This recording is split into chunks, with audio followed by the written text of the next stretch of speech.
Blessings, blessings, blessings. Good evening to each and every last one of you all. Thank you so much for tuning in to Truth Be Told TV family.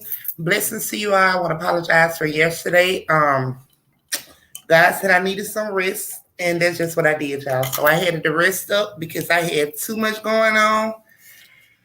And it is what it is. But however, thank you all so much for tuning in. Blessings to each and every last one of you all. When you come in, please hit that like button, comment in the comment section, share, and subscribe to our channel. Blessings to everyone in the chat, to all my moderators. Shout out to Cynthia Thomas, V, Kish. Blessings to you all. Blessings to my panel. Blessings to Miss Emma. Blessings to everyone, Latisse, everyone in the comment section. Blessings to each and every last one of y'all, Tracy. All right. So once again, it feels good to be back, y'all. I had to get rested. Excuse my hair. So I gotta braid it up, dipped in hot water. So I'm not taking it loose till tomorrow. Okay. So, anywho, thank you all so much for tuning in to Truth Be Told TV, where the truth is the truth. So, we're going to have some discussions on today. We're talking about R.Kelly. We're talking about everything, okay? So, blessings to you all, blessings to you all, blessings to you all. So, let me bring up the panel. I got my boy, Mr. Bass. Mr. Bass, where you at, love? I'm here. Had a little rough over here today, but I'm here. How you doing? I'm blessed, babe. Hey, good. Got me a little rest. Yeah, you needed that. Definitely. Yes. Yep. Got to take care of yourself. I want to thank everybody for joining Truth Be Told TV tonight. We like to say welcome, and please hit the like button, share, hit the notification bell, and subscribe, so you will not miss when we go live. Peace and blessings to you. I'm looking forward to sharing the night with you. It's an honor. Peace. Thank you so much, Mr. Bass. Blessings, babe. Blessings, blessings, blessings. Okay, so once again, when you come in, please hit that like button, comment, share, and subscribe to our channel so that when we go live, you will get the notification. Next up, I got my girl, Tips Love 2. Tips Love 2, where you at, boo? What up? How are you? Good, I'm blessed, girl. We all needed that rest. Girl, you know what? I'm going to tell you something. Like, I had scheduled the live, right, Tip? And when I scheduled the live, I had testing and everything going on. Plus, I was having to work. I had so much going on. And, like I had to do a 72-hour work straight, right? I'm still at work. And I set it up, and then when I went to do some things on it, it wasn't allowing me to do anything. It was saying I had access to the internet, like I could not do nothing. So the Lord's like, rest. So I had VF. V was like, Boss Lady, maybe you need to rest. Trey Lynn was like, maybe you need to rest. This was before then. So I was like, nah, girl, I got to go and get it over with. Girl, and I be laying down. The Lord was like, okay, we going to see. Girl, he shut it down. And when I tell you I rested good last night, girl, I went to sleep early. I want to say, I told you need some sleep. Y'all be playing. I told you I need 8 hours. I want to say me and my clients, we were in the bed, girl, at 9:30. We were sleeping at 9:30 too. I believe it. I told you I need 8 hours. You talk about, I got this on 4. All right, man. Girl, them little power naps, they catch up. But however, due to me, like I said, been having to test and do all of that. Girl, I had no. I'm with you. I was going all the way to about, I think I want to say about 9 o'clock last night. I don't know, it was something like that. I don't know. And then so happened, we were in the back in Scream Yard. I don't know. I think me and my clients went to bed about 10 because we were in Stream Yard, and out of nowhere, my phone went dead on everybody. The Lord said, I'm going to shut you down one way or another. Girl, so get with. I plugged that phone up and I went to sleep. I ain't even making Stream Yard. Then Clubhouse expired on today. I'm like, oh well. I set up after the show. Oh well. When nobody there. That's right. So It's well, thank God I'm here, girl. You are here. We are all here for another day. So, girl, we about to get this convo started. Mister, when I was in my little nap mode, I think I heard Mister say that he's gonna be coming in a little late on tonight. He's still having to work, so you all know he's working. So once again, when everybody come in, please hit that like button, comment, share, and sub to our channel. Therefore, when we go live, you will get the notifications. All right, so Tip, what we got going on today, girl? I'm ready for some Kelly, you know me. You ready to talk about Kel's, girl? No, we're always ready. Girl, I was like, I'm not finna take my hair loose just because I'm going on this live tonight. That's fine me. I'm like, nope. No. I'll say, baby. No advice from me. I got my little hot fling tomorrow, so girl, I like this one. Okay then. All right, Virgo. Girl. No, we just ready for us because we a lot. You said what? We a lot. I hope he ready for us. Girl, we a lot. Girl, show a lot to deal with. A lot. Shout out to Miss Diane in the building. Blessings, love, blessings. So we're gonna get to it. Let's do it. All right, now let's go.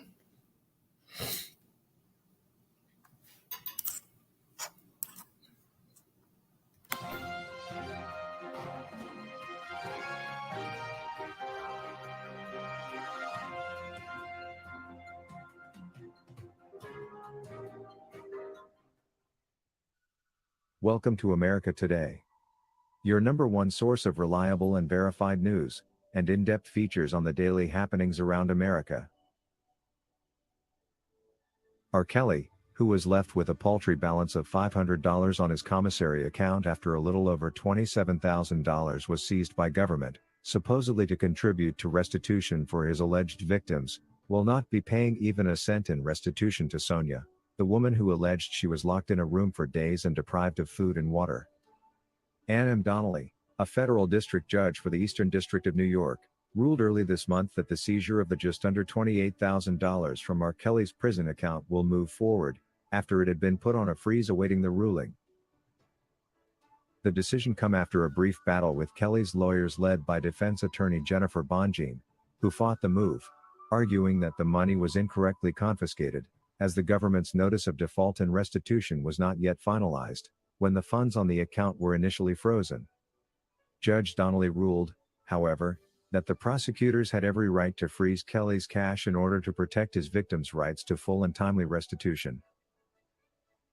Clearly the government is just out to frustrate R.Kelly with every biased decision at their disposal, probably because the government is now seemingly aware that should the verdict be overturned in the Court of Appeal, then they may never have the chance to effect their biased sentence.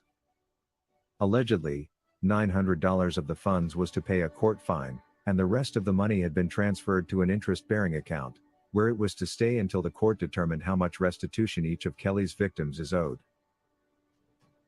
The government clearly went into fast forward in determining the restitution payment with bogus justifications for the same.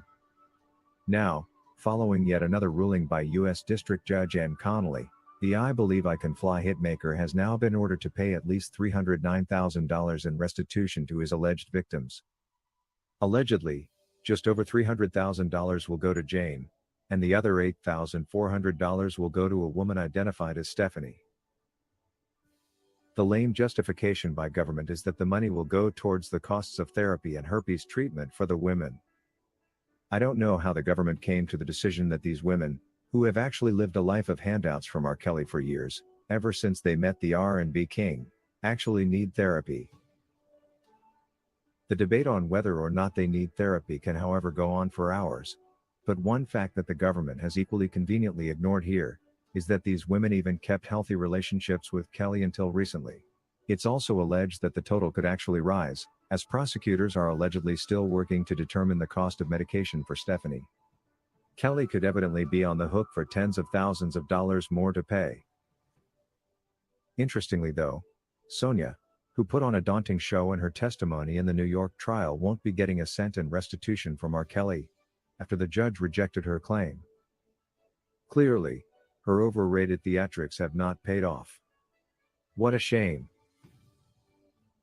The big question, however, is to what length is the government willing to go to make R.Kelly pay, as they should very well know by now that Kelly has no access to any other funds other than the commissary funds that they have already seized, which had been accumulated from small donations from fans.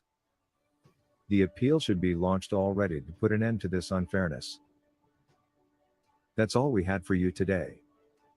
Please let us know in the comment section below whether you think the government is right to impose all these costs on R.Kelly, who they very well know they stripped of his very own livelihood, making it impossible for him to earn any living, leave alone find funds to pay out as restitution, in a case that is bound to be overturned in a pending appeal. We value your honest opinion.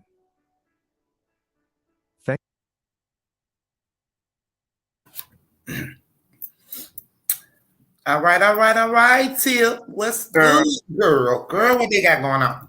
Girl, they don't know what they got going on. Girl, what did they come at though? I mean, the other lady who didn't get no money, her ass was a grown ass lady who left her job to so-called go do an interview with R.Kelly and swore she was locked in the room. But yet stopped to the gas station to freshen up. Oh, okay. The white that puts in the gas station. She worked bitch who stopped to get roses. All right. I don't even understand. Like, Israel really flipped on R.Kelly. That shit crazy as hell. It's crazy to watch them live their life after the fact that they've done so much foul shit. You know, when you see most people snitch, you see them after the fact. You just know. But to see them even after, that is crazy. That's real crazy. And then none of them need no damn restitution. They weren't no damn victims, girl. I'm just flabbergasted because they're not victims. So they gave these things, these stock monsters, a whole. I'm telling you, stalkers. That's what they were. R.Kelly never found none of those women. They found him. I'm serious. They found him. How in the world? I'm still waiting for the girls from the McDonald's and the high schools in Chicago to show up. Okay. I ain't seen them yet. Shout out to my boy J-Rock in the comment section. Oh, Lord. Shout out Traylene. Traylene in the house. Here we go, Corey. Somebody drinking that spike drink. I'm telling you, they crazy. Look, girl. Corey, somebody, I'm drinking that. Trying to hide. Corey back again. Yes, girl. He had it already, Tip. He said it already. Walk through the door attacking a Virgo. How you feel? I know, right, girl? So, okay, Latisse, so sultry said, so the money has to be used for therapy. Do they have proof? Okay, I think she's trying to say proof. Do they have proof they using it for therapy?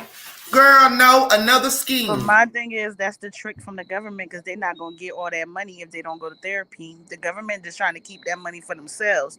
So, you know, they have to put stipulations like anything else so you don't find ways for you not to get all your coins. Girl, they just played all the way around. Don't you agree, Tip? They are messed up bunch.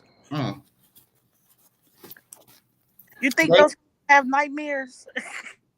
Hell, nightmares from what? Nightmares from the fucked up shit they don't stand with. Oh, yeah, that. But anything else, hell no. Girl, yeah, the Lord running their ass in they sleep. The Reaper, bitch, y'all lied on that man. The bags of the Israel eyes. You ain't gonna sleep good, bitch. Y'all lied on that man. Girl, they can't sleep. They toss and turn. Them bags on the Israel eyes is whoa. In they dreams, them hoes probably running and falling and thinking they just, you know what I'm saying? And that 300,000 in 1 year. Girl, Polo Tink Tink. All right, Mr. Bass, let's keep it going, baby. I'm sorry, I'm trying to eat my old good free, good hot fried fish. It's now 3 years and several months since R. Kelly was arrested back in 2019 while walking his dog on the streets of his homeland, Chicago. The place where he was born and grew up, inspired by great musicians such as Stevie Wonder, and of course Michael Jackson. His music teacher, who goes by the name Lena McClin, was quick to detect that R. Kelly was a talented musician at an early age, and encouraged him to spend more time singing than playing basketball. R. Kelly took her advice, and in his early 20s, he was already a renowned artist singing with the Public Announcement Band.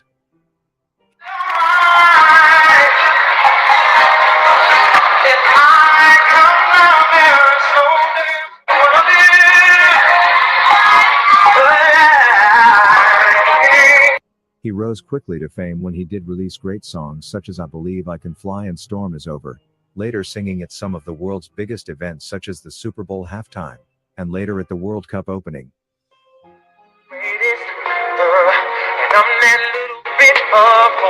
When my back's against the ropes, I can feel it.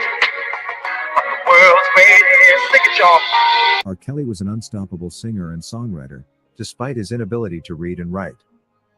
He is the creative mind behind some great songs such as Michael Jackson's You Are Not Alone, and his collaboration with Celine Dion, I Am Your Angel, among other great hits. Despite the great talent, the value R. Kelly has offered to the world, and of course the help and inspiration he has given to the people around him, like the world usually goes, all he has received in turn has been extortion, people taking advantage of him, companies he worked with stealing his money, the media declaring him a predator, and the courts, judges and juries serving him with wrongful convictions accompanied with prejudice of the highest degree. After spending a lot of his hard-earned money on all kinds of people, some claiming to love him and others simply blackmailing him, and of course others diligently working for him, he is now being charged another $309,000 to pay the very same people at his worst time possible, when the record company he made billions for has chosen to drop him. One thing R. Kelly does understand though is that life can never be smooth, and he is taking in all this disappointment from his own people day by day. But one thing he knows for sure is that while all the money he has made can be taken away from him, his talent will always remain.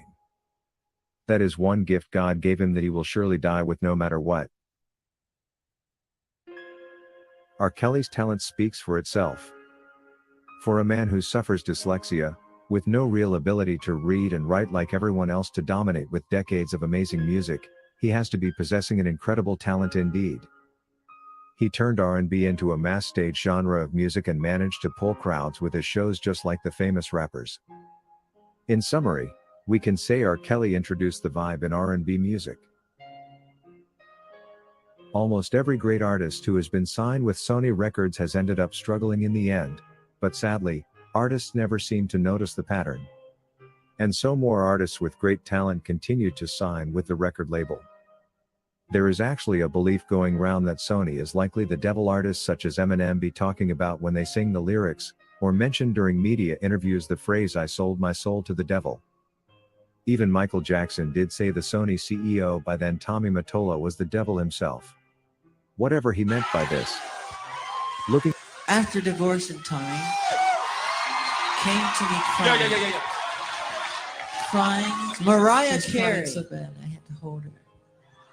And she said to me that this is an evil man.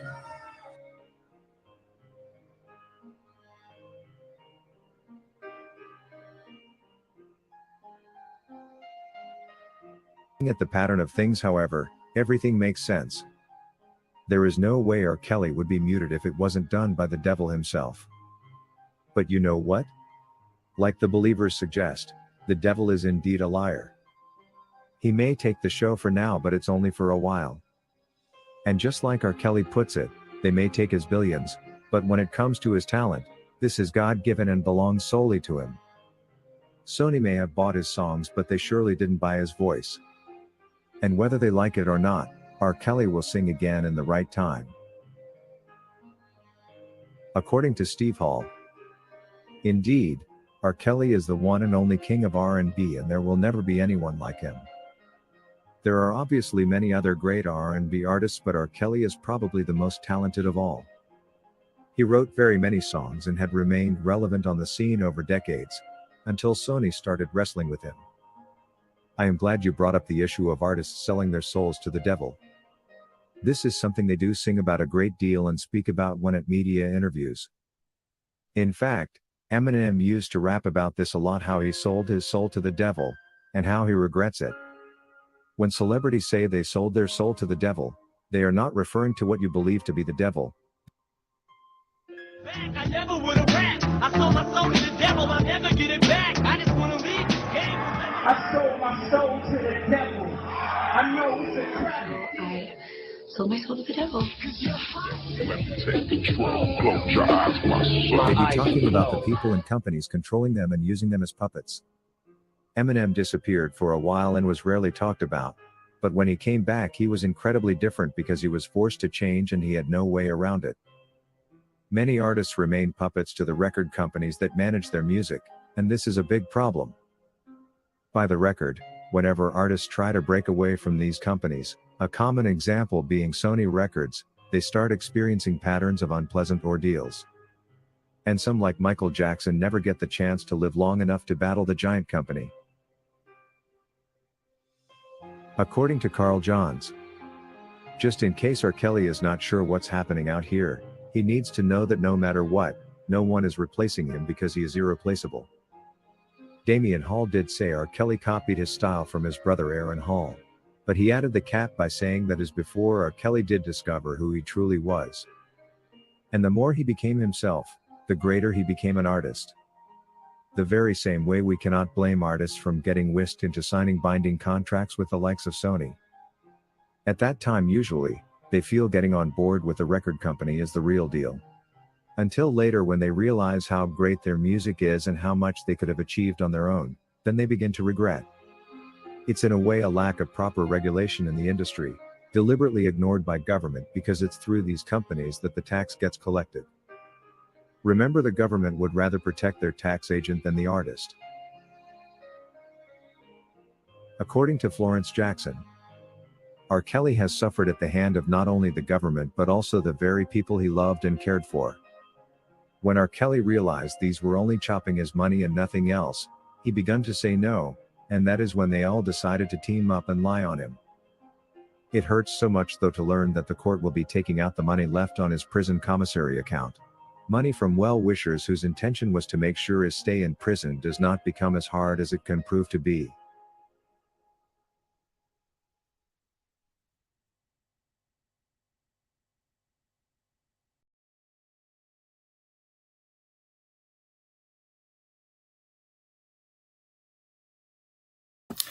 Okay, so we have shout out to Miss Renee Mack. Renee Mack is in the building. In the comment section, blessings to Renee. Welcome to Truth Be Told. Shout out to my boy Edward. Miss Emma's back. Cynthia. Okay, so Cynthia says, I have always known. I'm sorry, y'all. She said, I have always known that Sony and the Illuminati is behind all of this. Absolutely, Cynthia.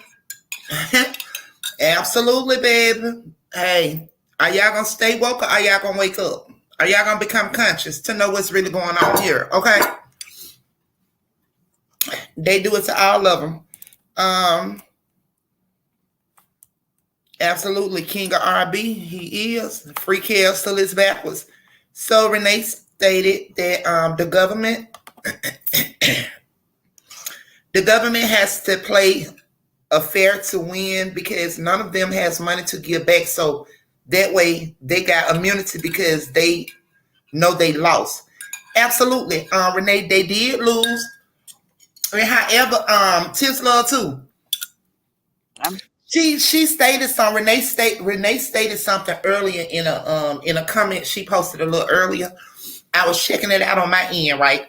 So you know, when you just stated that they ain't getting shit, the government getting that money. However, they already granted them immunity deals and gave their ass Section 8 and everything that they was gonna get their asses, right? So true that the money that the government getting back, they hollering for them for restitution. No, it ain't. That's the government's money. The government getting their money back that they gave out them bitches. How you like them apples? I told y'all it's for the government. That money they working hard for, them girls ain't gonna see nothing. They ain't getting shit. Y'all wait to hear it. Y'all gonna hear it. Y'all gonna hear it. And Israel's gonna be the first person to tell y'all. She don't know how to control herself, so they're not gonna. Girl, we don't need her to, girl, listen, we don't need her to come tell us shit. Oh no, but she need to come out here and tell the people how she allowed the government to trick her ass. What all they promised her, girl. That's what we need to be hearing for her. Because anything else is a no-go. What are you talking about? Nobody tricked her. Girl, no, I'm saying nobody tricked Israel to do what she did. The government didn't have to trick Israel to flip on R. Kelly. She went to them. Y'all be shocked as fuck when y'all figure out she went to them. When she realized her name was off that jailhouse visitation and all that crazy shit, Israel went to the police herself. Girl. Her dad already had their number on speed dial. Okay, Miles, we have somebody by the name of James Hawk Macias in the comment section. That's a troll.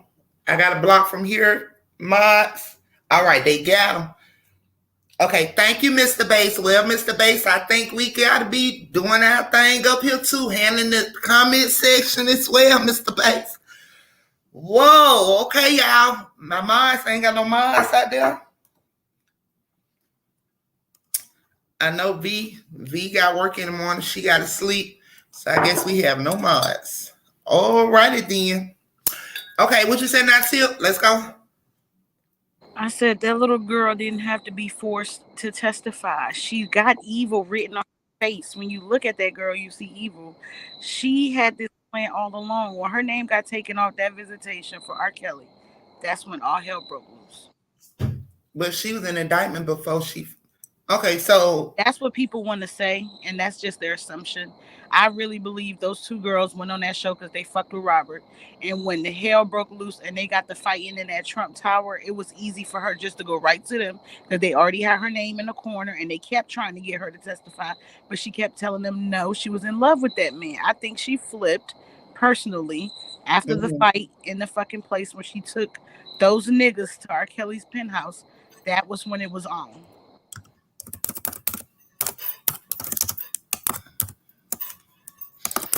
Daddy had the Fed's number right behind him on the star 4.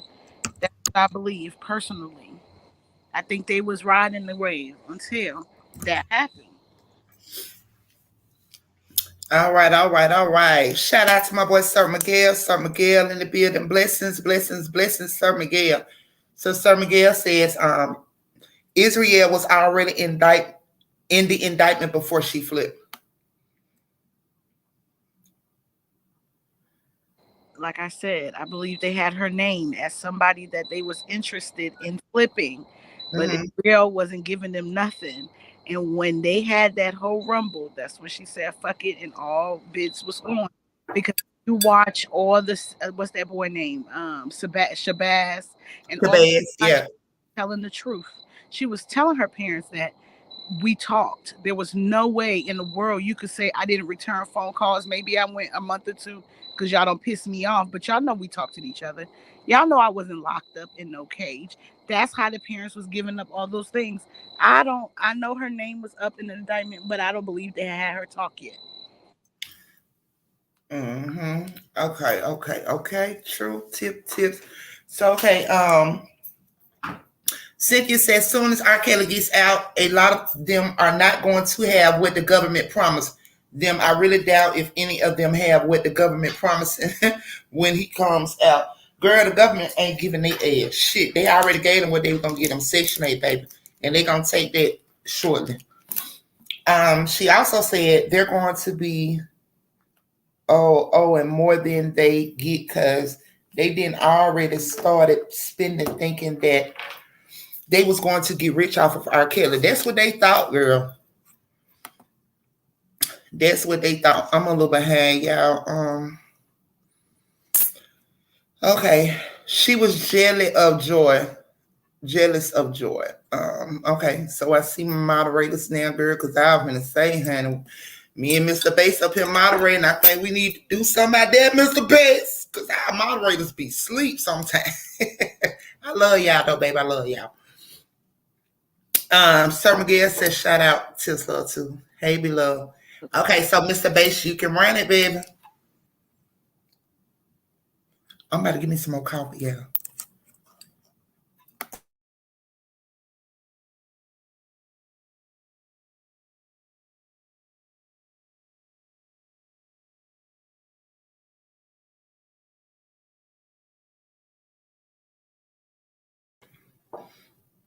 Okay, shout out to my girl, Miss Di. Blessings, Miss Di, blessings. Welcome to LFN News, a production of LFN Media, bringing you the latest in celebrity news, with specific analysis to keep you in the know of what is going on around you. Although we know for sure that Jennifer Bonjean will win full freedom for R.Kelly in his pending New York appeal, now even more optimistic.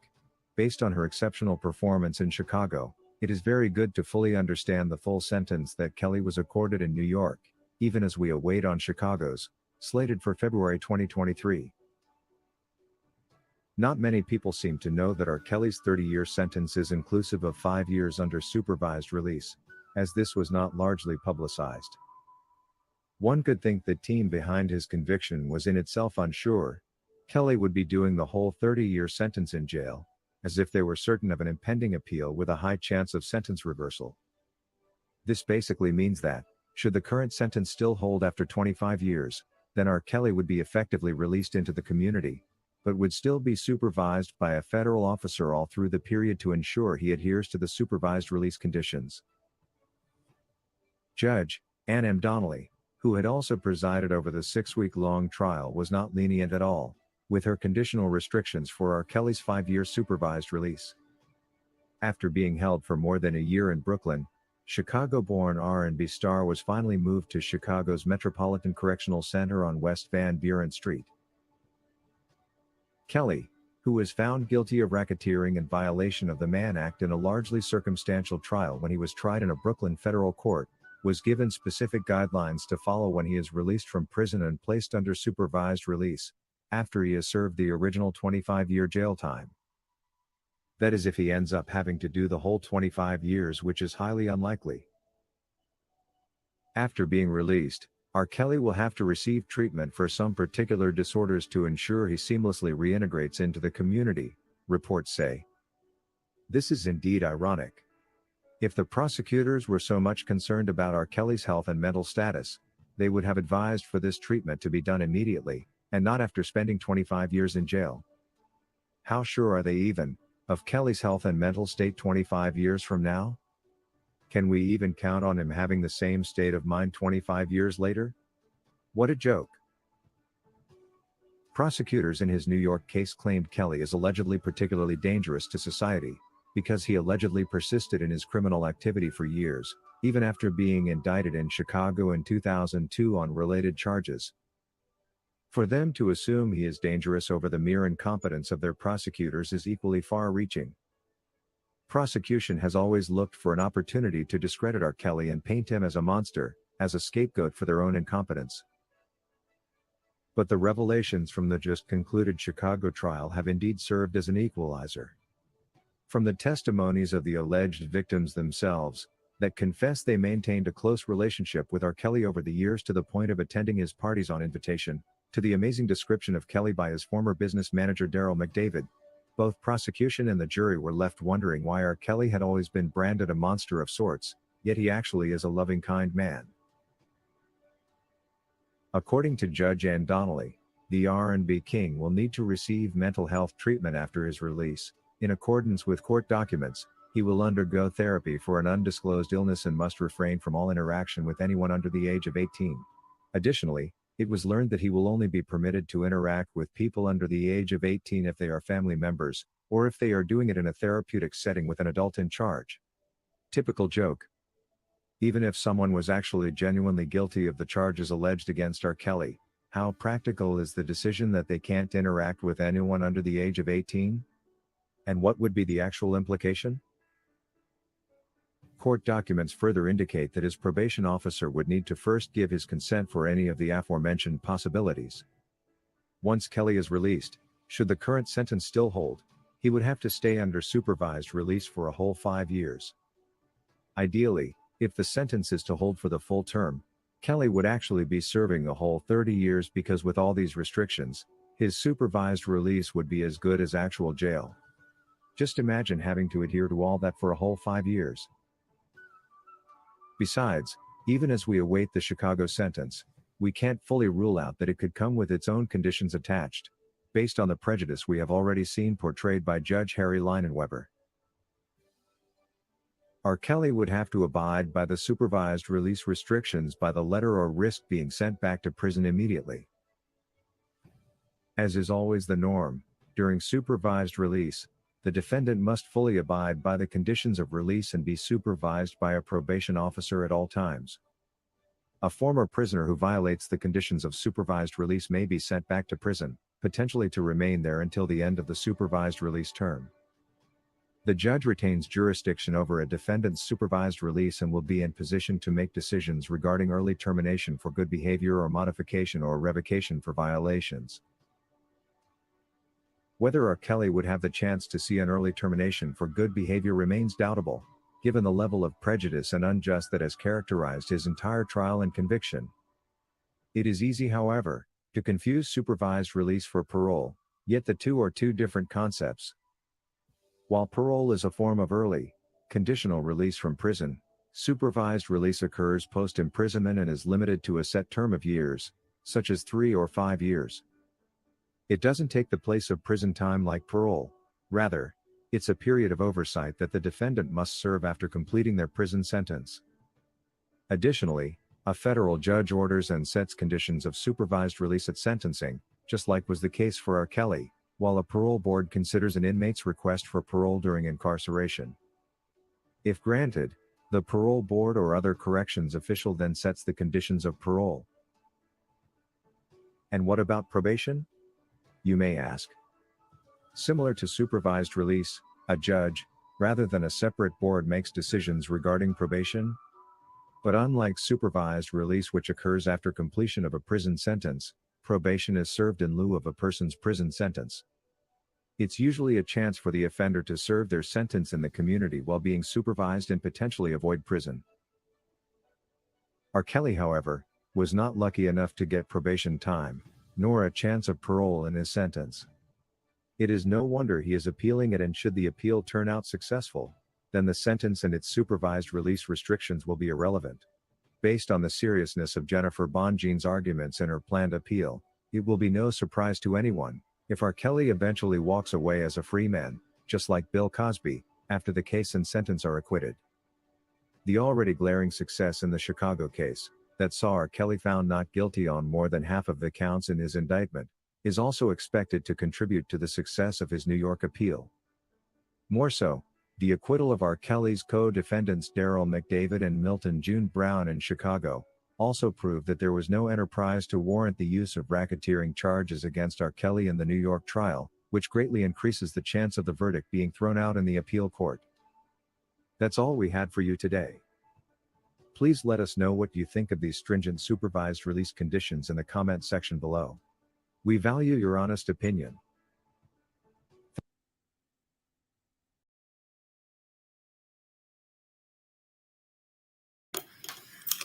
All right, Tip. Girl, that's a lot. That's a whole lot. Too much. I mean, a whole lot. Girl, that's a lot. Girl, too much. A whole sex offender. Like, are you kidding me? Yeah, a whole sex offender out here. Girl, my coffee too hot. All right. If this so-called government was so worried about these ladies, not girls, they would get them some help, not Kelly or Kelly. He needs protection from them. Absolutely, Renee. He is the victim. Only victims I see is Kells, because, I mean, those are willing participants. Those women, which were women then and still women now, they're not the victims, period. They were willing participants. So like I said, yes, Kel is the victim. He's the victim when it comes to the women, the industry, all of the above. They trying to X him like they did Mike, but the only thing difference, they can't do him by drugs or nothing of that nature because, however, he don't do that. So okay. So they went to his other drug, which is whores. He addicted to bitches. Okay. Which is good. So shout out to everyone in the comment section.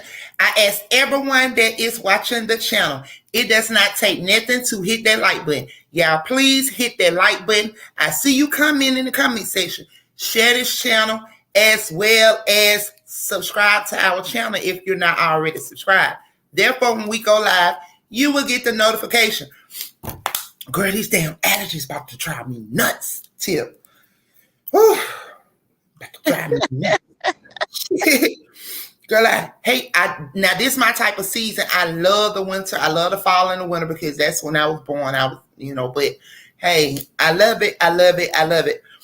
But however, girl, when they get to change and then body changing and I cannot take it. But okay. Miss Dot said I can't stand the basis judge and I know what she's saying, Judge Ann. She never tried to be fair to Robert at all. This the reason why she's rushing for payout. But girl, guess what? She rushing for payout only for them to pay Kels his shit back when Bone Jean, aka Gladiator, stomped their heads, baby. So at the end of the only day, for the government to take that money. I'm telling y'all. Yes. But however he gonna get it back, the government got to enhance him his shit. So they can do whatever it is that they feel like they want to do and whatever else, baby. Gladiator. What you said, Tip? I hope so. I don't think Robert gonna get that money back. Girl, the government don't be wanting to pay. They be owing everybody. Know how the game go, man. Anything I found with you or you got with you, guess what it is? It belong to us, right? And I keep telling them, once the government write up a document, I don't give a damn. The police, they are not letting that little citation number go because you is a number. And that's what they did to Robert.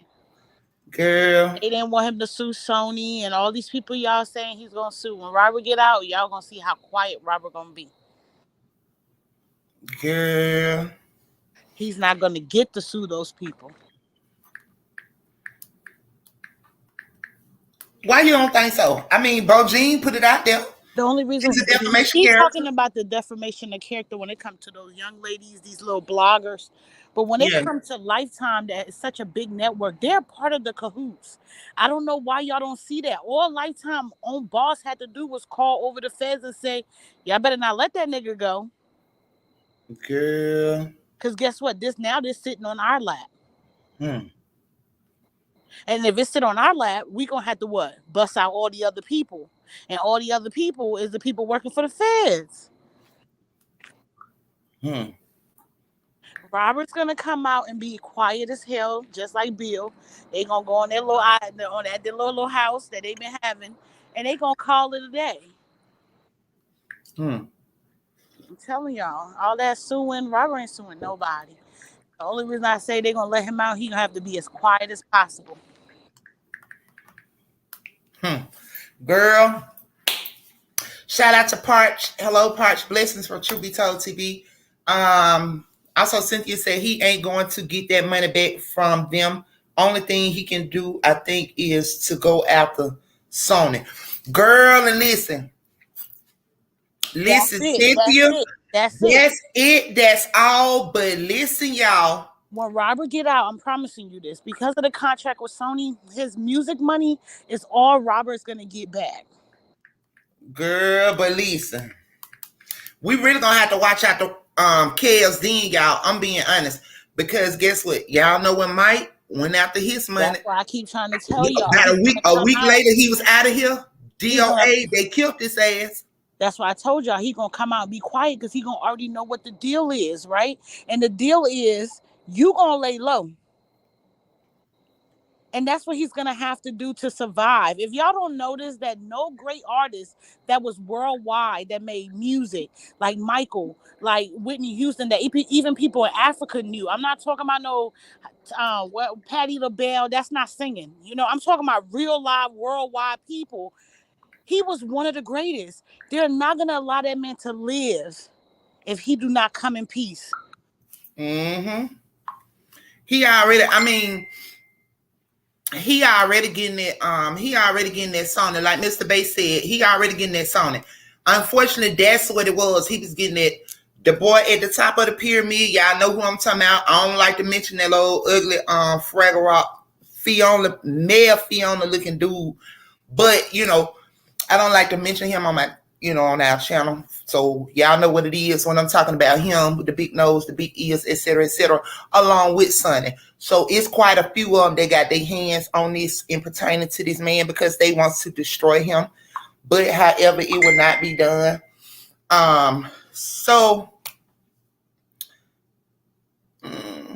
Summer Gale said Robert Kelly Sr. will be restored tenfold. Absolutely. And I just do believe that. You know what I'm saying? I believe that. Like I stated, Job. I told y'all anytime, that I've had to, think about him or whatever else, God has spoken to me, Job. So I already know God is going to give him back everything that was taken from him. But however, Tip, I'm going to say this again. I think God is allowing him to go through this and endure all of this, Tip. I don't think the Lord want him nowhere near the industry. You know what I'm saying? When he gets out, God has something totally different for him to do. You know what I'm saying? Far as his singing and et cetera, God is going to bless him financially and everything if he just trusts God. I don't think God want him to go back toward the industry. Why would he pull him away from that and save him from that and allow him to return back to that? No, that's not, no.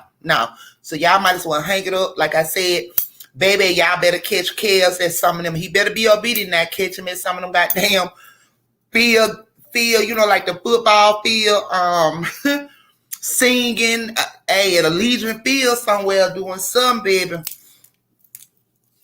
So, so yeah, that's what it is. He don't need to be, going nowhere back towards the industry. Like I said, God is not going to deliver him from the very same vomit that, I don't think that. So Kels gotta go ahead on and surrender to the fullest, baby. You gotta surrender to the fullest. All right now. Cynthia said that's true. That's true. And look at Tupac. Look how they got Tupac. Girl, we can go all the way back to Eazy-E, girl. Come on, girl. We can go back further than that. All right? Marvin Gaye, all of them. Baby, listen here. The list goes on and on and on and on. See, back then, we ain't know what they was doing. But however, we know now. Well, some of us know because everybody don't know. That's why your boy Coolio is, where he's at. It's something that he came out and spoke on the same things, and the things that he said a little later, we're going to let you all hear that. And now here it is. He out of here. Sam Cooke, exactly. The list goes on and on, y'all. We know what it is. J. Rock said that same energy they gave him, I want to give it back to them 100-fold. Facts. But you know what, J. Rock, I'm going to tell you something. Vengeance is mine, said the Lord. All right. Latisse said movies. I see him doing movies. Latisse, listen. At the end of the day, listen, that's still a part of the industry. He just need to let God be God and do whatever God gonna do in his life. He's not gonna deliver him from the same thing that tried to tear him down, okay? God is not gonna deliver him from that only to allow him to go back. So I don't know. We just gonna have to see what God got in store for him. And what Kels do when Kels get out, when he accept that call and say, you know what, Lord, I surrender. I surrender. So we gonna know when Kels touch down what does say the Lord, okay? Yes. Yes, absolutely, Renee. God is gonna relieve him. Parch, Easy was murdered. Absolutely, Parch. They gave Easy AIDS. Facts, okay? He ain't just have that. Yeah, they gave it to him the same way they did Bob Marley with the council. Yeah, they do it all day, every day, okay? They been giving niggas age. Y'all ain't know that? Stay conscious. Stay woke. Absolutely, Parch. Absolutely. I do agree. Okay, Cynthia said, I think that's true. That is true. He might need to perform at some of the MGM studios, work on getting his own label. And you know what? True. But like said Cynthia, we don't know what God wants him to do. However, he has even a bigger problem with that. Because, you know, the last time that one tried to do their own label and be their own, have their own record label, et cetera, just like Suge Knight. Hey, we ain't gonna even get up into it, y'all. Listen, they feel like they feel like they make you and they gonna break you. They don't want you to have shit, because to them, It's you not still a make you nigga. and break you. They want their money back. To them, you still a nigga. No, No, you can't get ahead and do nothing. They're Indian givers. That's what it is. They said, shit, we want us our money back. They don't really want you to have it, because at the end of the day, you're still a nigga. Absolutely. Okay, so yeah. So Cynthia Thomas says she found out okay, Park said if they is Dre, yes. Okay, I found out about Illuminati when Tupac died. Absolutely. And the most shockingest thing about Tupac, y'all, listen. Oh, baby, I don't think y'all ready for that. I don't think y'all ready for that. It's so deep, babe. That shit deep. What if I was to tell y'all the same exact picture that was taken of Suge Knight and Tupac allegedly that was taken at the sport corner? At the corner, not the store, but at the corner, the night that Tupac allegedly got assassinated. What if I was to tell y'all with no keys in that ignition? And y'all know back then in 96 there was no push stars, baby. Let's go. I'm gonna bring y'all them facts next time. I ain't gonna tell y'all about them until I bring y'all them facts. At that light when that photo was taken, that allegedly Tupac and Suge was at that light when Tupac got killed. Unfortunately, there were no keys in the ignition. So how the fuck was they driving? Okay. But I'm gonna bring y'all them receipts. I'm gonna bring y'all them receipts on Monday. Facts. Okay. Boss Lady, look, Sammy Kusnick also read the lyrics to Dre Day. Did you hear what Soulja Boy said about DJ? No, J Rock. What did he say? I don't know. Yeah, he was the feds, like I told y'all. Baby, who didn't know that? Ain't Blad is he a whole juju who over here, ain't he a Jew? He said, that's why you keep doing interviews with what's that rapper from Louisiana that been Boosie. You keep doing interviews with Boosie, and Boosie keep getting pulled over by the police. Baby, they ain't know that man been the feds. Every time anyone do anything with him, something happened to him. How you like them apples? Girl, please, listen, he was sent to destroy honey. Not to build, not to help, not to do nothing. He's a control opposition, okay? He's a control op. You niggas better stop going on Blad. Control op.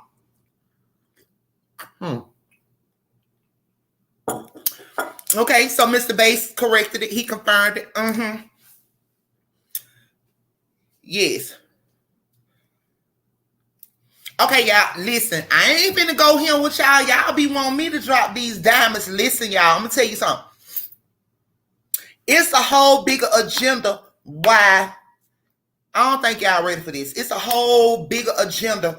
The reason why they got rid of Suge, y'all.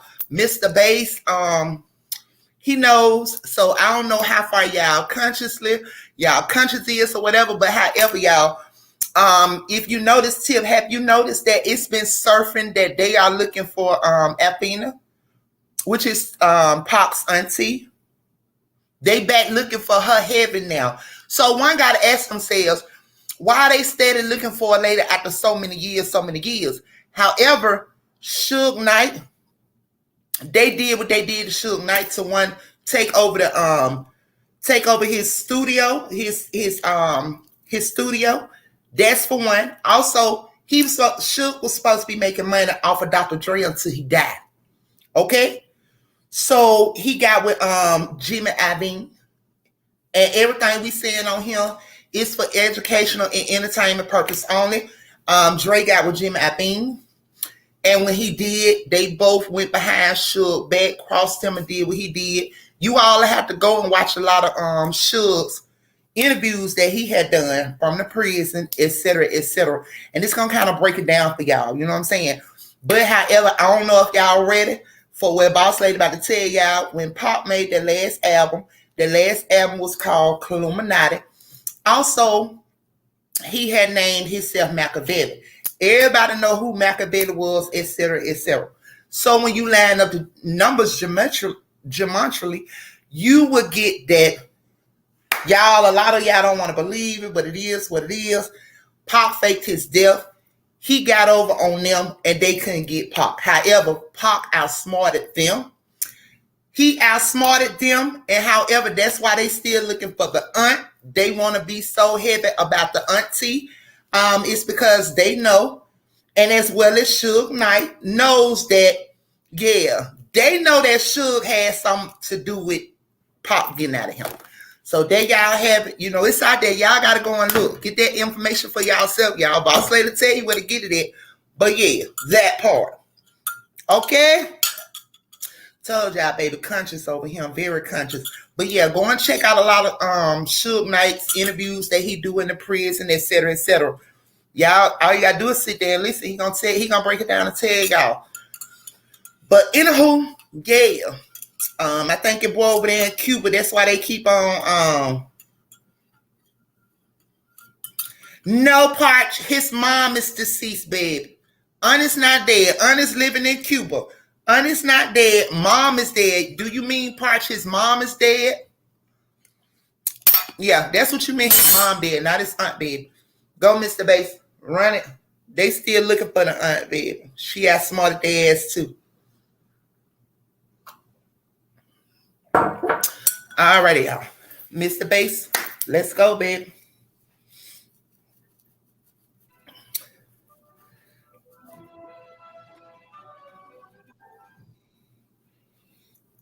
Welcome to LFN News, a production of LFN Media, bringing you the latest in celebrity news, with specific analysis to keep you in the know of what is going on around you. The government has shown signs of immense pressure in trying to have the alleged victims in R.Kelly's New York trial receive their restitution monies, to the extent of preying on R.Kelly's commissary funds. What a shame. Judge Donnelly sentenced Kelly to 30 years in prison on June 29, 2022 and ordered him to pay a flurry of fines and fees.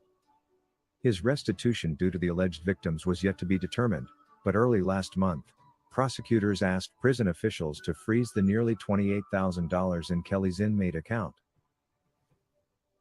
Such commissary accounts are used to buy extra food items, toiletries, phone cards and clothing beyond what's otherwise provided.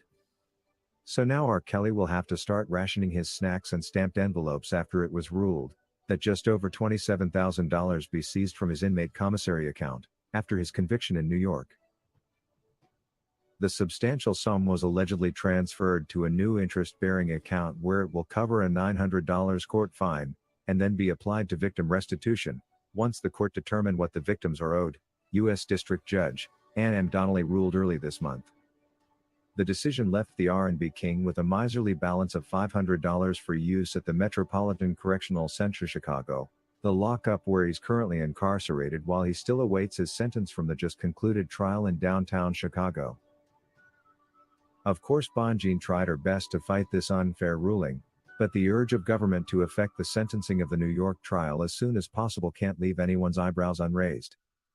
And for the government to stoop that low, there must be a real hidden reason behind the move that may not be clear yet, but the move creates an insight into what the government must be going through, upon realization that they could actually lose an appeal against the ruling and subsequent New York sentence.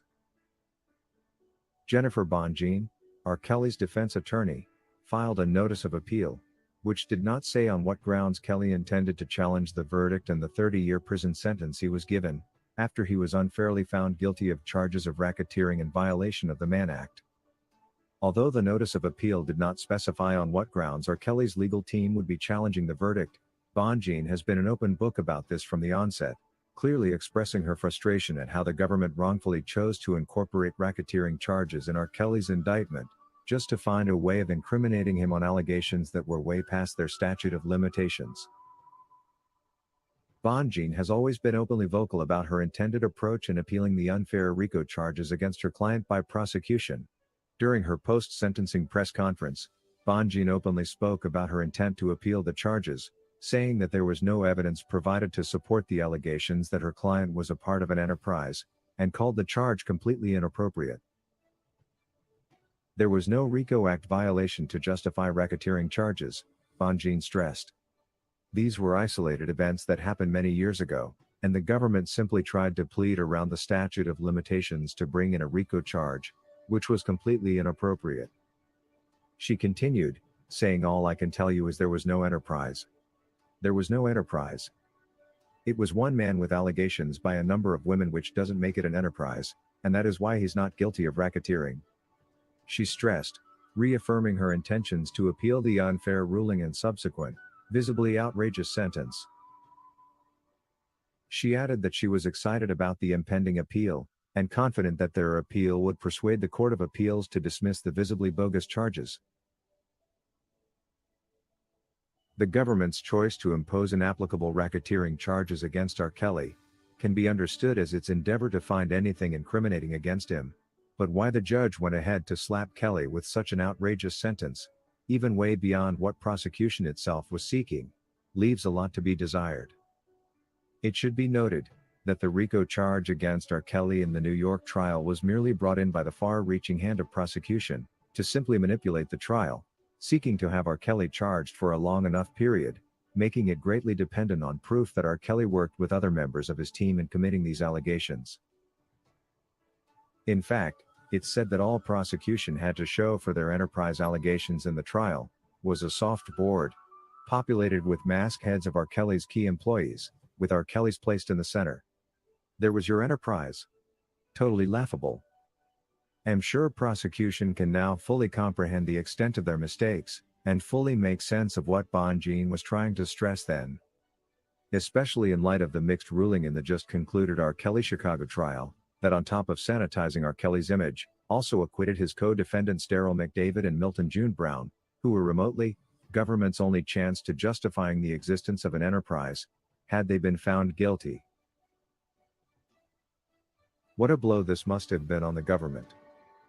It is no wonder that government is now considering effecting of the New York sentence as a more critical undertaking than any other aspects of the case. It is eminent that the government has already sensed that a New York verdict appeal will most likely not go their way, and are playing catch-up to have the entirety of the sentence fulfilled ahead of its probable reversal, at least for the monetary bit, that could very well be the only aspect now within their reach. Judge Ann Connolly has equally ordered R.Kelly to now pay at least $309,000 in restitution to the alleged victims in the New York trial. Kelly also owes $140,000 in fines and assessments. How they expect a locked-up man, whose career they successfully run down the drain to get that money is surely mythical. Apparently, $300,000 will go to a survivor of Kelly identified as Jane, and another $8,400 is expected to go to a woman identified as Stephanie. The money will allegedly go toward the costs of therapy and herpes treatment for the said women. The total is also supposedly expected to rise once prosecutors allegedly determine the actual cost of medication for Stephanie. All this is being done based on unfounded allegations from these women that were actually in fully consensual relationships with the singer, and were also fully dependent on R.Kelly during their stay with him. But well, looks like the government is just gonna keep pushing as hard as they can, and as fast as they possibly can, so they can actually get the most out of the unfair sentence as soon as possible, before the inevitable of the looming overturn of events expected from the appeal takes effect. The big question now remains when and how Kelly will actually pay the restitution. Prosecutors claim he has access to as much as $5 million to go along with about $28,000 seized from his inmate commissary account, that defense attorney Jennifer Bonjean said was made up of small donations from fans. But Bonjean told the judge that Kelly has no access to any other funds because of judgments in civil cases brought against him. That's all we had for you today. Please let us know in the comment section below what you feel about the speed at which government is rushing to affect the New York sentence conditions. We value your honest opinion. Thank you for watching LFN News, a production of LFN Media, giving you another view of issues at hand. Girl, Tips Love too. They rush him because they want to hurry up and get it over with. They don't want the people see this. What they do to everybody. They rush and like sweep it up on the rug and just get rid of them real quick, right? But unfortunately, it's not happening in this case. Now when God done placed my girl Gladiator over there, Jennifer Bonjean, now it's not gonna go down like that. Girl, the whole shit is crazy. I don't know. The whole shit is crazy. I'm telling you, they playing with Robert life, and they ain't got no shame either. And my thing is, what if it get appealed and he win? So do Robert get his money back from those, or how does that work? Or is it just fair game, like the government always do to regular niggas like me? When they can't control, listen, when they cannot control you, you already know what they do. They kill you, they try to silence you, etc., etc., etc., make people think you're crazy. All this here shit when they cannot control you. You understand? When you are a free thinker, when you can't, they can't do what they do, etc., etc. The list goes on. They try to do all sorts of things to you. You know what I'm saying? But however, Cynthia says they can't control their money, they can't control their music. They going after everybody. Absolutely. You are absolutely correct, Cynthia. When they cannot control you, that's what they do. Also, Parch. Shout out to Parch. Unfortunately, Parch, Boss Lady don't do Google. I don't Google for information like that. I do DuckDuckGo, sweetie, where you're going to get your truth and understand everything else. Google, they hide information. They in the bed with the devil too. They are owned. Okay? They are owned as well. So when you want to find out facts and truth, please download DuckDuckGo app and you go from there, okay? Yeah, they thought he had no hair parch. Absolutely. Absolutely. So, okay, Mr. Bass, what's next on the docket, Mr. Bass? Girl, Tip, ain't you ready for chaos to get out the wood? Girl, he gonna have some music for they ass, girl.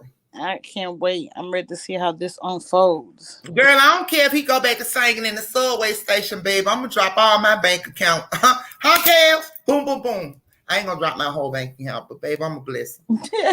I'm going to bless him. Real shit, I'm going to bless him. Okay, so Tip. Okay, so Mr. Bass, let me pull my email up when it comes to that, because, you know, the girl over here on got no glasses on. Anita, hold up, y'all. Hold up, family. Hold up. Hold up. I ain't got no glasses or nothing like that on. So, yeah. Okay, so let me go to my.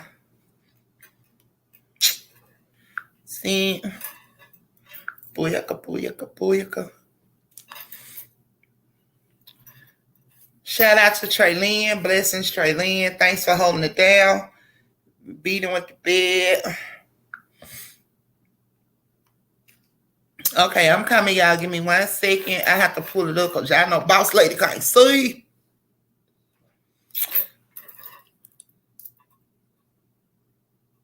No, I watched a video of a guy. He went to Cuba. The locals told him she had paid. Parch. That's the thing. That's the thing, Parch. The other locals gonna do that. However, you know, Cuba been hiding them out because Cuba don't deal with America. They don't deal with you. Yes, they don't. So they will hide your ass. They will make sure you good and everything away from the United States government. Okay. Okay, so this here is the minute entry for proceeding held before Judge AD. I'm gonna just call her AD. Okay. Restitution hearing as to Robert Sylvester Kelly had on 9/28/22 appearances by AUSA, Lauren Elbert, Gladiator, and Ashley Cohen for defendant Kelly. Present via Zoom, case called, discussion held. The court ordered restitution for Jane Doe, number 5, under 18 USC 2429 and reserve judgment on an aspect of Jane Doe number 2, restitution pending additional calculation by the government. The court declined to order restitution as to Jane Doe number 3. The court inquired further about the defendant's financial resources and asked the parties to provide an update to the court to the extent they have new information. The government must file a supplemental letter regarding restitution by October the 5th, 2022. That letter must, 1, clarify the government's calculation with respect to Jane Doe number 2 and include a proposed restitution order and a proposed payment schedule for both the restitution and the other criminals' monetary penalties imposed in this case. The defense must submit a response, if any, by October the 12th, 2022. The parties should determine whether they can agree on a payment schedule, and if so, to submit a joint proposed plan. Court reporter Stacey Mace, Green Donor, or whatever, who the hell. Okay, keep it going. Okay, so here it is right here. A lot of people seem to be confused about the fake name Jane. Israel used the fake name Jane in New York, and yesterday she was awarded over $300,000 at Robert's restitution hearing. Roshan R.L. also used the name Jane in Chicago. R will be sentenced in February for Chicago, and we will figure out how much restitution R will get when he goes to his restitution hearing for Chicago, which will be next year. Okay, Kish. Okay, and Money Talk in Cuba, and sure they going to tell them she absolutely, Elwich. You right, fam. You are so right. You know what I'm saying? They gonna tell them that she did all of the above, because that's why I'm letting Parch know that no, she is not, because I just recently seen some that the U.S. government still trying to get to her and look for her in Cuba. This just resurfaced, so I know that's a lie. So, hey, girl, I be on top of that knowledge, babe. Okay, so shout out to everyone in the comment section. I ask you all to please hit that like button, comment in the comment section as you all are doing, as well as share our channel exactly and sub to the channel. Therefore, when we go live, you will get the notifications. Please hit that like button, comment, share, and sub to our channel so that every time we go live, you'll be notified. Okay, next, Mr. Bass. Okay, so this is Dr. Phil, y'all. Okay, this is what Dr. Phil said. I've talked to R.Kelly's accusers, but he said that he have not ran any of the interviews. He didn't run none because of the deception and the lack of truth. So Dr. Phil didn't run none of them broad shit because he knew that they were lying. It was all lies. So shout out to Dr. Phil, babe, okay? All righty, so. All right, family. So shout out to my boy, Mr. Terry in the building. Oh, excuse me. Blessings to Mr. Terry. Blessings. Okay, Edward, thank you, fam. I already liked and shared. That's what's up. Blessings. So, okay, y'all. So we about to turn this thing a little bit. So shout out to everybody in the comment section. Also, if you all would like to send R.Kelly letters, Mr. Bass, if it's possible, can you post that again, or either put the information in the comment section? If you all would like to write Kels a letter, because I know when they incarcerated, that does help out. So if anybody would like to write Kels a letter, his information will be placed up here or either in the comment section for you all to write him. That is his name, his number, the address to the facility, and hopefully they give him his mail, y'all. So once again, shout out to R.Kelly. Blessings. We are continually to pray for him. Also, you all is well. He'll be home. Don't worry about it. He'll be home. So we're gonna turn it a little bit, y'all. So we're gonna talk about your boy Coolio. Okay, so Mr. Bass, did you get that that content pertaining to Coolio?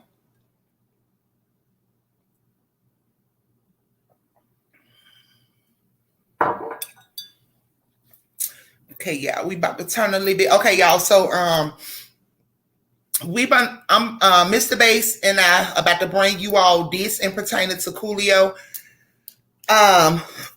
This is pretty much what's going on and what has taken place with Coolio. I don't know if you all are aware of it, but I told you all, like, you all need to stay conscious and know what's going on around you, that we are in a spiritual war and we are wrestling with spiritual wickedness in high places, y'all, okay? We are wrestling with spiritual wickedness in high places. So I need y'all to listen to my boy Coolio, listen to what Coolio says, and then we're going to elaborate on that. And I just need you all to stay attentive. Also, if you all want to constantly ask questions or have your opinion about R.Kelly, you all can drop it in the comment section. And when you drop it in the comment section, I will be coming and responding to your comments. Also, Mr. Bass, may you drop the string? Okay, boom. Stream your link is also in the comment section.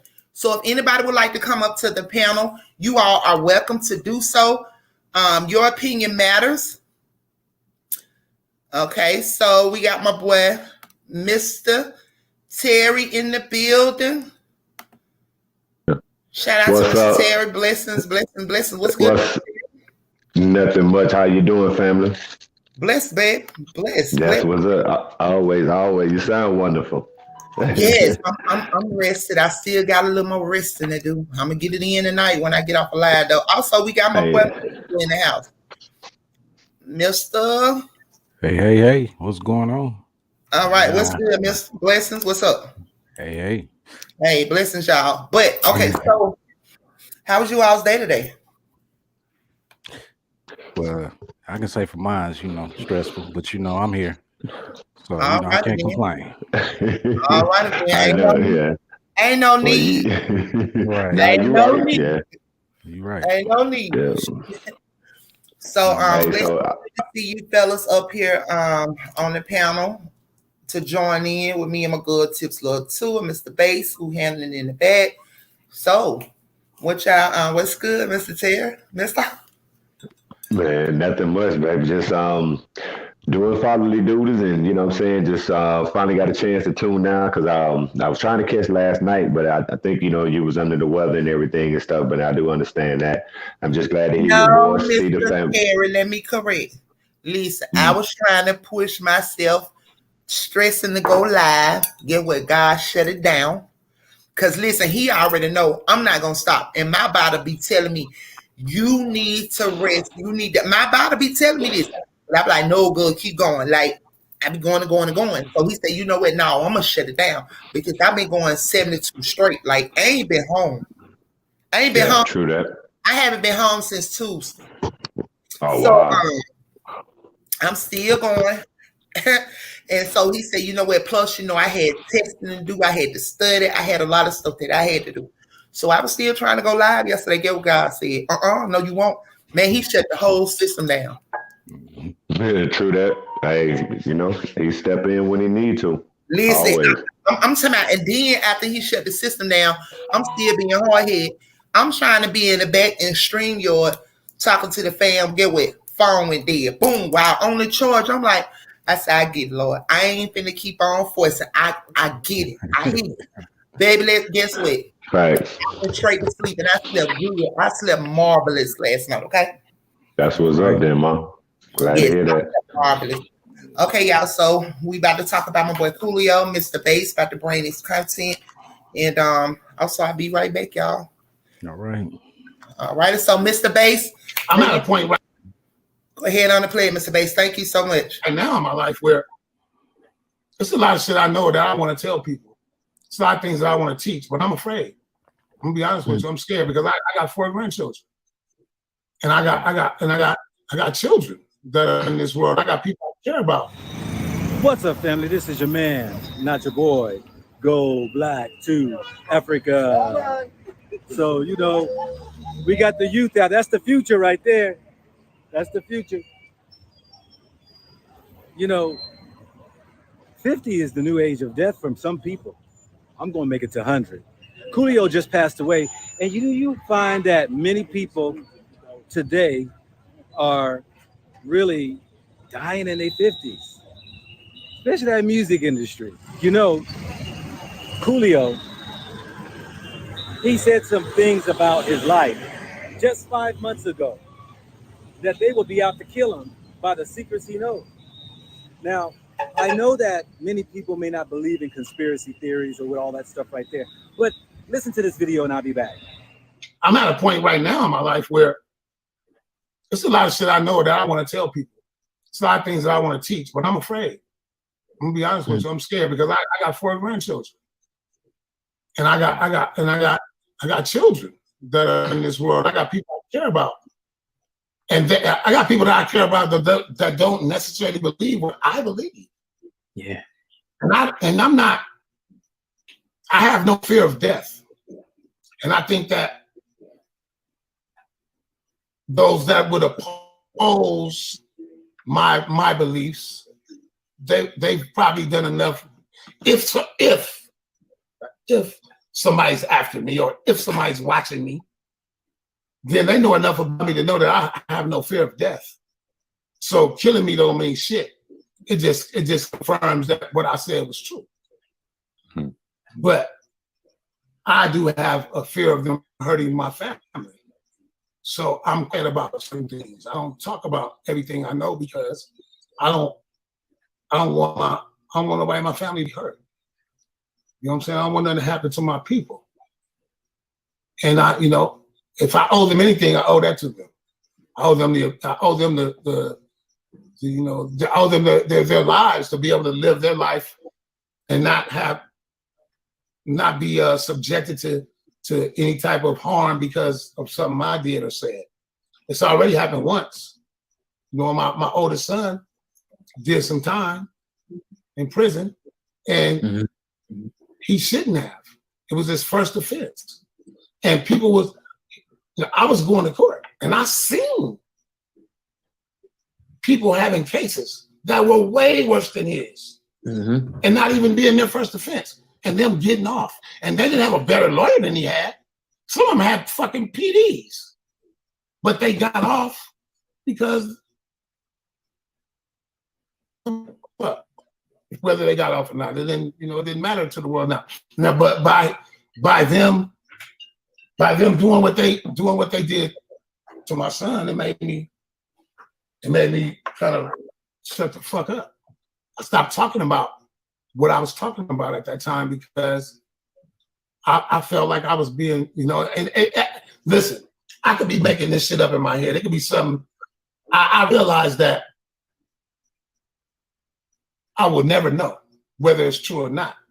But just to make sure that it didn't happen again, I backed off. And now let me say, when I backed off, shit stopped happening. So I'm more inclined to believe that maybe I was right.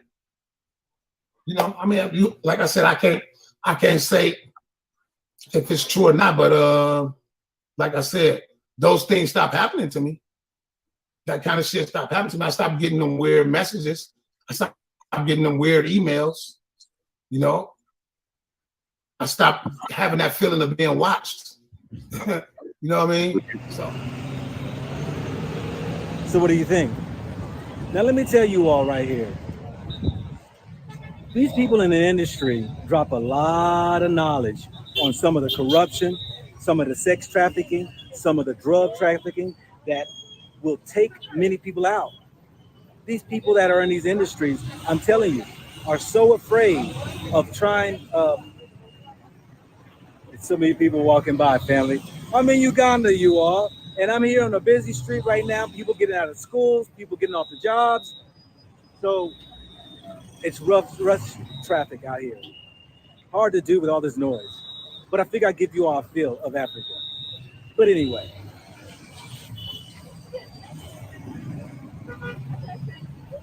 I'm recording myself. So many people in this industry remain silent. Many people will hold their breath, knowing the various things that they should or should not do. I'm telling you that we need to really watch out what they're saying because it also has an effect to us in the community. Sex trafficking is very big. And we have to realize that even our children are under attack. we know that even our neighbors and people around us are really under attack. I'm saying, my family, that even we have to be alert because they are screaming the various things that are happening within the community. They are telling us what's really going on within that industry and on the streets. So, family, Coolio, was he murdered? Did they take him out just 5 months ago saying the things that he had hidden inside could cause harm to his own family? Was he telling us something that we all should have been aware of? I don't know, but I'll tell you this right here, family. This is a crazy world, and we have to protect our children. But the interesting thing, as you see the school kids walking around here, safety is pretty much everybody watches everybody. Not to say it doesn't happen in Africa. There are those who will get snatched in Africa. But for the most part, you have a lot of eyes on the street, watching the youth, watching the women. But with that, this is your man, not your boy. Go black to Africa.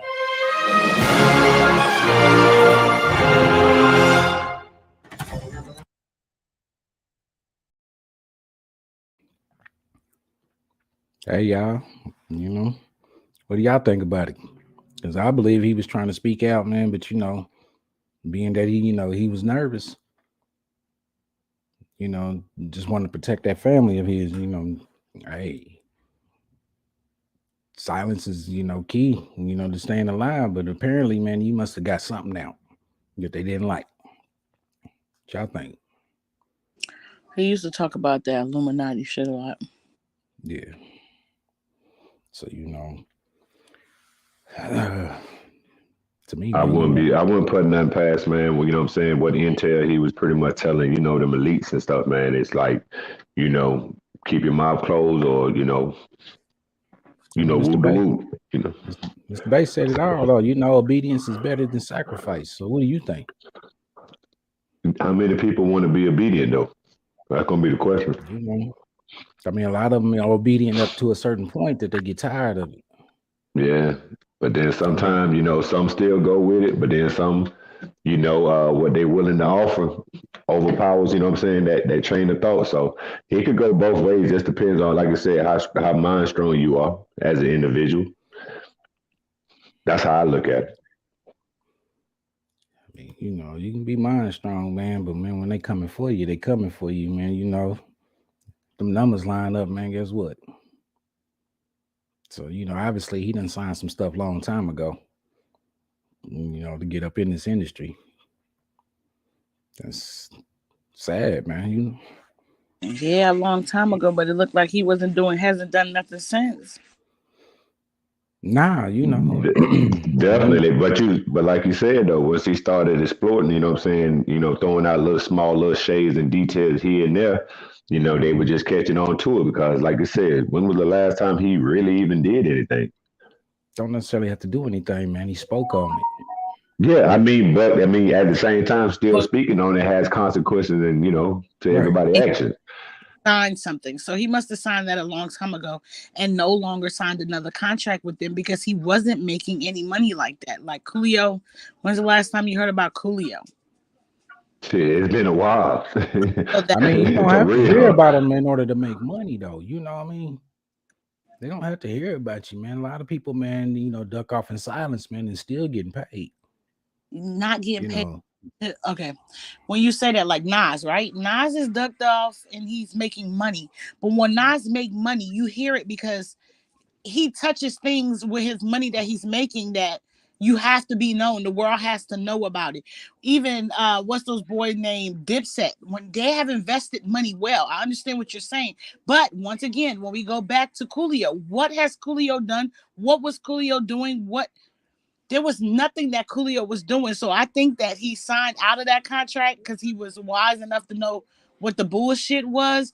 But then he started speaking on it and they came after him. Facts. I can see it. I see it that way as well. Man, you can see it that you can see it that way also, but something had to give, man, to where, man, some money, man, or something was being cut off, and he just got to the point to where he's just started talking, so obviously he had it and said something. I mean, I'm looking at one of the chats, man. Somebody in the chat saying, shout out to Dottie, shout out to Mr. Edward, Sir Miguel. She said Coolio told on. And then Sir Miguel said he made money overseas. He just finished a tour about 2 weeks ago. So, man, he was making money. That's what I'm saying. People still making money just because they're not in the limelight like that. I mean, I call it the chilling circuit. They be on the chilling circuit, man, hitting these casinos up, doing shows and stuff. They still getting some money somewhere, somehow. And something had to give. I'm not saying he wasn't making money. I'm not saying he wasn't going wherever. Look where he had to go, though. He had to go overseas to make money. A lot of them make money overseas. That's what they get the majority of their money at. Once you touch American money, right? When you go overseas, that's why Robert really never went overseas. Your money lessened when you go overseas. Just like that girl that went overseas and got arrested or whatever like that. Your money lessened when they send you overseas. When you go overseas, you're trying to stay alive. I mean, it can. I hear you on that, and I also, man, disagree on that, because a lot of them go overseas to get the money. It's a lot of them make more money overseas than they do here in the States. So I mean, a lot of them love going overseas to do their tours and stuff, because they make a killing. They make a killing, man. Your girl Dottie up in here said Coolio had an interview on Hip Hop Uncensored. He told a lot. Okay. And then you have Miss Cynthia Thomas. But some people get confused to who be obedient to, because who to be obedient to, because they forgot that there is a God. You can't put Illuminati in place of God. True that. So, man, obviously, man, he could have been weighing heavy on his conscience about some of the things that he participated in over the years, or whatever the case, man. He said, man, they came after his son. So, man, he started speaking up on some stuff. He had an interview 5 months ago. He told how they were on some gay he wasn't down with. Okay. I mean, I hear a lot of that too. I hear a lot of that in about the industry, man. On the gay shit. That's in the music and the movie, so that ain't nothing new. I think that's just an entertainment period. Facts. Yes, all of it. You know what I'm saying? And then, like you said, at the same time, it probably was just some things that he ran across, and like you said, he was in so deep. I can't say he, did a lot of those things. He, what I'm saying? I'm just on the outside looking in, but for what he know and the things that he do know, talking about it, I can't say it put him in this situation, but it's just some things you can talk about, some things you can't. I can't say he wasn't making no money. I mean, because like you said, you barely even seen him. Overseas, a lot of people try to go overseas to get money, but I don't know how that currency traded and stuff like that, because I haven't really traveled out of the country. But to me, but to me, at the same time, it's just all money ain't good money though, bro. Don't care how bad you heard. You do make more money overseas. However, we got to remember that the powers that be, that's where all this mess began, in Europe. Okay, so you're not going to run to Europe to escape the Illuminati, or so-called Illuminati. You can't get away from them over there, because it's more prevalent over there than it is here. Right. True that. Yeah, definitely that, because it started from there. So, but I mean, it just something had to give to make him, man, just to start speaking out on it. I mean, something happened to him. I mean, maybe it was just about his son. That was enough to boil him over, man. Like they're doing too much. They're doing too much. That actually slowed him down a little bit about his son, because they was proving a point to him. you know, how they're in control of these kangaroo courts that we have here in the United States. And again, speaking about overseas and American artists, they appreciate our music more than we do. Right. Believe that. Mm-hmm. Yeah, believe that. And when in 75, when I toured Japan, I couldn't believe it, man. They treated us like royalty. You know, it was unbelievable. You know, and the stadiums and theaters that we played at was jam packed, was full to capacity. You know, and you know they really appreciate American music overseas. Yeah, they do. That's why all they fundings come from overseas. That's how R.Kelly, you know, going back to Kells, all the Kells money came from overseas, y'all. Like real talk. And so Miss Dottie said he had the interview 5 months ago. He told how they were on some yes. And if y'all know that they had blackballed Coolio. Y'all didn't know that? Yeah, they shut him down. He was doing things on his own, like, you know, doing little private shows, stuff like that. But yeah, they actually blackballed Coolio when he stated about his son. Pretty much like they gonna touch whoever in your circle. That's why he said he was trying to protect his family. But shout out to my boy J-Rock. J-Rock is on the panel with us tonight. What's up, love? Blessings, J-Rock. Blessings. What's good, love? Hey, how you doing? How you doing, J-Rock? What's up, Big J? How you doing, bro?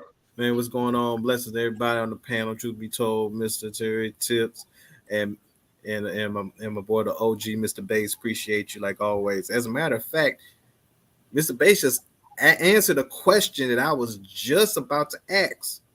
When you talk about, you know, going overseas and how the Illuminati was really more prevalent overseas over there, the question I was asking was, does it seem like the music over our music over there overseas is more appreciated by them than it is over here in this country? And he just confirmed and said yes.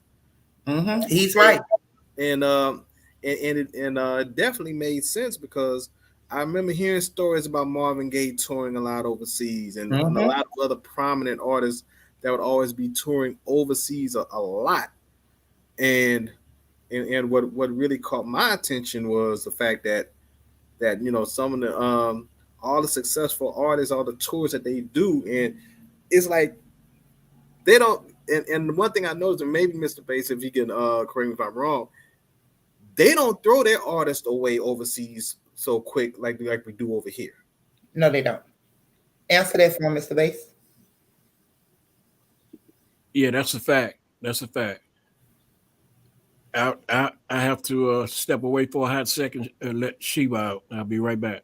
Okay, Mr. Bass. Thank you. No worries. Mr. Bass will be back, family. But yes, J-Rock, you are absolutely true. You know, they treat and love Americans more overseas and the music that they make overseas than they do home in the U.S. They make their money abroad, like I said. That's where Kel's money was coming from, overseas. You remember, like, when I had first not started going live, but we had first, like, a few of our lives that we were into, I pretty much had told the people that, you know, that's where Kel's money was coming from, overseas. I gotta be honest, y'all. You know what I'm saying? That's where they funding come in at. That's where they get the bag at. You know, they love our artists more and appreciate them more than we do. Look at Mike. Michael Jackson was like that, y'all. They loved him abroad. They loved him across the world, you know. So yeah, absolutely. They love Mike, because here's when you know that you are here's when you know that you're a bad motherfucker. If you can go overseas to a country that don't speak English, but they can sing half your lyrics, damn near word for word, that confirms how cold of an individual you are. Absolutely. Look at Park State JT, Johnny Taylor. Absolutely. That's how he stayed afloat. Yes. You know, because yes, part of the American industry turned on him. Facts. Tina Turner did the same thing. Right. You said that R.Kelly made most of his money on tour in foreign country. How is that so when they said robbers are scared to fly? Girl, listen, the facts of the matter is that's where he made all his money. Girl, they gonna say whatever. Another lie they have been caught in. Because there's not too many videos of R. Kelly being overseas. That's where all his money came from. Matter of fact, keep it going, fam. Let me bring you the receipts, tips. Thank you, boo. And I know there hasn't been a show overseas that R. Kelly hadn't sold out. I'm not saying that. I'm saying if half of his money came from overseas, how is that possible if y'all say Robert is scared to fly? Okay, a lot of the record companies are owned from people from overseas. They're what? A lot of the record companies, the big record companies, the owners are from overseas. I still don't have anything to do with Robert traveling overseas. But I mean, he did tours overseas, didn't he? He did a few. I want to know that that's half of his money. Robert didn't travel overseas like that. That's what I want to know for a fact. But a lot of record sales were done overseas. Even if he didn't make money on tours, he still sold a lot of records overseas. Yes, indeed. A lot of these people, man, still make a lot of money from overseas. I mean, ain't no ifs, ands, or buts about it. That's why they love touring over there. Mm-hmm. I saw the video when R. Kelly went to Africa, and when he arrived at that airport in time for the World Cup, it looked like it looked like R. Kelly was Muhammad Ali in the 70s and Michael Jackson in the 80s when he went to Africa. True indeed. I remember that. That was his first Olympic thing. I'm asking, because it made it say that Robert made or went on tour overseas to make most of his money. Yeah, and that was one of the reasons why they didn't want him to go to Dubai, because he was supposed to go to Dubai when he was arrested. That would have been his first time going to Dubai. Right, and they blocked him from going to Dubai, and they was talking about, well, because he was a flight risk, this, that, and the third. But what they didn't tell you was the police superintendent by the name of Eddie Johnson was already over in Dubai for about a couple weeks before R. Kelly was scheduled to go there. Matter of fact, he was supposed to be at a quote unquote law enforcement conference. Why are you at a law enforcement conference in Dubai when Dubai ain't got no kind of ghetto? They ain't got no Southside Chicago in Dubai. Nothing but the rich. What the hell? So why are you really over there? And then, because I actually pulled it up on his Facebook page, he said he wanted to thank the people of Dubai for the conference and hospitality and everything. And this was like that Sunday. And R. Kelly and his lawyer was set to go to court on Tuesday. So he had already tried to plant seeds in avoiding to keep him from already going over there or not to be approved to go over there. But you had a law enforcement conference in Dubai. What are you at law enforcement in Dubai for? Chicago and Dubai is already not only it's two different countries, it's two different cities. And there's no ghetto, there's no south side of Chicago. You ain't got no south side of Dubai. Everybody in Dubai is pretty much well off, very extremely well off. This is the same country you actually see Lamborghinis and Ferraris abandoned on the side of the road. Crash and go buy another. Right.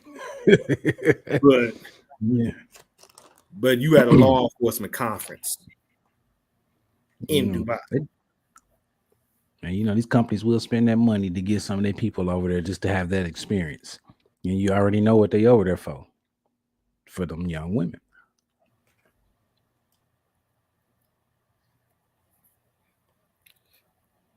Yeah, we've heard the stories about especially some of those quote unquote Instagram models. And they been over there and having all kind of curry put all up in there. It's crazy though, man. But Coolio, man, he spoke on something, man, and it wasn't like he a key word or something. I don't know. I just know, man. But man, I can't say, man, the man had a life, man. He lived a long life.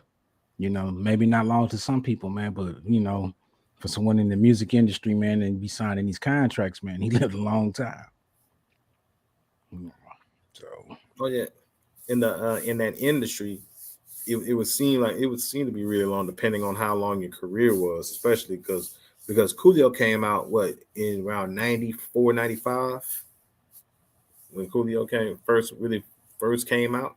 I think it was like 90, about 94, because I'm trying to remember when Fantastic when he did that Fantastic Voyage. I think it was like 95 when that came out, I believe. Yeah, it was somewhere around there, man. Because I remember, man, seeing Fantastic Voyage, then after that, I think he had a couple of more songs, and then all of a sudden he had that soundtrack to the teacher that was in school. To that movie about the school. Yeah, Dangerous Minds. Yeah. So my question would be, man, is he still collecting off of that? Was he still collecting off of that? Because that was big. Yeah, I remember. And he did a couple cameos on videos too. One cameo I remember him on was Master Ace I&C Ride. And they was like getting that I&C Ride, yeah. Yeah, because Master Ace from the East Coast, but he loved lowriders. Mm-hmm. He liked his music and he liked low riding. So coming out the booming on your Jeep. Yeah, and Coolio was sitting up in that in that restaurant, coffee house cafe with everybody else up in there. Mm-hmm. So Coolio was around, man. He was getting some money, man, while he had that chance. So I'm pretty sure he was still living off some of that money if they didn't take it away from him. But if they started taking away from him, that might have been when he just started talking. And then other things just started happening for him to shut up.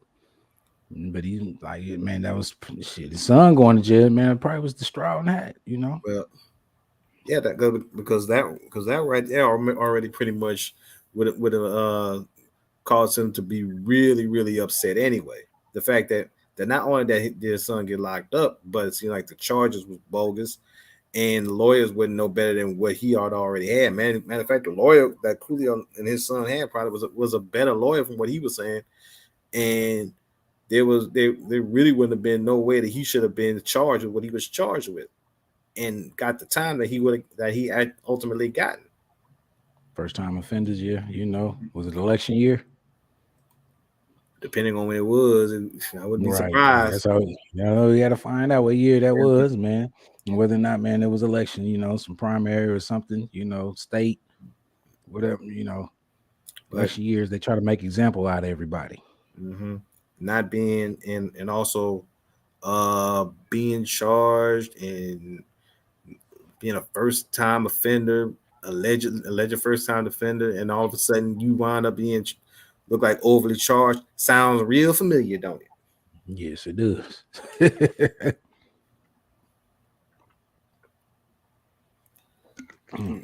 So, man. So man, he said he had four grandkids, and how many kids? Because I think he had about seven kids, 8 kids, something like that. No, I think I heard him say something like that, man, like on MTV or something, man. About all his kids, man. But either way it go, man, Papa Coolio, Yeah, I know artists, they make the bulk of their money from their live performances because everything else is pretty much taken from them for studio time, however much they may have borrowed for a car and jewelry and stuff like that. So they actually make their money from performing. Right. Yeah, that's why they got to do all them tours. One person who be on tour a lot, and a lot of people sleep on him, man. But I know him from Kansas City, man. Tech Nine. Tech Nine is not even a mainstream artist, man. All his money come from being on tour. I mean, he Yeah, loves going overseas to do tours, man. They go crazy he for that know, man. yeah, So, he know and how he to make, cut the middleman out. yeah, you know, he don't even worry about record sales. He already know they're gonna pick up on him, man. But man, I mean, he can just go on tour and do all his music from there. That and merchandise. Yeah, sound like he's a smart man. He don't want to get tied up into that industry, man. Because once you do that, they take everything from you. They give you what you want, but at the end, they take everything from you. Man, And it he's could be very smart. good, it could be bad. But 9 times out of 10, good play, no play. Everything's bad, bro. It's just how far you willing and what you're willing to sacrifice. I don't know what Coolio did. I mean, I really wasn't a big fan. I heard his couple of music and everything and stuff like that. But what I'm saying, for you to be as popular when you came out, he was because he was hot when he came out. And like you said, with that industry, they go off the hot ones and what I'm saying, give you that offer, but then either like you said, contract could have ran out. He was willing to go no further, and then at the same time, hey, he decided he might have wanted to talk about it because I mean, hey, it's conscience, man. Everybody has a conscience, and if they just ate at him, he was just willing to drop little small seeds until this situation happened, man. Yeah, until he starts seeing everything coming to pass to what he was Yeah. thinking and what he was saying. But man, like Boss Lady said, man, sometimes, man, if we look at things in the spiritual mind, man, we see it. I mean, who's to say that, man, he might have started seeing that, humbled himself, man, and start seeing what has been told to him, or what he knew about, he starts seeing it more clear. Yeah, true that. I mean, but at that same time and point, look at what I'm saying, look how long it takes you, what I'm saying. He had to really I mean, I can't say it just happened this year on the situation. Man, Coolio been tied up in that situation for a long time and stuff. And man, what I'm saying, for him to exploit what he did exploit, what I'm saying, you have to really understand you got to give up something to get something. And I do understand you have your kids and sacrifice comes all kind of way, man. But at the same time, hey, you have to live with the consequences that what I'm saying, you put yourself in. I mean, and hopefully, what I'm saying, you do become one, try to get one with God and what I'm saying, in your spirituality, your threshold. But it's just crazy, man. I mean, so much where people lose their life over what I'm saying, secrecy and all kind of shit. But to me, secrecy ain't nothing but a lie. Because if it's that secret, 9 times out of 10, it's a lie for everybody. But y'all playing with these people's emotions and stuff, and they thinking they got a good life, good career, and the whole time, shit, sold your soul to the devil. Now what can you do? All you can do is try to just find God, and hopefully, what I'm saying, He can forgive you at the end. But that's just how they play the system. Well, you know what? Speaking of which, it's funny that you should bring that up, because I'm pretty sure you guys heard about the alleged $90 million that Barry Hankerson was supposed to receive after Aaliyah's death. Right. He had to pay that out. And I earlier saw on shout out to Black CEO Media, because he had a little video about that earlier today. And I kind of checked that out. And while I was watching the video, a thought ran across my head, and it really disturbed the hell out of me. And I kept thinking, like, what would have prompted Barry to actually be involved, to put in that type of policy, if it's an insurance policy, whatever agreement, whatever the case may be? What would have prompted him to do that? Because something had to happen, because you just don't wake up and say, oh, I'm just going to put a $90 million agreement policy, whatever happens to her, just overnight. You just don't pop up in your head for you to, something happened for you to actually do that. It was a play, bro. It was some to me, but excuse me. The way you explaining how you do it, just my intuition and just on the outside looking in, it was a play that was brought to him, man. Like you said, though, this had to be something in the making, bro. Because ain't no way in the world, I'm like you, ain't no way in the hell you gonna just wake up in the morning and just decide to do that. Nah, somebody was in your ear a long time ago, and the only thing it was, y'all was just waiting for the right time to make that chess move. And you gotta understand, Bear been the sneakiest one throughout this whole ordeal. Now I'm trying to figure out, man, how do they get this large of an insurance policy? $90 million. I mean, know that's what? a lot. And she, she didn't have that many records. You know what I mean? So I kind of got a theory about that, and that's where that thought ran across my head, because Barry, being her uncle, obviously, you would assume that her and Barry were on speaking terms. With that being said, what really had me thinking was Barry had it out for R. Kelly for a while. So what I think happened was Barry tried to approach Aaliyah to go along with his agenda to go against R. Kelly. And I believe Aaliyah refused. And because she refused, because see, at that point, that would actually undermine what he would probably have in the future. Right. And with that being said, he wanted to try to give her a chance to kind of get on board with his ultimate plan, and she refused. Then down goes the plane. So in other words, you're saying that basically, man, he's trying to project her future as far as, man, okay, man, she's gonna have so many albums and it's gonna sell. So, you got these insurance companies, man, willing to put that amount of money on the body. Not just albums, acting career too, because she already had 2 movies. More was gonna be on the horizon. So then you have movies and you got acting. So, and the fact that you did it 5 days before she died, man, it didn't even give the insurance policy time enough to mature. Evidently, somebody was working in there long enough for it to make it happen. Right.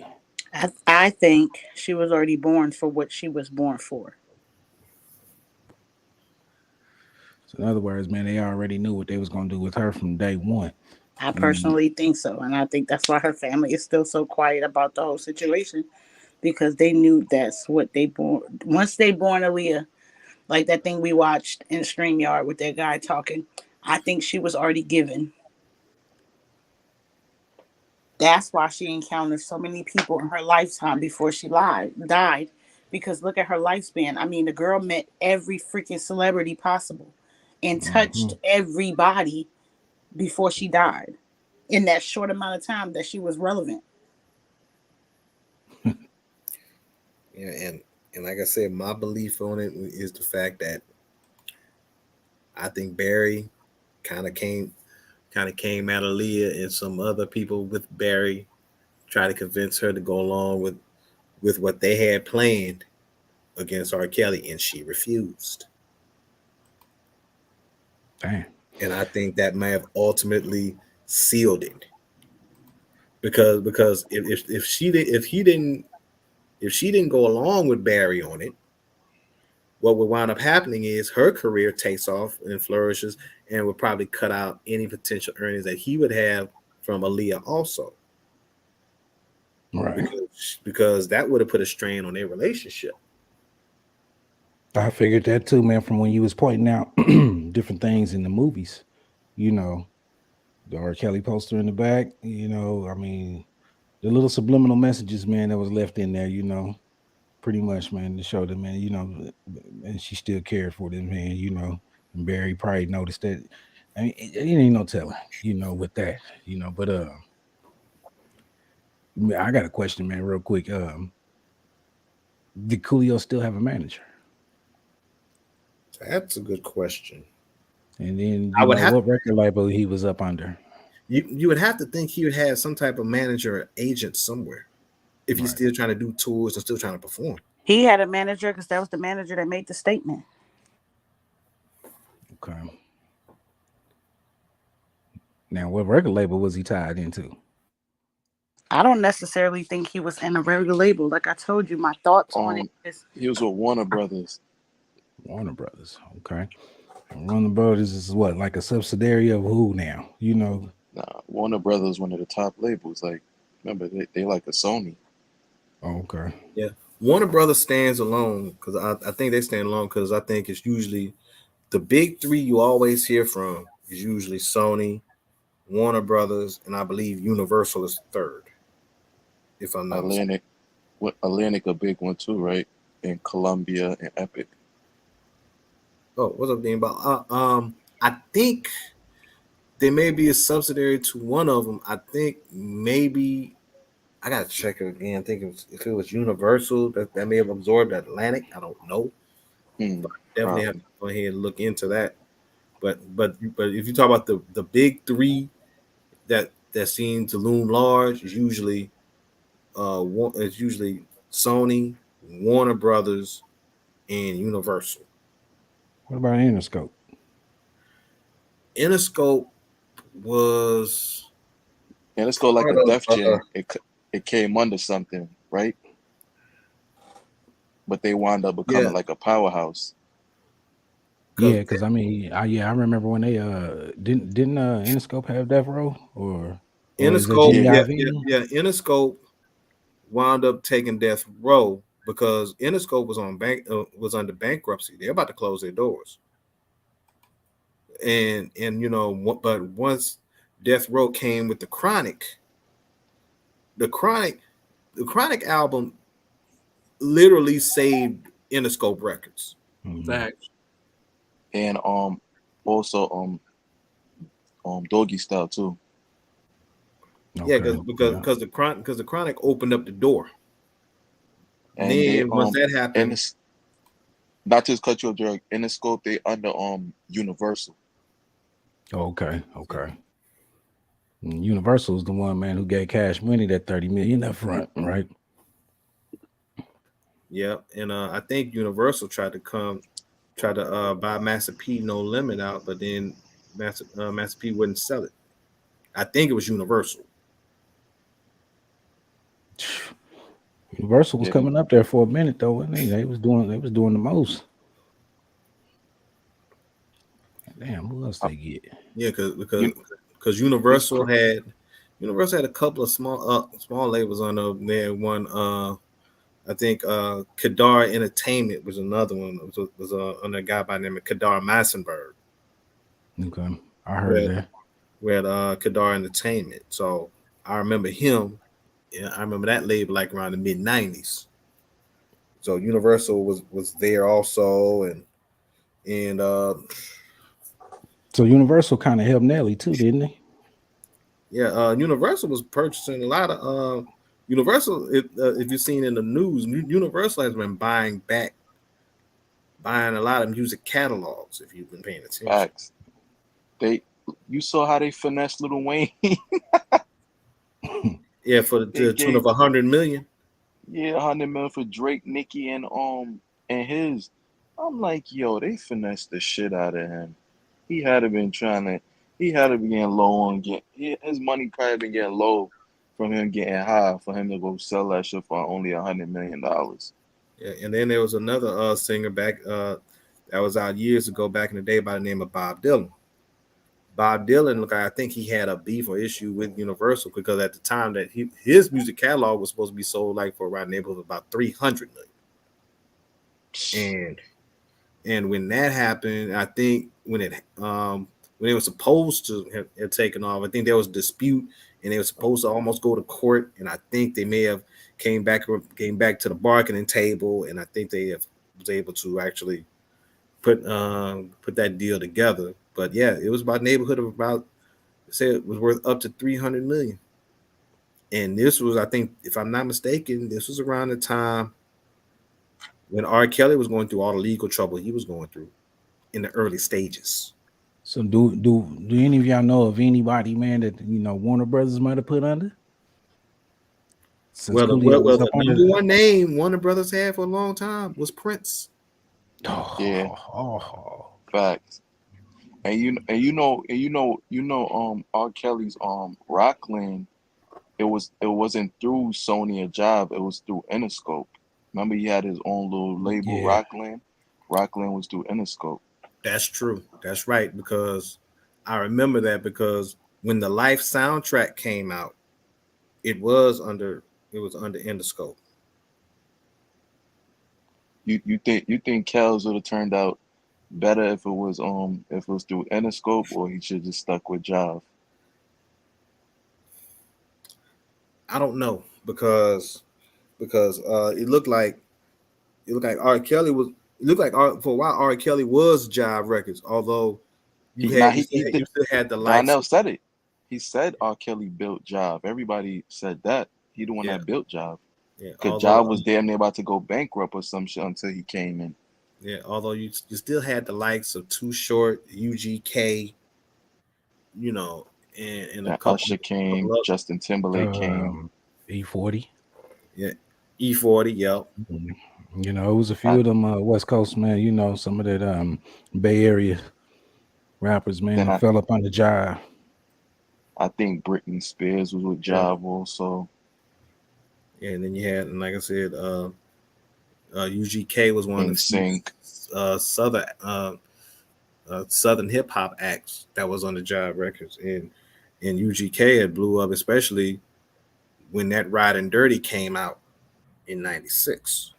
Okay, so my question would be, man, you know, so if Jive, man, had all these people, okay, and for instance, man, you know,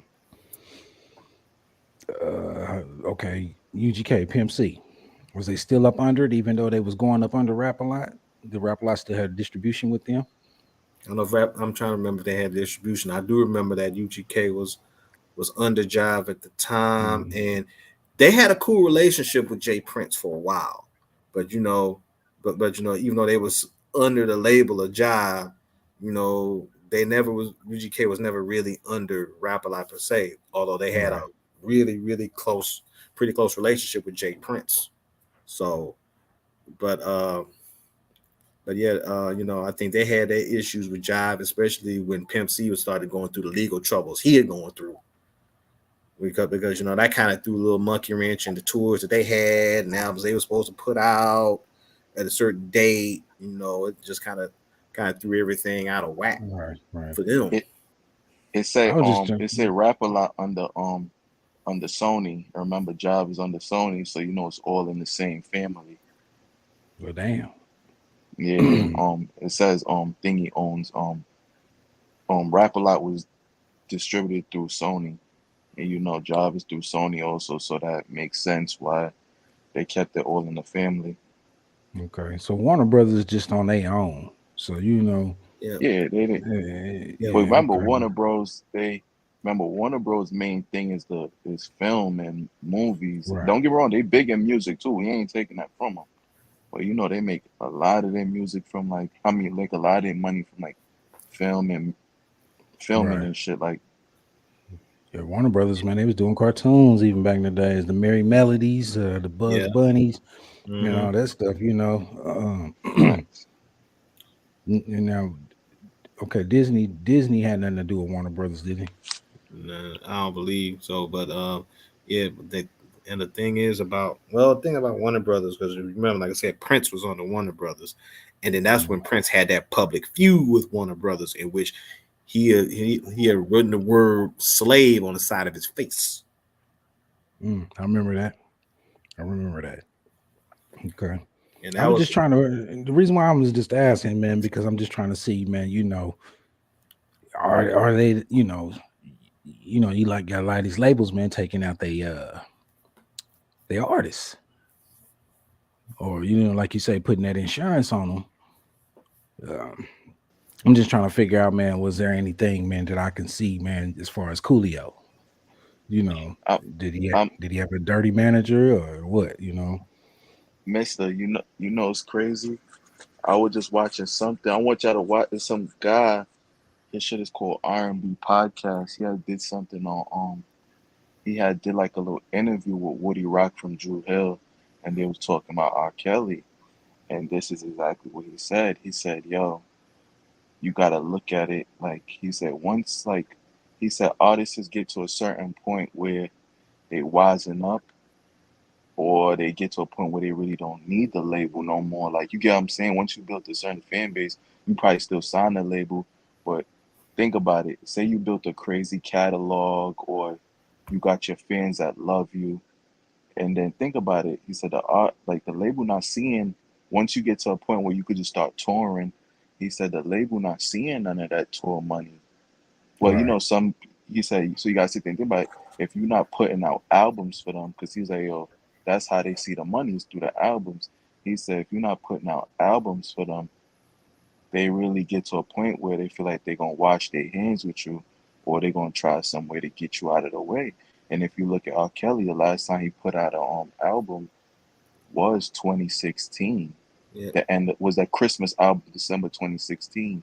And you gotta sit there and look at it. Also, a lot of after that, R. Kelly was starting to put out a lot of his music through SoundCloud, just on YouTube, just dropping it like, you know, kind of like independently. Wasn't, you know what I'm saying? Like if you ever noticed, like the very beginning of 2019, R. Kelly gave us the Born to My Music.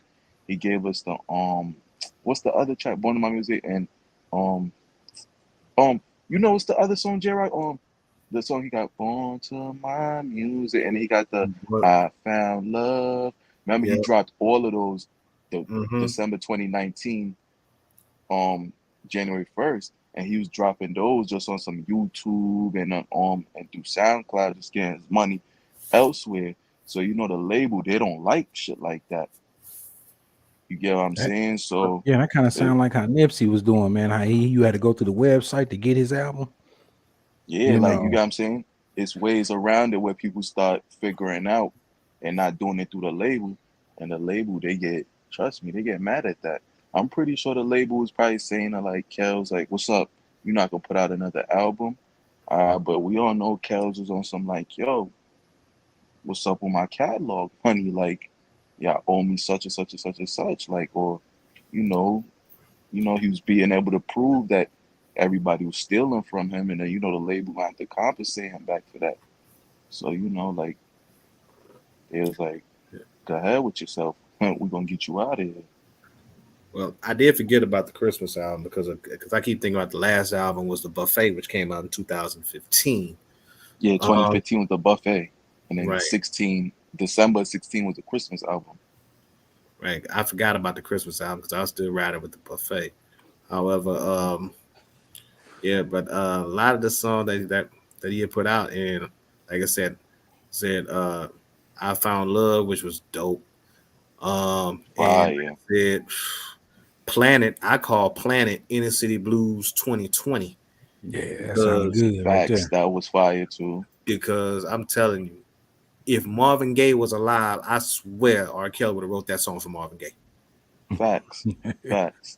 And also, J-Rock, remember that song, I'm so mad Kells didn't get to drop this. But you could tell he gave it to Ron Osley, the Friends and Family. About friends and family. Yo, I was so mad, like, yo, I wanted him to drop that. But then him and he wound up giving to Ron Osley and Snoop Dogg. I was so mad. Cause remember, he was in the studio with Scottie Pippen and Michael Blackson. Yeah, I saw that video, and it was just, it was that. Boss Lady, what you think as far as with Coolio and Warner Brothers? I just came back. Y'all gotta fill me in. I've been gone. I had to do my rounds, and plus the end of the month changing out meds. But I'm here, y'all. Yeah. Well, my question was, about the Warner Brothers and Coolio, maybe his manager or something. Yeah, he had Coolio. He had a manager. His manager name was Posey. I think it was Perez Posey or something like that, if I am mistaken. Yeah, Perez Posey. That was the one that came out in pertaining to Coolio.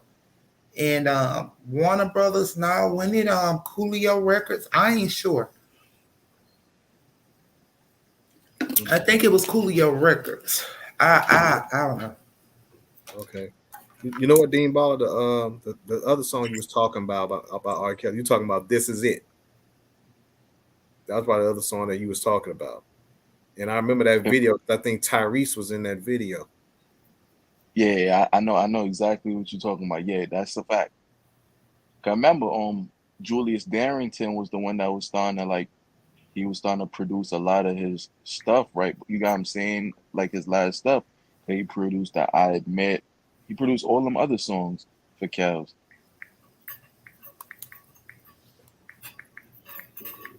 Yeah, and I still look at the fact that even Teddy Riley had a lot of praise for R. Kelly, a lot of in regards to that. So his Vlad J-Rock. I didn't TV J-Rock. I didn't see his Vlad because man, you I gotta don't go watch because I really because as far as I'm concerned, Vlad to me is persona non grata because I don't even mess with him. Now you know it's the thing, J-Rock. Vlad, I like him. I like his contact, but he do be doing a lot of hypocritical shit. I could tell he's somebody he want to make it seem like he's about morals. He'll control opposition, Dean. Control opposition. Nah, definitely. Because he said one time he said something about, oh, I don't give rapists and child molesters and stuff like that a platform. But okay, if he don't get him a platform, Dean, my thing is, if he don't get him a platform, why lately everybody come on his show, he questioned him about R. Kelly? Isn't they giving R. Kelly a platform that he called this man out it? But this is what I'm saying, Queen. But he says he was trying to set up an interview to get R. Kelly. So I'm like, yo, that don't make no sense if you don't like child molesters and exactly. So why do you want an interview from R. Kelly? Because he knows if he get an interview right now from R. Kelly, that will be his biggest interview, number one.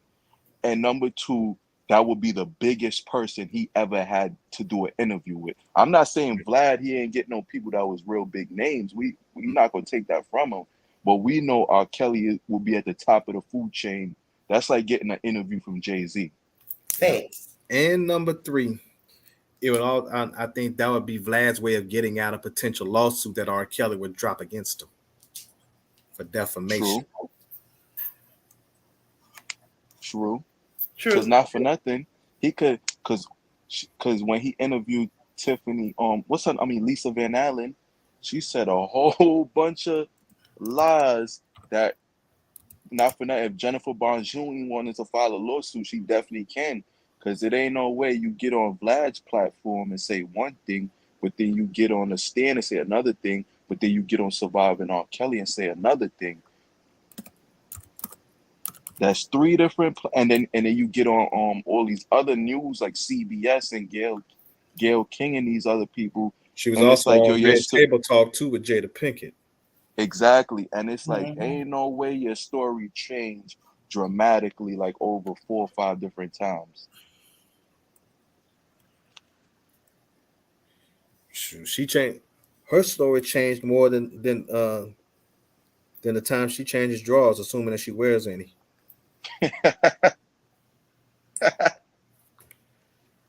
So at this point, to me, this is why I say time and time again, you can't take these people seriously. There's no way you're gonna convince me that he did all of this stuff, but yet he still got time, but yet he still has to go in the studio, write songs for him and other people, and the people who call on him get ready to set up to do a tour. Then on top of that, after you do the tour, then when you unwind, you go to the basketball court, then you go right back into the studio. Yeah, he was allegedly supposed to be going to do tour over in New Zealand and all of that, right? In Australia. Australia, New Zealand, and all of that. Isn't that overseas? Yep. Yeah. Okay. You know Kels don't like to fly, but you know he was about to go get that bag. He don't like to fly, but he go. There his money come in. Exactly. Yeah, well, shit. At first, I ain't like to fly. I bust the airplane down. You heard me? Money talk, bullshit walk. Yeah. They may have to drug him like yes, like you know, used to do Mr. T on the A-Team back in the day. Oh man. Hey y'all, man. I'm telling y'all, man. I'm learning so much more about Kels than what I ever knew. Real talk, because man, you guys was talking about the albums and everything in 2015, 2016. Man, something it's sad, man, that I didn't even know about these albums, because Oh, man, I had wrote them off. So I had question, wrote them y'all. off. What question, Mister and the rest of the fam? So what's Sony gonna do about that money that they owe that man? When they tried to you mute know, him, what they muted him to keep from paying him? What they gonna do? What are they gonna do about that right, money they owe that man? Queen, Mm. right now, this is what they're trying to do. Cause remember, 30 years. That's when you could go. I think it's 27 years. He's able to. 25. So I think it's Yeah, 25 to 27. That's what J Rock was talking see, about. yeah. So right now, you gotta sit there and think about it, Queen. I'm not really worried about that money. I'm worried about getting my freedom. That's what you gotta sit there. You get what I'm saying? Yeah. That's why, like, every single money he has coming in right now.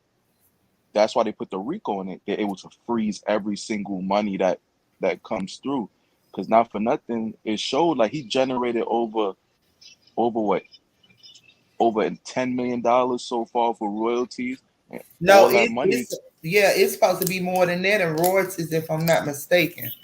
Yeah, now I'm just saying within the past like 3 years, they said like Oh him yeah. getting locked up, he Mm-hmm. generated over $10 million, and Yeah. every single money he has is getting frozen. But you gotta really sit there and look at it. Right now, I'm worried about my freedom. You're not gonna Fact. be really sitting there worried about. So this could just be not for nothing. This could be just be a throw off. Well, I really think this is just a throw off. So you get what I'm saying? They want that catalog, and they're not gonna give up Yeah, that they do. catalog lightly. Trust Oh me. yeah. Cause this is what I even said to J Rock. I was like, you really think that people care? I was like, yo, not for nothing. There's gonna come 10, 15 years from now where another generation who really don't know, another set of kids who don't really know about R. Kelly, and then when they hear that music in a movie, they're gonna be like, yo, what the hell is that? That shit is fire. And then you get what I'm saying? And then Mm-hmm. it's just gonna come that time. It's like, look at how many people. Like, I just found out that fucking Rick James I just found out that he fucking had pistol whip and beat up his wife and then raped her after.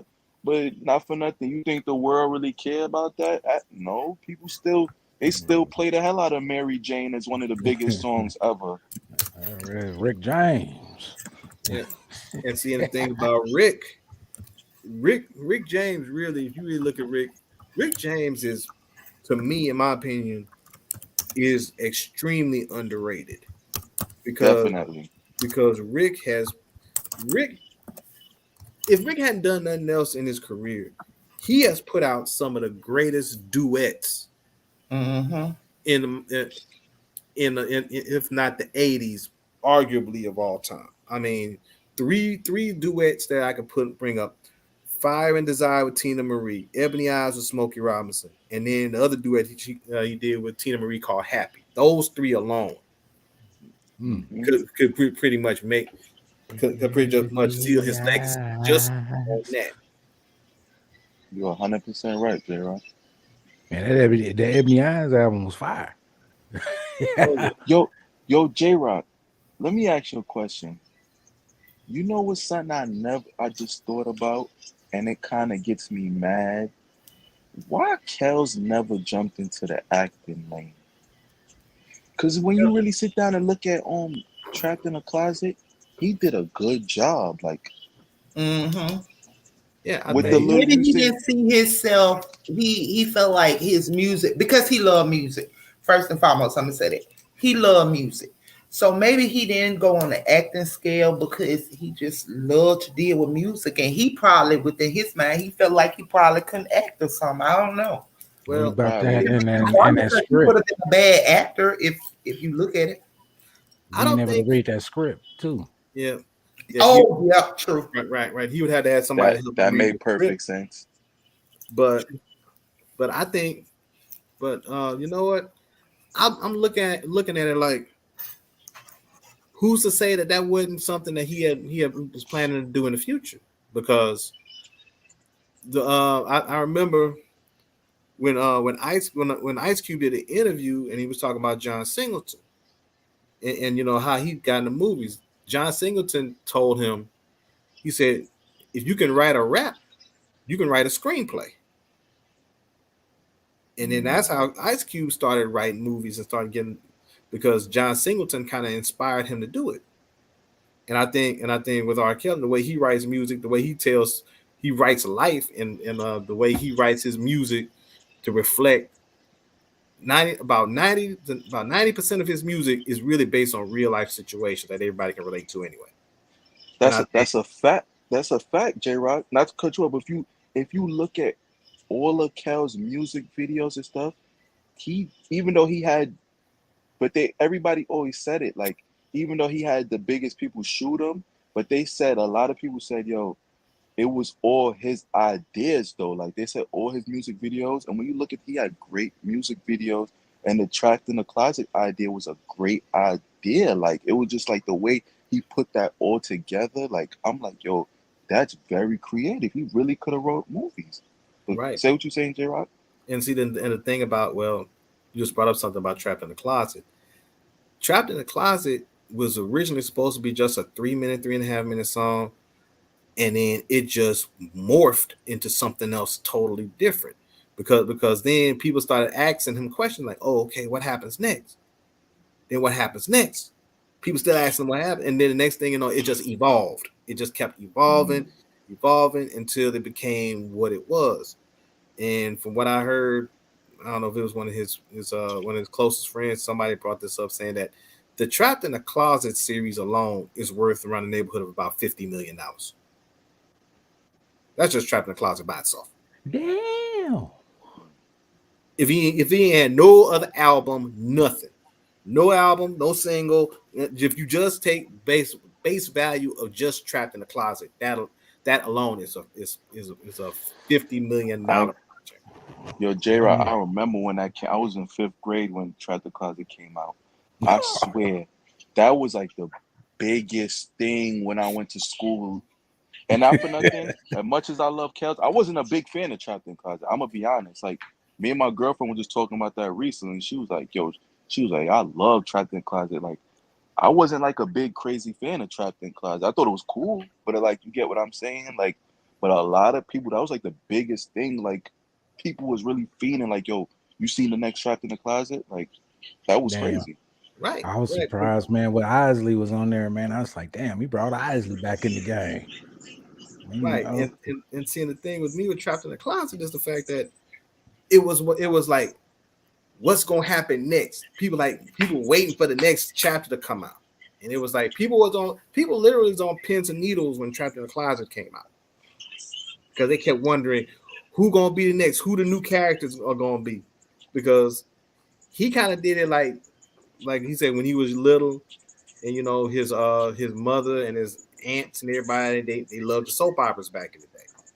So he kind of put it in the mode of the soap operas back in the day, how they used to leave you with cliffhangers, and each chapter he had like a different cliffhanger he would leave, and the chapters just kind of just evolved another piece, and then another piece, and then a new character and another new character.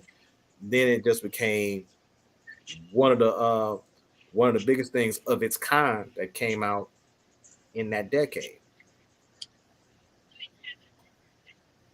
Man, Coolio should have did a couple of Trapped in the Closets. Mm-hmm. Trapped in the Industry or something, man. Hey, something. You know, I'm still tripping off him, man, dying, man. You know, I mean, that's Coolio. You know, he don't look like he was harm a soul. Mm-hmm. Oh, shout out to Lati So Sultry. She said that I noticed that too. This is the first time I saw Michael K. Williams was in Trapped in the Closet. Facts. A lot of people don't be knowing that Kels was one. He always said it. He said R.Kelly was one of the first people to give me like an acting role, because it was that and Wire all around the same time. It was like his first two things he acted in. Yeah, I see. Cynthia saying you got to do a lot of reading. I think that was a weak point for him as far as making movies. You know, but I mean, he was able to write that Trapped in the Closet. Mm-hmm. You know, and I seen a little bit of that. You know, I just thought it was too damn long. You know, I was like, man, we got another one. Facts. Yeah. But I I agree. mean, now that y'all talk about it, man, I'm gonna have to go back and listen to it, man, because I mean, I wasn't a big Kels fans. It was just some of his music, man, that actually got me moving. That actually, kind of, you know, how some music, man, give you that chill, man, because the lyrics are so deep, and and the melody, and all that. But man, Kels has some hits, man. All of them I ain't gonna say I like, but man, the Trap in the Closet was so long, man. But I was just so intrigued by the fact that he had brought Ron Isley back, and Ron was just playing his part, man. Hella good. They both did And good. Uncle Charlie. Mm-hmm. Oh And, yeah. yeah. And the thing about Trapped in the Closet, even though you say that Trapped in the Closet was long, the one thing you can never say that Trapped in the Closet was not boring, because it kept your attention. It kept you on pins and needles. You kept wondering, okay, what's gonna happen next? Who else gonna come out with another? Who's gonna be the other character? And then if you go like in the previous chapters of it, there's always the name of another individual that's dropped that hadn't shown up yet. But then it would show up in the next chapter or two. Then this the person that they was talking about. Okay. Then that person come out, be the next person to come out. It was always kind of like that. So Kels brought Charlie Wilson back. Yeah. Matter of fact, I always thought Snoop had brought him back. Well, he was with Snoop for a little while, but Snoop kept him afloat, but he didn't keep him. He didn't get him to the level that he wanted until he hooked up with R. Kelly. and like I said before, R. Kelly never sought out Charlie Wilson. Charlie Wilson sought R. Kelly out. Yeah, I remember y'all was telling me that. Boss Lady was telling me about that too. I was like, man. Yeah, but because R. Kelly was playing ball at a spot in Chicago Tuesday night, and Charlie just happened to show up. He took a chance, and lo and behold, he was there. And that's how that whole first name Charlie, last name Wilson thing came about. Yeah. Okay. He pulled up with a stem and some cooked up work in his back pocket and said, "Let's go to work, Kels." And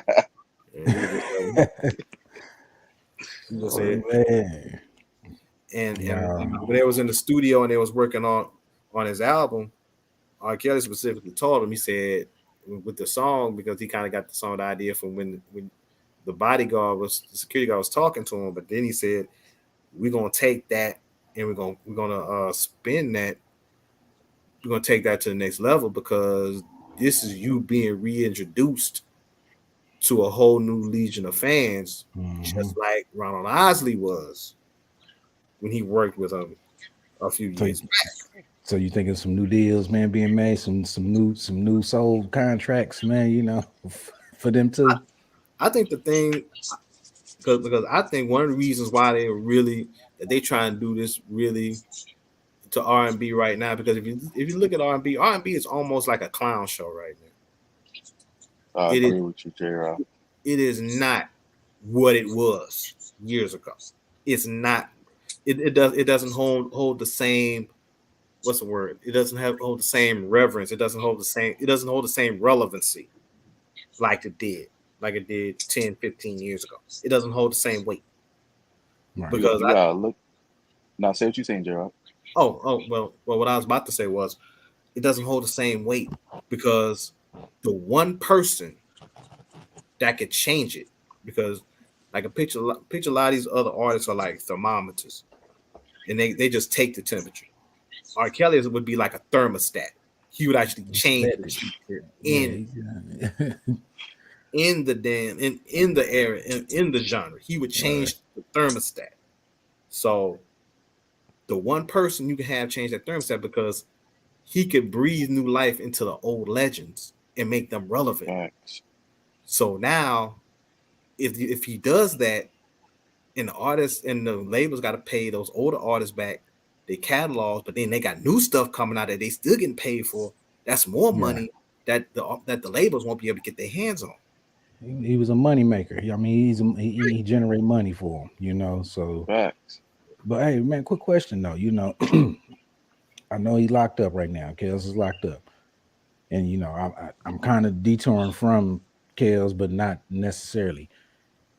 By why he's sitting there waiting for this appeal, or you think are they shipping him to a prison, or are they gonna after keep him his in the county or something like that? You know, after his sentencing and his next sentencing, then they're gonna ship him to a prison. They're gonna hold him, or unless he probably they probably got to transfer him after he gets sentenced. They probably gonna transfer him to the state, and he got to probably go to the county and fight his state time now, like fight his state cases. so would that be like for New York or something like that? Would they, you know, would they Nah, remember send he already sentenced in New York, so he's got to wait for sentence in Chicago. Once he gets sentenced in Chicago, they could send him to wherever his facility he gonna be at in the feds, and then if the state want, they could come take him to the state, like basically the Cook County, because we know he got the state in Chicago, so he gonna be back and forth. You get what I'm saying? From his regular facility where he's staying at, into the county. Yeah, okay, all right. Because I mean, I'm just thinking, man, you know, with a lot of this stuff going on about the conditions of these prisons, man, you know, would they want to ship someone like that, man? Because you know, it's getting a lot of media attention, you know, about you know a lot of things, especially you know for Alabama, you know, because I seen something here, you know, on the news where I'm at about Alabama, about what's going on in there. So you know, it's bringing awareness to man what these you know correctional facilities is you know doing to a lot of people, man. And I'm just wondering, you know, Bonjean do something, man, to keep him away from, or you know, do something in her power, man, to get him somewhere where he might be, you know, where he can be safe. Even you know, I know he a high, you know, profile, you know, person, man, you know, but I'm just, you know, I'm just wondering, you know, that's just, you know, what I'm just trying to figure out because I'm like, man, you know, with all this stuff going on, man, you know, would you want to ship someone like that, you know? With a good lawyer like her, man, well, you know, I don't think she would allow him to be in no messed up facilities. You know, you think you should fight it? Oh no, he definitely they gonna definitely put him like he gonna be somewhere where it's like amongst like where they ship high profile inmates. So he gonna be safe. Like he ain't gonna be in no US penitentiary, no USPs or no nothing like that. He gonna be somewhere Man, where like he good, or they gonna yeah, put him somewhere like they gonna more likely, or another thing they could probably put him to, like amongst a lot of people that have similar charges to him. Cause what they do okay, is send like a lot of people that got sex charges to like the same facility, cause they will have like certain programs and stuff like that right, inside the right. fil you feel me, like inside the facility to try to help them and shit like that. Okay, okay. You know, just I mean, just something that came across my mind. You know, that's all No, I'm I saying. definitely You know, do. I but definitely get what you're I saying. ain't even gonna lie, man. You know, I'm still. I've been thinking about what Boss Lady said here. You know, a few weeks back, man. You know, what's the possibility that he might not even be in jail? That he's chilling somewhere. True. If he get to a low facility, oh man, he gonna be good. He gonna be good. Him and Jocelyn gonna have at the time of their life. Yeah, made me think, man, he ain't, you know, he already having the time in life, man. The way y'all said he was in good spirits, Tip said he was in good spirits, and Bonjean kind of smiling, man, when she doing that little interview. I'm like, shit, his ass ain't even there. And we just I got think, and don't. I think in regards to R. Kelly, I think the support that because I think what's gone into attention is the support for R. Kelly is increasing slowly but surely. It's starting to increase more and more. Even though you can't deny it. Even one of the videos that was put out earlier was saying that you can take his money, but you can't take his talent. Mm-hmm. Of course, can't. You can't. One thing you can't do is deny that man's talent. Like even everybody that hates him always says it though. That man is a top 5 artist of in like we talking about not a top 5 R&B artist. We talking about top 5 artists of all time. So that means you gotta pick people from rock, country, R&B, pop, like, and he's definitely a top 5 artist of all time. Yeah, My opinion, I don't think there's no one above him. When you talk about somebody that he could play a lot of instruments, he could do opera, he could do whatever, he could write for any and everybody. Like the man is just gifted. I don't think we're gonna ever see anybody like him. Right. And especially when you have somebody like Adele who said that she loves R. Kelly. Facts. Adele even said that. Now we all know Katy Perry worked with Juicy J from 3 6 Mafia. Now, if she worked with Juicy J, you mean to tell me that she's not going to work with R. Kelly? All right. And then Adele, who also said that she loves R. Kelly. R. Kelly was going to be on the verge to be one of the most powerful individuals in music. If you got Adele, if you're writing the songs for Adele and Katy Perry on the pop side of the game, it's a wrap. You come on, J-Rock. You got Britney Spears at her height, and then Lady Gaga at her height. R. Kelly ain't go looking for them. They went looking for that man. Right. They wanted to hit. Right. They came knocking on his door. Celine Dion too. Facts. They wanted to hit. I see Taffy said something about they're trying to send them to a Supermax in Colorado. I know about that one. That's in Florence. Florence, Colorado. I doubt they're gonna send him there like that. Yeah, that's some hardcore criminals up in there. Yeah, that's where you send like people with consecutive life sentences and shit like that. And like that's where you send El Chapo, Gotti, like people like that, like got like very violent, like it's all dependent on his point system. Like the man is like he's a very old man and he never been in trouble. So I think he's gonna get to a low facility or a camp. They really trying to treat this man like he Hannibal Lecter. Right. Man, when you watch the Jeffrey Dahmer series, that's who they try to say that man is. But that's what he is. He was eating people.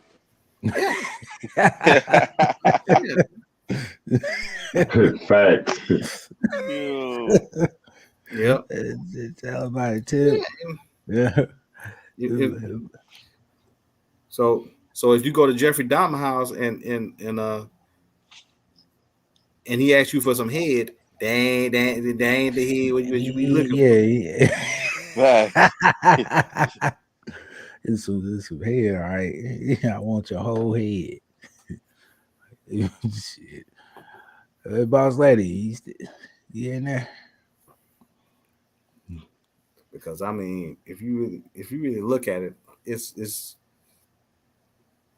Jeffrey Dahmer has because if I mention like, well, Jeffrey Dahmer and all these other people didn't get treated like this, and they'll bring up the same argument like, well, this was pre-social media, so social media wasn't rampant like it was like back then, like it is now. So then that'd be a big difference. I'm like, okay, so you mean to tell me if a dude was eating people back then, that garnered a lot of attention? Because I saw one of the Jeffrey Dahmer trials, and I remember this one black lady in particular. She said, "Jeffrey Dahmer, I hate you, motherfucker. I hate you." And I thought for sure she's gonna jump on that stand and jump on his ass for real. Facts. I know exactly what you talk about. Hey family, I'm sorry, I'm back. I'm letting y'all do y'all thing. I told y'all it's the end of the month, paperwork, dedication, all that. So y'all already know how I get at the end of the month. I gotta have things in order, baby. Man. Okay. So what I missed? Fill me in, family. What's been going on about Kels, man, and then shooting back and forth, Coolio, the prison system. Okay. And, so I'm here now. I'm gonna wait to do the rest of it when I get off the live with y'all. So I'm here now, y'all. I'll let y'all do y'all thing. And I did bring up the fact about the $90 million in regards to Barry Hankerson. Okay, with the lead. Okay. So what you come up with, J Rock? Why would he do that to his niece? Well, I can't ask why would he do that, because my belief was he obviously had it out bad for R.Kelly. And I think my belief is that he tried to talk to Aaliyah, and she wouldn't go for her on board with the plot that she had against R.Kelly. Yeah, and she wouldn't go for it because she really loved refused. And the fact that she refused, because the question I asked was, what would prompt him to get involved with a deal like that in regards to his name? Because you just don't wake up one night or just pop in your head. I did just pop in your head and said, damn, I could put $90 million on the contract on an insurance policy. Oh no, you just don't wake up and just do that. I just wonder how he got it done. You know, plotting on it, and then the fact that it was 5 days before she died. And like you said, man, he had to have some people in place for that, because I mean, what is it? A few years before it to mature? Because if you look, but because if you all look at it, everything according to how it happened was not supposed to happen. They knew it was too much luggage. She didn't want to go. She didn't want to leave. It was a lot of stuff adding up to that. She got a phone call stating that she had to be back. All this here allegedly, So yeah, I know it was planned. I was like, quick question for you. Hey, babe. Wasn't she? Who offered her the chance to fly on his private jet? And you said on who? You said Barry private jet? Was it Hype? Was it Hype Williams? I don't know, Mister. Somebody I know I read it, or maybe it was just watched on the video. She was supposed to get on the private jet, and I think she wanted to ride with them or something. I'm not for sure. I mean, just quote I me think it was wrong. that. It's something like that, but let me see if I can remember, because I be doing so much fucking research and knowledge. So however it was, with all of her entourage, along with everything that they had, it was extremely too much. The capacity of the weight was too much to be on the private plane, but however they forced them to go, it's something to that magnitude. Yeah. And then they talk about that the pilot may have had cocaine in his system. Yeah, he was just like with your boy, what his name is, Old Code. Yeah. That remind me of that drummer dude, man. What's his name? Travis Barker. Oh, the one everybody else died except him. Okay, so Parch said they said Barry and Hype Williams. So you may be correct, Mister. That's something I got to research because I don't know. But yeah, Parch said, yeah. That makes sense, because Hype was the one that, it was Hype and X that did damn near all of R. Kelly first videos. Yep. So Barry probably had that pull with him like that. Wow. Yeah. Hey y'all, isn't this since we talk about Coolio, isn't it somehow he did the same thing DMX did before they took DMX out of here? We got high. Huh? What, he got high? No, he quoted scripture and read the word. Oh yeah, he did say something about that. Yeah, okay. Yeah. And then he did a tribute pertaining to Eazy-E, and you all know I stated earlier that they eliminated Eazy. They hit Eazy with that knee and gave him that there. And they really trying to keep his name up under the covers. Yes, don't really talk too much about Eazy no more. Only a few. Every time when they start exposing them, especially with that, that undercover shit. But my thing is, y'all check this out. How was they able to hide this shit? Everything we saying over here at Truth Be Told TV is allegedly, is for educational and entertainment purpose only. But, and it's also my opinion as well as everyone else on the panel's opinion. Okay, so y'all question. How is it that, y'all know your boy P, P. How is it that back when he was, allegations started coming out about him, molesting and dealing whatever with underage boys? How was they able to cover that back up and not even, P did? It was just a thought. Brother It was Love. just a thought, y'all. Do y'all remember that though? Like, do y'all literally remember that? Like he was getting, hit for, the allegations of mess with underage boys. Y'all remember that? Yeah, well, he messed with some of the band. I remember hearing a rumor about he allegedly had groomed Usher. No, but there was back in 2013, no, 16, 2013 through 2016. It just, I wanted y'all, because sometimes I'll be like, okay, so they did chaos like this, and these bitches was grown, but here it is, you got these mugs that be coming with these allegations, and it's like that shit, it's like they turn a leaf and throw that away, like, you know what I'm saying? So, yes, there are allegations from 2013, 16 on up. Also, when he went on the what that was, the Drink Champs, y'all, when what they L'Oreal or whatever that nigga name is, they were talking about his print and okay, keep going, y'all. I'm just listening. Y'all know, every now and again I'll pop out with some shit now, but keep going. Hey, I believe you. You be speaking on some things. I still think, man, something happened with him and the band. Man, oh boy is pissed off at him. Listen, Man, something happened with him. Something happened with him and all the niggas in the industry. Ain't no someone, baby. That nigga's the industry whore. Baby, listen, he had the whole industry. Like real nigga shit. Like I don't even think the city, baby, I don't even think at this point, I don't even think she is who she is anymore, baby. Because when she crossed over there, ain't no point of return. She probably a chick with a dick. Damn.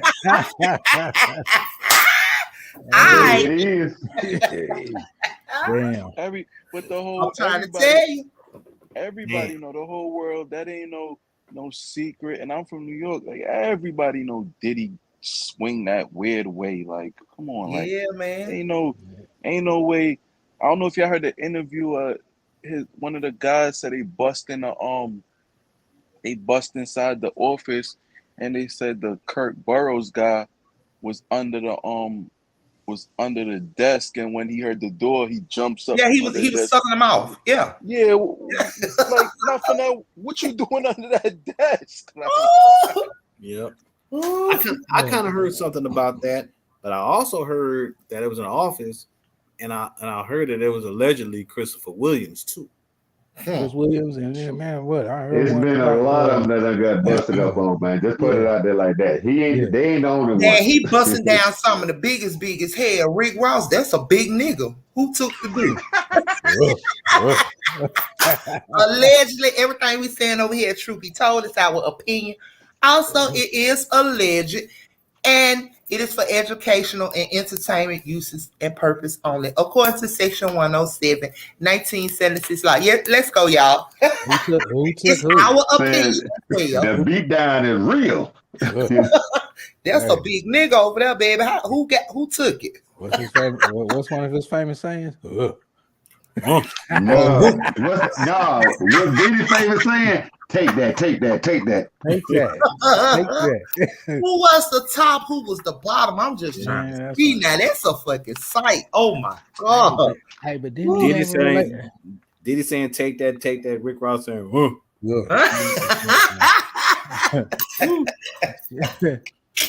I think we just answered our own question. Baby. It also says situation. And y'all know what? Gotta let it burn. Look, it's starting to show too, y'all. Like it's starting to show, and it's really starting to come out. Do y'all not know, like when this certain type of demon, when this demon talking now, like baby, he using the hand gestures, like he can't hold that shit in no more, y'all. And he looks so since they didn't stop that adrenochrome. Okay. Shut up, boss lady. Y'all probably ain't ready for that. Y'all ain't ready for that one. Man, they looking pathetic. Yes, Marsh said I wouldn't hit Rick.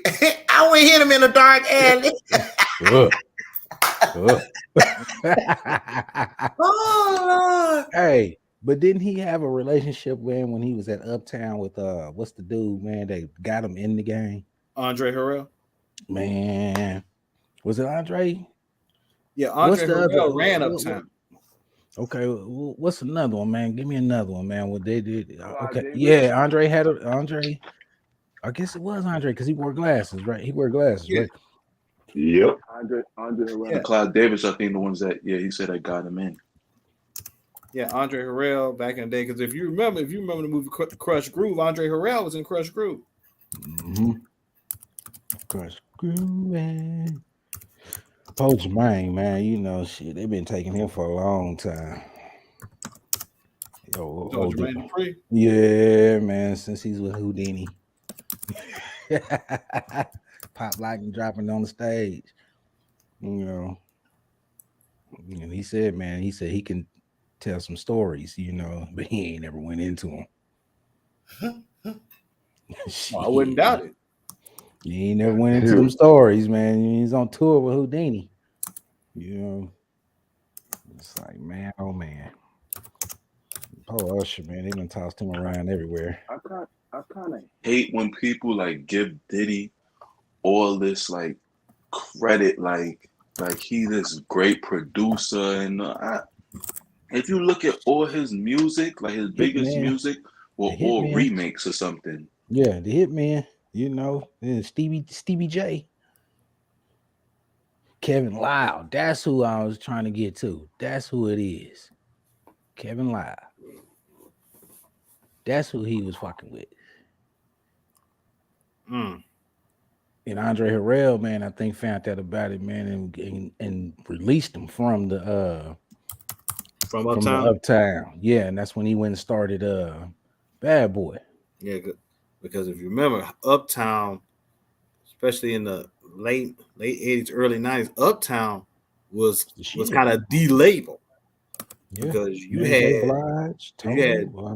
Ty was still there, Mary J had came aboard, and then Jodeci was there. Jodeci, and Christopher Williams. Heavy D was still there.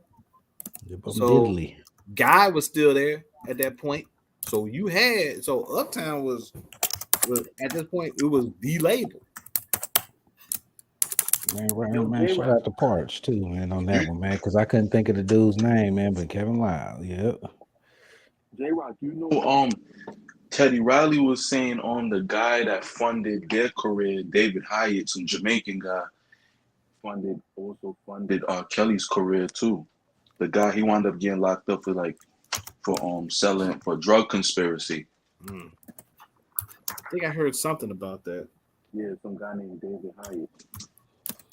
Yeah, because the first time I heard about Teddy Riley was, you know, obviously way back when Keith Sweat's first album had came out, and he produced half of Keith Sweat's first album, and he was like 17, 18 years old then. And then when Guy came out in 88, and obviously that blew up. Damn. Oh, jam. And that just blew up. I mean, then, you know, he was like Teddy Riley became the man in demand. I mean, he was on. He wasn't only just doing R&B. He was doing singing for some rappers like Heavy D, Big Daddy Kane. So Ted was everywhere. Michael Jackson came calling for Teddy Riley. So it was. I'm not gonna lie. Teddy has some.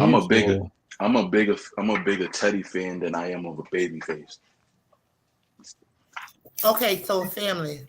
Okay, so if anyone is on the panel, if you all are like tired or sleepy and ready to exit, you all may exit because the other guys are talking and you all right. I missed a little bit, so I'm in here now. Like I said, end of the month, getting my bag, changing out meds. So yeah, I missed some things, so I'm in here. So if you all are ready to exit, you all can. I love you all and good night.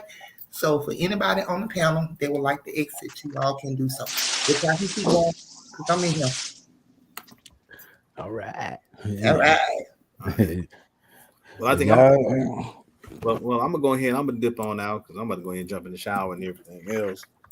All right, thanks, J Rock. Thank you, J Rock, man. Appreciate you coming up, brother. Oh, no problem. I appreciate y'all. Be safe. I appreciate y'all as always. Y'all have a good night and a good and definitely a good weekend. All right. Blessings, brother. Be blessed, J Rock. Dean, you still up in here with us? Yeah, Dean still up in there. All right now. Last Friday, me and the sis Tip, we was up to like 3, 4 in the morning. We just talking. Yeah, baby, ain't no school tomorrow, baby. They in the back chat. Someone's on. I've been gone for an hour now. I want to come back talking, baby. Baby, ain't no school tomorrow for no church. Baby, I don't gotta go to work, baby. So I'm up here tonight. I just might go 4 hours, 5 hours. Hey, I'm here with y'all, man. Okay, so we gonna go 5. Good night, Tip, Mr. Bass. I love y'all. Good night. What's up? I know BL sleep, so we good with the moderators. VL sleep. So let me see who in the comment section. If y'all ready to go to sleep, family, y'all can go to sleep, baby. Get what? I took me a little power nap. I got me a lot of rest last night. Okay, so Trey Lynn still in here holding it down. Kish still in here holding it down. So shout out to everybody in the comment. Listen, y'all. Hey. Okay, Parch, we up. Okay, baby, I'm up. So if anybody on the panel would like to go to sleep, I love y'all. Bless y'all. Just hit your mic. Just hit your mic. Yeah, because baby, they'll be in there like me, baby, snoring, knocking everything off the walls. Okay. But I came in late. I'm in here, y'all. I came in late, so man, I'm up with y'all. Who is y'all? They in the back, they fast sleeping, baby. Mr. Bass, you know he kicked back and he gonna be out of it. Plus, Tip in the background, like, oh, baby, go on get that sleep, Tip. We'll hold it down for you. Get a little bit of sleep. They don't know how to act. Yes, baby, I'm up, baby. I am up, baby. Baby, I got rested yesterday, baby, and I got me a little rest today. Mr. Bass, look, I was napping, and he said, "Oh, boss lady, okay." About 9:15, I said, "All right, I'm up." Let's go. And he talking about a clubhouse for where? Yeah, I had a weekend out, baby. Ain't nobody been in there lately, so ain't no purpose. When y'all get back active and want it, we'll make it then. But all right, y'all. Shit, man. Hey, I look. I'm stuck on this Coolio thing, man, with his manager, man, and Warner Brothers. Do y'all think he's allegedly? Who y'all think well, we know who took him out, but who y'all think went along with it? Was it the best friend? Or did the manager talk to the best friend? Y'all, which was it? It was one of them. Which was it? There's some money to be made from somewhere. They gave Coolio that cocaine. That fentanyl. That fent. Yeah. I either put some in his drink, but however, I thought he was clean though when he started back because his body had got clean. He had not, but also you all know when you do it over a long period of time and your body stop, it'd have been already caused a lot of damage. Okay, now cardiac arrest in the bathroom. Oh, it might was that fit and he was shooting. Oh, girl. Well, they ain't listen, girl. They hit him up with the girl and placed his ass in the bathroom. How you like them out? Allegedly. They did, and they cleaned the scene, and they ain't gonna find nothing, and they gonna label his ass as a cardiac arrest of old age. Yeah. I mean, he did sound bad during that interview. Telling y'all, my nigga was on drugs. No, listen, they took that man out of him. While y'all up here talking about it, let me see if I can pull up the Ashley, what happened. Now let's find out about his manager, man. See if he got any ties to some other people. Yeah, let me see. You already know where I'm going, don't you, mister? Man, I'm telling you. Man, man. Yeah, I couldn't wait to get out there, punch that clock, man. I'm sorry, y'all, but be at work, man. It'd be interesting, but it'd be boring. I'd be like, man, talk to some real people because people at the job, man. And I'll be like, man, y'all ain't understanding what I'm saying to you. They over here trying to figure out, man, why we got all these breakers, man, popping in the middle of the night. I said, man, y'all ain't knowing they've been flying that plane over this shit, man, for late at night. TV's going out by 2:30 in the morning. You got to get up, man, flip your breakers back on. And I'm talking about every apartment. Every apartment. Okay, so Mister, would you like to share your screen? I'm about to send you a link real quick. Hold on. Already. But yeah, man. I got to saying something about the CERN, man. Let me tell you. My coworkers looking at me like, what? Because a lot of them don't know. Hey, I showed it to them.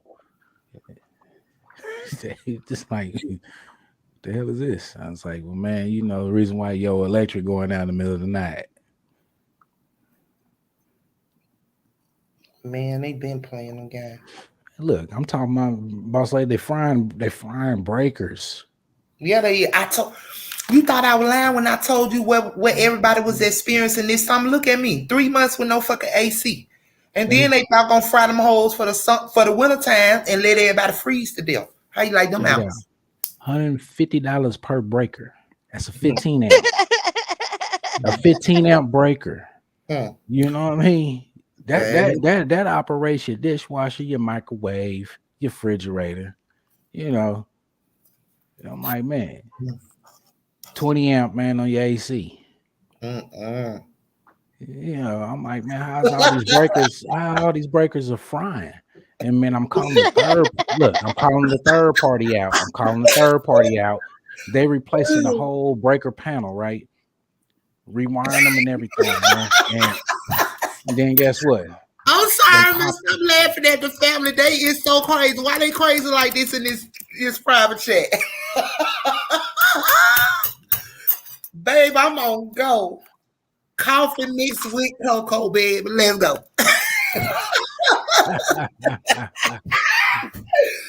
Look, you wired up, baby girl. I'm good and right. I tried to warn him, Mr. Ted. Facts. Hey, but one thing about it, you tell them how it is, though. I ain't mad at you, baby. You deserve it. Look, I'm up, baby. Up in the stuff, 1 o'clock. I know you ain't listen to Mr. Terry. Yes, baby, I'm up in stuff. There you go, Tip. There you go, Tip. I love y'all people. Look, y'all, check this out though. Milk's about to drop some. Just when a lot of you all don't know about gematria, it's what them people use as alphabets. They pretty much turn the alphabets into numbers. Oh shit, hold on, y'all. Speaking of that, I went and I had to watch number by number. Murder by numbers last night, just to catch myself back up on and see if I can. Yeah. Man, I was. I also told you to watch. Have you caught them Wanted yet, Mister? Yeah, I seen Wanted a bunch of times. To me, man, Wanted is more describes what's really happening. Murder by numbers, man, it's there, man, but it's not a lot. That's why I gave information into it. But that's why I gave the Wanted with the Murder by Numbers. So it can make more sense to a lot of people. So I sent Mr. a link, you all. So I asked you all to go and sub to the channel, and also he'll break it down for you all as well. But people that do not know, it's when you turn alphabets into numbers, it's they go according to English, ordinal, Jewish, backwards, full, and reverse. So I think that's something that you all need to get into. It'll kind of help you. But like I stated before, don't get to playing with your own birthdays and doing all this, honey, because if God said you got 10 minutes, leave your family around. Yeah, leave your family and yourself alone, man. With that, just play with everybody else. Yeah, I do not. Just pick somebody, man, that's already gone. Yes. So what he's about to bring up, what Mister's about to bring up, I dropped a link. It's about to break down Coolio, and I need you all for the ones that are very open. If you're not open, I ask and suggest that you all open up your mindset for a moment and just watch this, how it is broken down, and you all will see what it is. It is what it is, and what it is, what it is, and pertaining to Coolio, so on, so on. So if you all would like to know, like stated, you all can go and sub to the channel, and he breaks it down real good for you all. So, Mister, whenever you're ready, you can drop it, baby. Okay, man. You know, shout out to Call Me Ken folks also. Call Me Ken folks. Shout out to Call Me Ken folks. He be twerking at Gematria. So I'm going to go on mute while you play it. You all pay attention.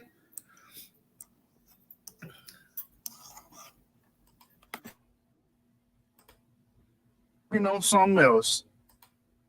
Phone get the Coolio. I'm like, damn, man.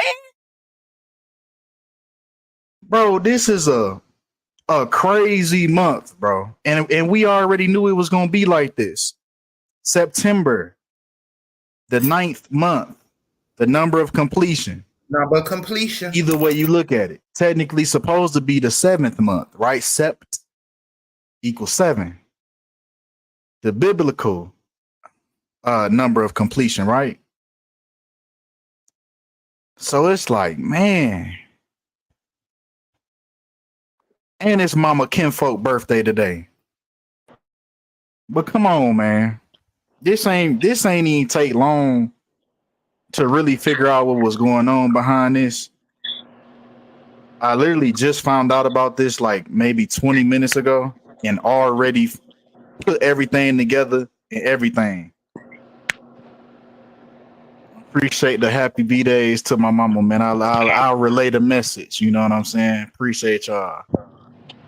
Appreciate y'all for that. But man, we gonna dive right into this, man. Rapper Coolio dead at 59.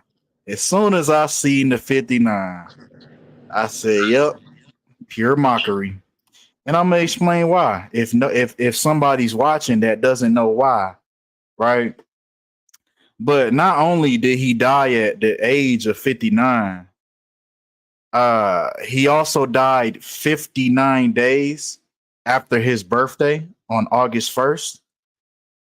And he also died on 59 date numerology, right? If you add up the date that he died on, 9 plus 28 plus 22, you get 59. Now, the reason why I said mockery is because Negro equals 59. Now, what you're looking at, right, is gematria, the practice of turning letters into numbers. This is what they're doing right in front of you without you knowing.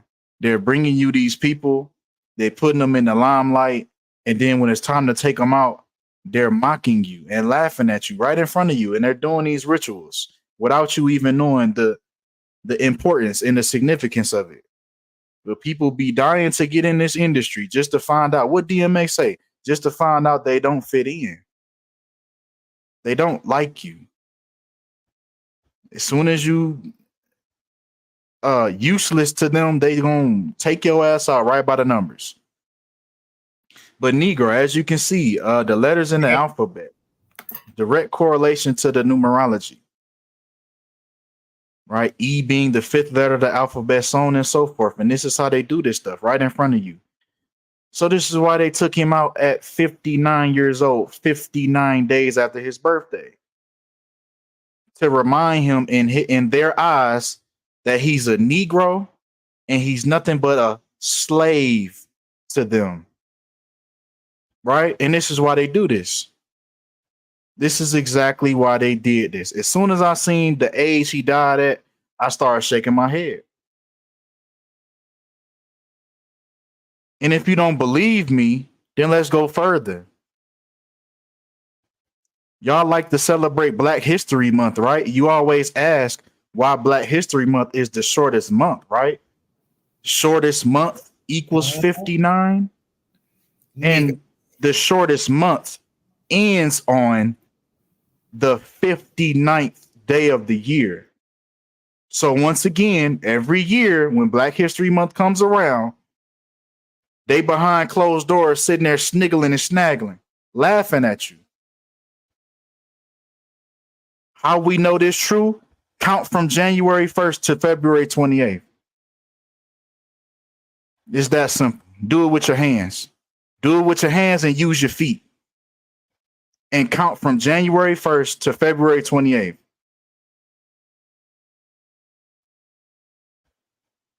And this is why they do this.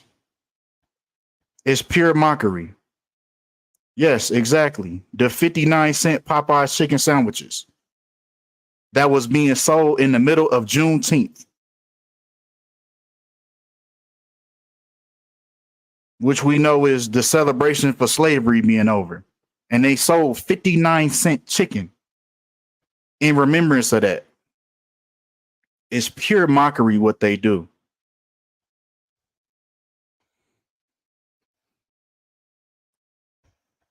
Once again, rapper Coolio is dead at 59, just like Negro and slave equals 59.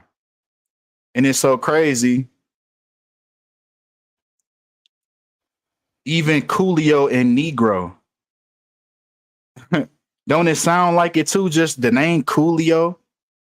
Who gave him this name? Did he think of this? Or was he given his name? But it even syncs up in Jewish. But yeah, they took him out because he was speaking.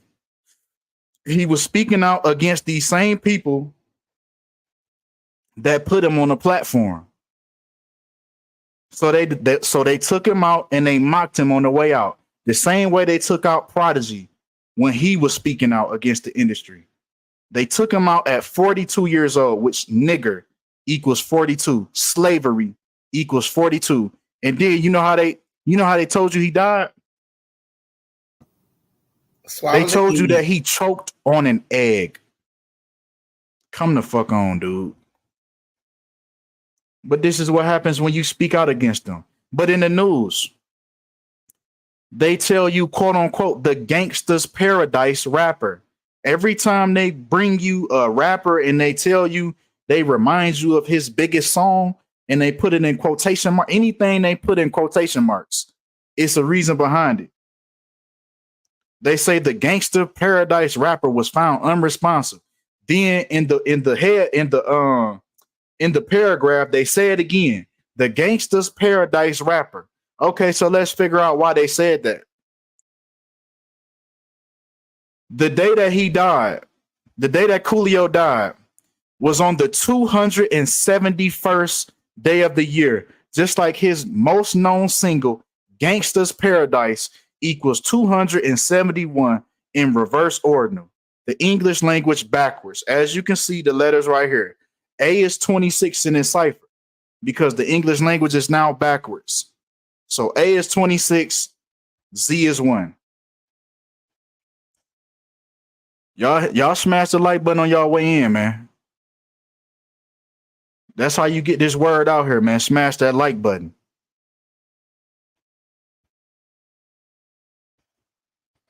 And this is exactly how they do this stuff, and it's nonstop. It's clockwork. I can't even get a break. I don't mind, though. But come on. Now, including the end date. We're going to include the end date on each one, right? Including, September 28th, the day that he passed away. Was 8 weeks and 3 days, right? Just like murder. Which we know, murder by numbers. Once again, the 8 and the 3 strategically placed in the cover to let you know that this was a real thing. Don't believe me? Let's go to the song by The Police on the album Synchronicity called Murder by Numbers. And it came out in the year 83. And they sit here and tell you it's murder by numbers, 1, 2, 3. It's as easy to learn as your ABCs. They sat there and told you that, and the police made it. But everything is a conspiracy, though. Or are you just afraid to question the narrative? Come on, man. Including the end date again. And here he is giving you the Masonic pose, letting you know that he was down with them people, right? The thumb to the chin and the Masonic brick wall, right? The brick Mason. They all give you the clues that they're all a part of the same program. And that's the only way that they're going to put you on the main stage, is if you're a part of the program. 1 month and 21 days. Coolio passed away 1 month and 28 days after his birthday, just like his real name, Artist Ivy, equals 128 in English ordinal.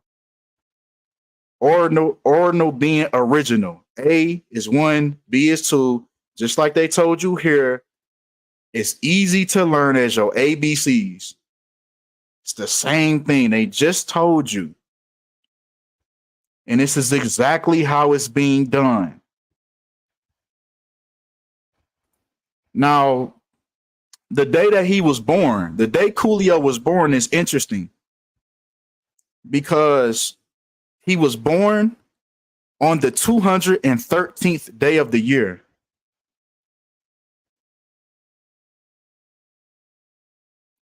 They said he was found at a friend's house in Los Angeles, unresponsive in the bathroom.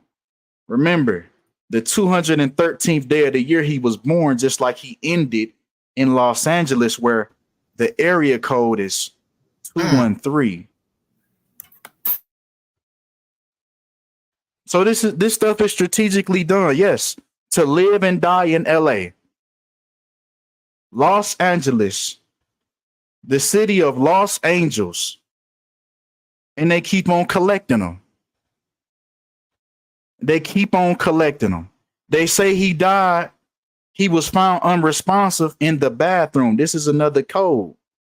They putting the code all in front of you with bathroom and killing synchronized together.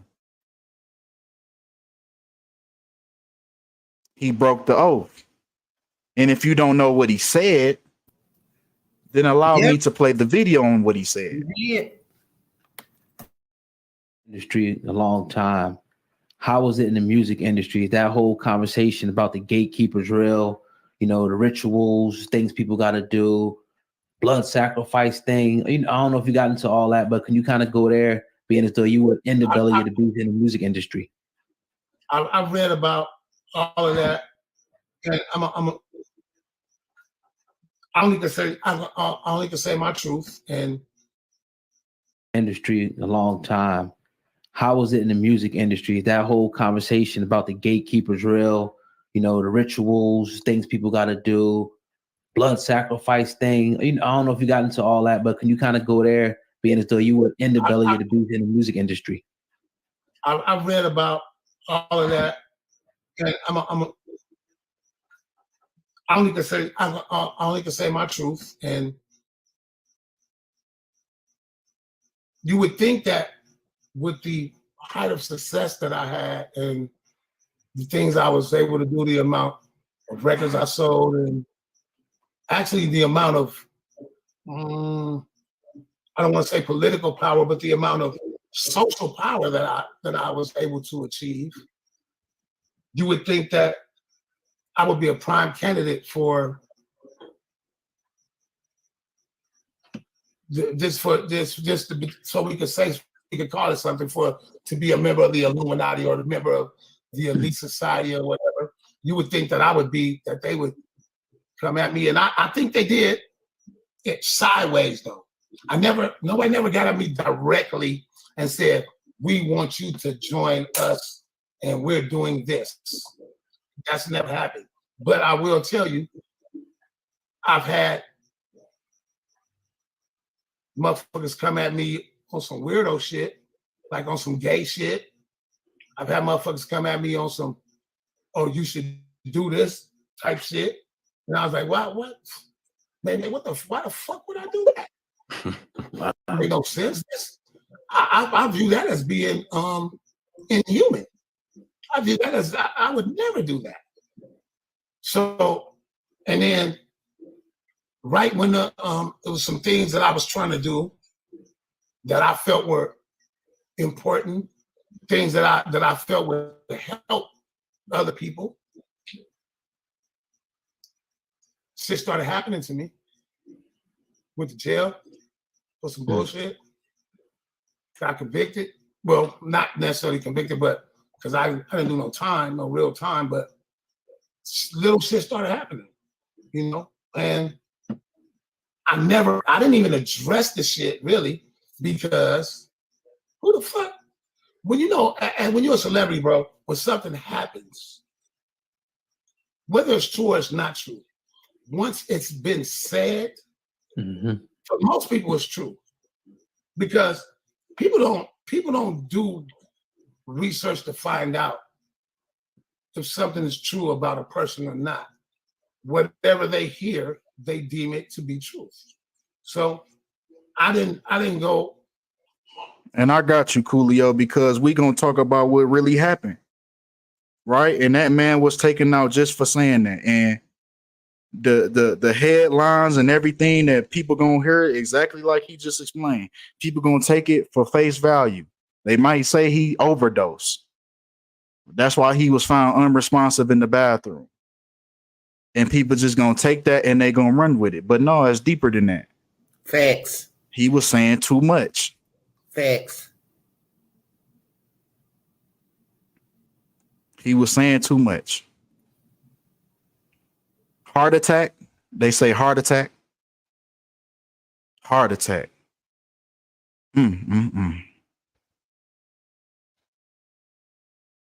Yep, the world is a stage.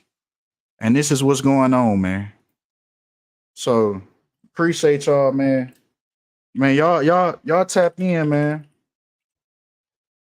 Cause I'll be working overtime doing this shit, man. I was just working on the Kardashian family, man. Y'all tap in, support this work while this channel is demonetized, man. Thanks. You feel me? Tap in, support this work, man, so we can keep on pushing out these videos, man. I'm in the middle of doing what's the name, man? I'm in the middle of doing the Kardashian family. Yeah, them folks took out they took out their auntie and they took out their pops by this same numerical system. It's not just the rappers. Everybody's playing this same game. Everybody.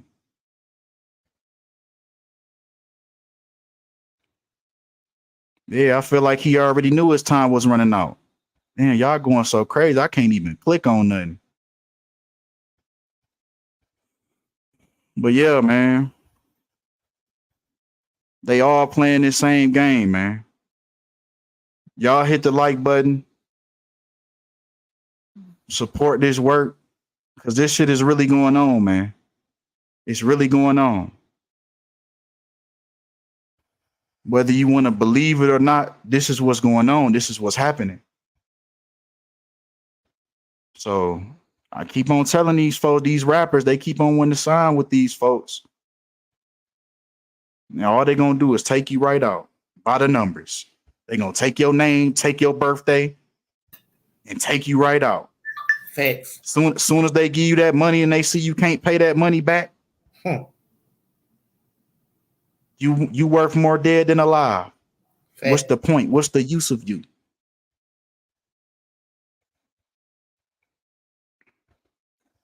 But yeah, man. That's all we got for this video, man. All righty, y'all. So there you all have it. Yep.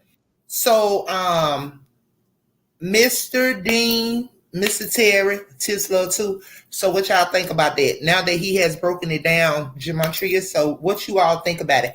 Also to everyone in the comment section. You all comment in the comment section what you all think about it. So there y'all have it.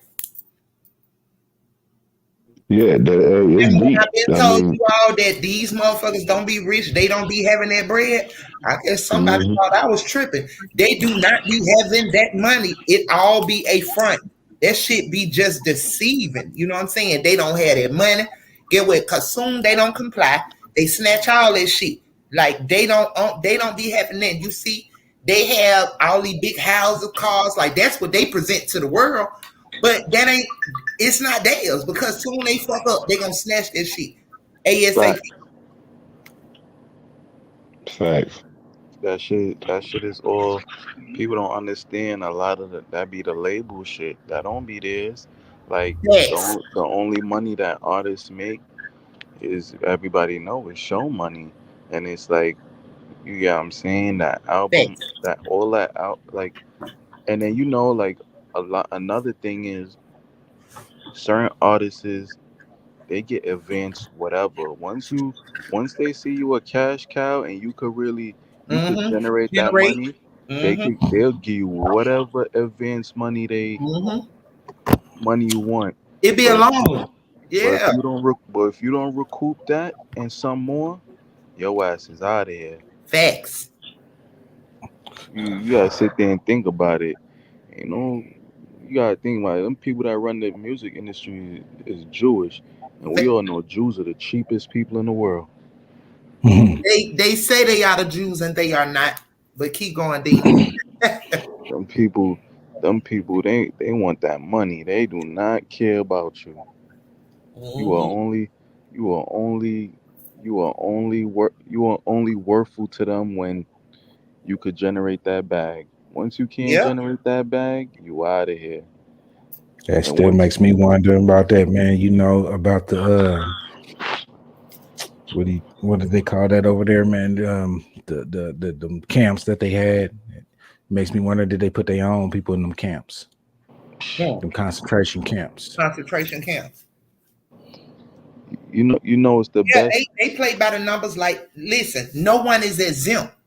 No one is exempt. Get what? Fact. Even the queen over there. Hey, they did her ass by them numbers. No one is exempt. Even they play by them numbers for themselves. Yay. Mhm. It's just that deep. Okay?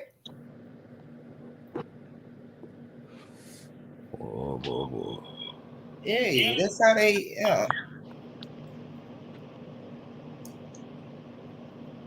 Yeah. Yeah, I forgot. It was something I wanted to say. I forgot. Go ahead, Dean. Now, I'll say when they come back to my mom, I'm gonna let you know. But I'm trying to think of it right now. Okay, love. Mr. Terry. Oh yeah, yeah. What I was gonna say is what what a lot of people that want to get into like media and everything like that. I always tell people the best thing for you to get into is the sitcom business. I always tell people you never see somebody that did a sitcom and it's a successful sitcom go broke,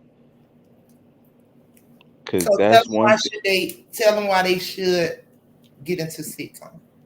Because it just that's something that the residuals go on forever and ever. As long once it's a successful hit show, you're gonna generate money forever and ever and ever and ever.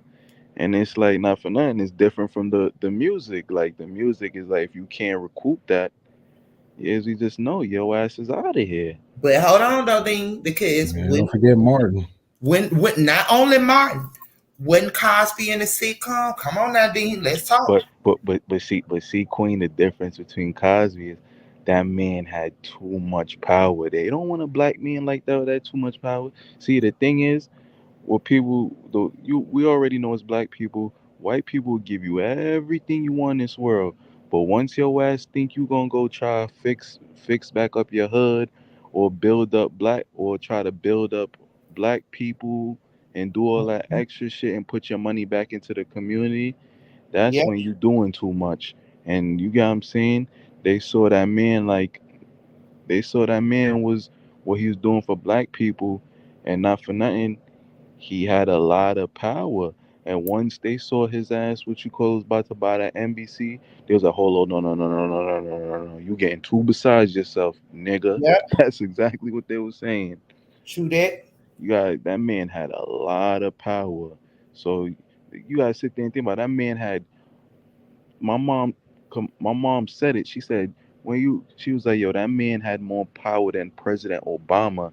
And if not for nothing, if we never had Bill Cosby, we would have never had a President Obama. Because that man shed a light on black people that white America thought never existed. They didn't know black people existed in that light when he actually showed the world. That man wasn't just a black people's dad, he was America's dad. So you gotta really look at it. If there Who was dead? no, Who was who dead? Who you talking about? I got lost right there. or remember, Bill Cosby was called America's dad. Oh yeah, Bill was. I thought you were talking about somebody else, but yeah, keep going. No, I'm just saying, like, you gotta look at it like, if there was no Bill Cosby, there would never be no President Obama. And like a lot of people said it. I agree. Like when you look at it, I agree with it. Because it's like that man put black people in a light. You got what I'm saying? That man put black people in a light that white people thought never existed. True that.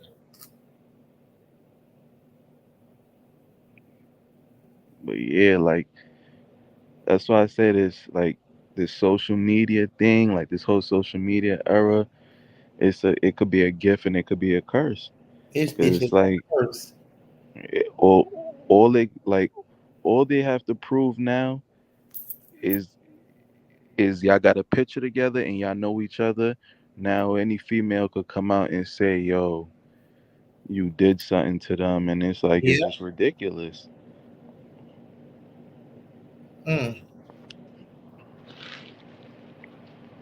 Like I always tell people, I don't want to sit there and seem like, oh, we sitting here protecting child molesters or rapists or nobody, but it's like you got to deal with things from a facts point of view. Like, how would you feel if somebody just come out of nowhere and just point a finger at you saying you did all of this, and you like, hold up. Let's just say he did do all of this, but it's like, yo, if you don't have no legit facts to prove it, how can you just run with something and just say, oh, you get what I'm saying? Yeah, like you did it. Like that's crazy to me. Facts, but Dean, however, that is the society that we live amongst. Facts. That's the society that we live amongst. Nobody wants to research. Nobody wants to, none of that. It's just, yeah, you did it. If they said you did it, you did it. Like it's a bunch of lost sheep. You know what I'm saying? As well as shepherds, they lost too. They lost. Yeah. Queen, not for blind. What they said? Blind teaching the blind. Blind leading the blind. Blind leading the blind. Okay. Queen, it's like not for nothing. You could hear a motherfucker in the household beating his wife for 50 years, and motherfuckers don't care. But once anything come out with like a little sexual allegations, then motherfuckers start caring. I'm in my head like, not for nothing, you over there beating on a poor senseless woman. That's you still a piece of shit to me. Why? Or he only a piece of shit because he got some type of sex charge on him. Nah, he a piece of shit. Just like how you got what I'm saying, people don't keep the same energy. People will look past things like that. Like, hey, do y'all think that I'm looking at it, man, and it just came to my mind, okay, yeah, they go after these stars. But what about the regular people? Like for instance, man, let's just say you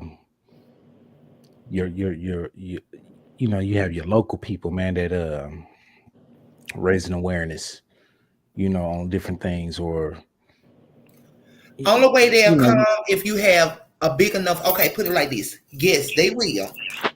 But however, when they feel like you are a threat to the mass, which means that they're just like some YouTubers allegedly, but hey, it is what it is. Look at Zach. Do y'all remember Zach the YouTuber?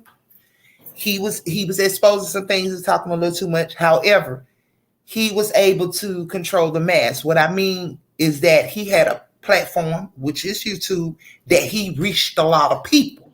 You get what I'm saying? Mm-hmm. When you have a voice and you can speak to a mass, that is a threat. Mm-hmm. So when you just like, okay, well, if you like, okay, well, you reach like probably 1,000 people, something, that's nothing compared to you reaching like hundreds of thousands or even 1,000,000 people. Like, yeah, Okay. you are a threat. They would get All rid of right. your ass. I Allegedly. understand. I So understand. you could move that crowd. Yeah. Mhm. I mean, That's you it. do have some people, man, that's local, man, that is, man, getting to the masses, maybe not so much as, outside their city and state, but the fact is though, man, they bringing awareness to something, or trying to get something started, um I was just thinking back towards, when they was doing a lot of rioting in 20, you know, there was a lot of people, man, that was getting took out in Oklahoma. Mhm. I was just noticing different people, man, popping up dead, and these are prominent figures of that city, Mhm. So okay, and for instance, man, the next person, man, KS, They KS, man, his he came from the city, and you remember I was saying that he started out just on the news media, Mhm. and he started blowing up, and yeah, he took it, elsewhere, Dallas, and then to Atlanta, you know what I mean, and look, in he Florida. gone, yeah, in Florida, and he gone, he done hit different But states. however, Mister, yes, they will get people within your close range to your circle to deal with you. Now, however, we can kill that right now with everybody on the YouTube talking about, you know what I'm saying? Lining it up with the numbers. However, the fraternity, which is a part of them people that, yeah, they dealt with him. Just that simple. Mm-hmm. Yeah. Because I mean, shit, man. Just here, man, some weeks ago, man. Maybe about a month ago, a lady, man, that was on the news, man. She up in Tulsa. She Mm-hmm. rose a lot of awareness to different things, man. And then I think some of the stuff that she was reporting on brought awareness, man. Then all of a sudden, man, she on the air once, and I forgot what she was talking about. I'm gonna have to look it up.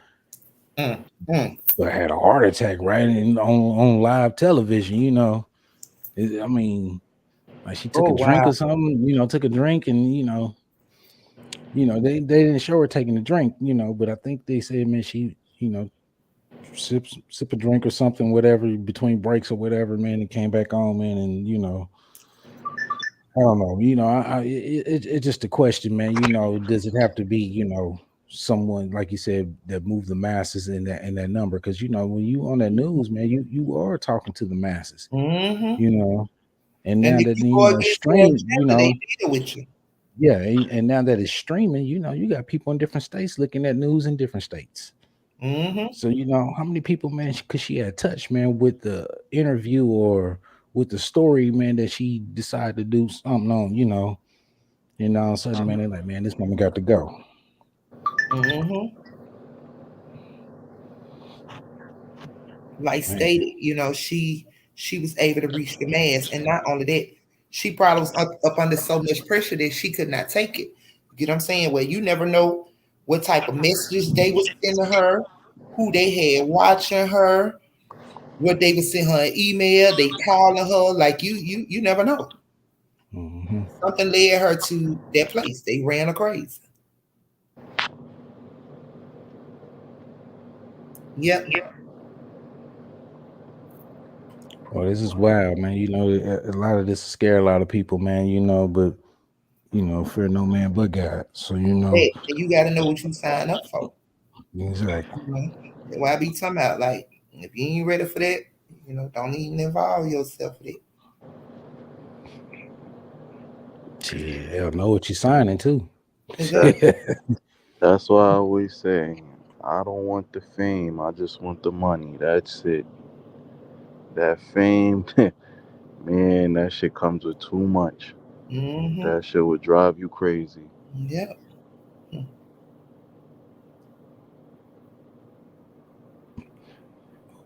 I know we got some people, man, playing background on that, on a lot of stuff, man. It just seemed like they just slid out while they had a good chance, for instance, B.O.B. Yeah. Facts. It's just like he slid out, man. He'll say a few things about it, but he still won't talk too much about it, I'm telling you, Mister. It's something that they see. They try to they giving it to us in a little it's and bits and pieces, but it's something that they really know that we like. You know what I'm saying? Imagine if you there to see it front hand, like first hand. It's gonna look even more crazier. Man, I'm just thinking of for instance, old Bow Wow. Yeah. And then Bow Wow, man, he slid off the radar, didn't he? I agree with you. Not for nothing. Bow Wow's supposed to. Don't get me wrong. Bow Wow still, his name still is Bow Wow. Everybody knows he is. Yeah, he's still doing shows too. But it's like, not for nothing. Bow Wow's supposed to be the biggest thing right now, because he was the biggest thing as a kid. Mm-hmm. And he look hella different too. Facts. I wonder if they done snuck him off, man. Because he disappeared for a while and then popped back up on what they call growing up hip hop. And I was just like, man, well, he picked up a whole lot of weight, kind of like Martin and Dave Chappelle. Right. Facts. They sent that nigga out there to their facility. Yeah, I know what I'm talking about. Yeah. They got rid of him. Cloneville Avenue. Shit. A lot of people don't even think it exists. They don't even believe. Yeah, look how long he disappeared. That gives enough time, man, for that clone to mature, and what you call it, the passing of the mind, or how they do it. I forgot what you called it. The transformation of the transfer of the mind. Yes. Transferring of the country.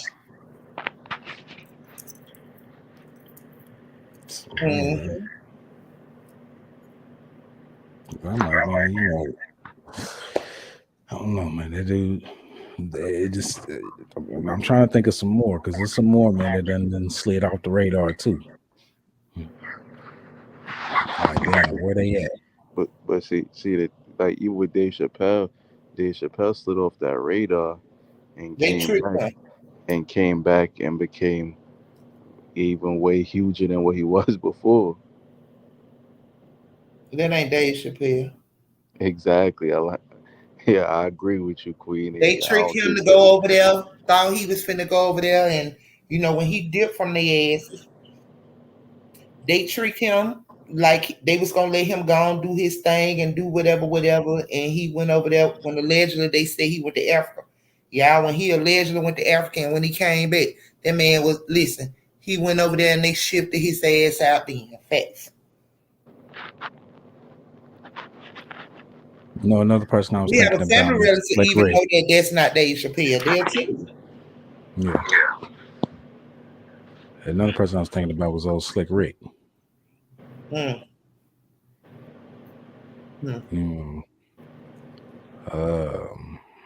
about 21 Savage? Yep. When he went over there allegedly to be British and whatever happened, when they snatched him for his what they said he wasn't a civilian, a U.S. citizen. Yeah, he wasn't a citizen. He wasn't a U.S. citizen. Y'all got to pay attention to a lot of these people now. They looks and how they look and how you remember them for which they was, who they was, when they was. Who else is speaking out, man? Is Mike Tyson speaking out? Man, Mike Tyson been out of here, but keep going.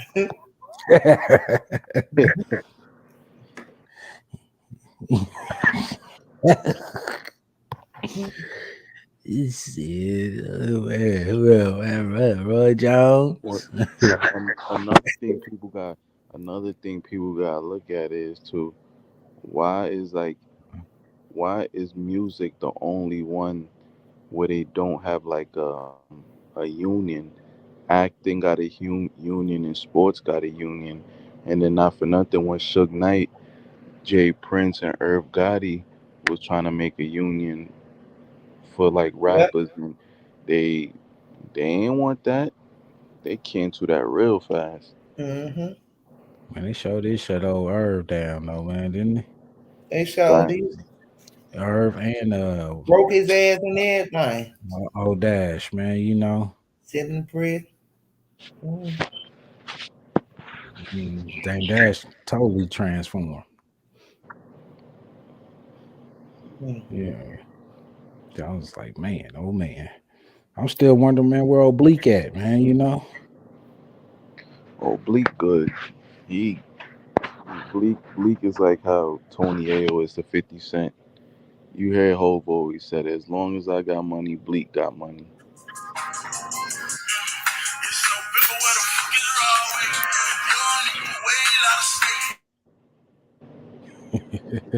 Yeah, I do remember him saying that, man. Was that on Backstage? Man, that movie, the documentary?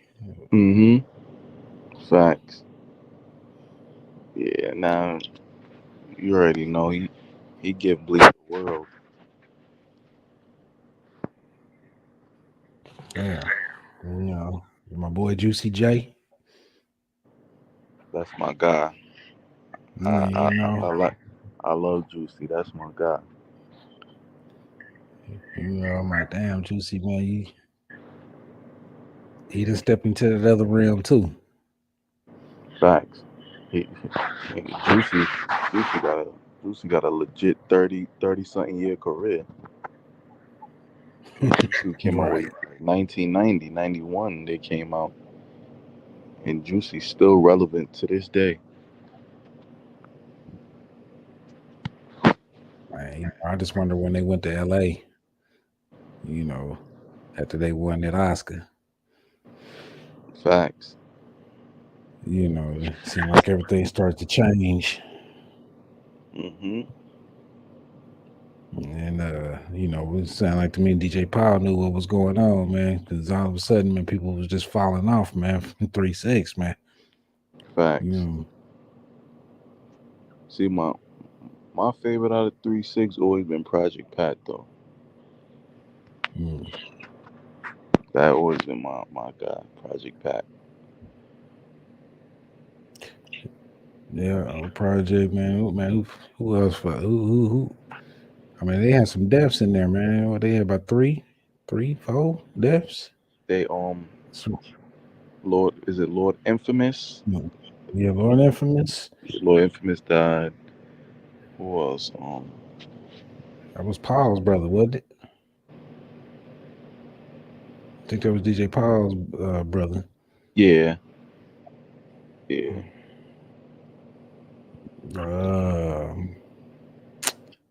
Damn, it was another one. You know, but then you had like Lil White that fell off. LaChat, you know, she fell off, man, or she just stepped away, you know, when the getting was Facts, yeah. good. Nah, that's a fact. I like her. Shit, man, who else, man? You know, Crunchy, Gangsta man, he holding on. Gangsta Boo have fell Gangsta off. Boo. Yeah. It's only Paul and Juicy the ones that's still relevant. Yeah. Crunchy still he falling in there somewhere, you know. Yeah. Crunchy was real gangster though out there. Yeah, Him and Pat. Out of all of them, Pat and Crunchy was the real street ones. They always said. Mm-hmm. Yeah. Well, they had to give up something, huh? Nah, definitely. Gave up something for the Oscar. Yeah. Shit. I ain't gonna front that was very shocking at 3-6 when they won an Oscar.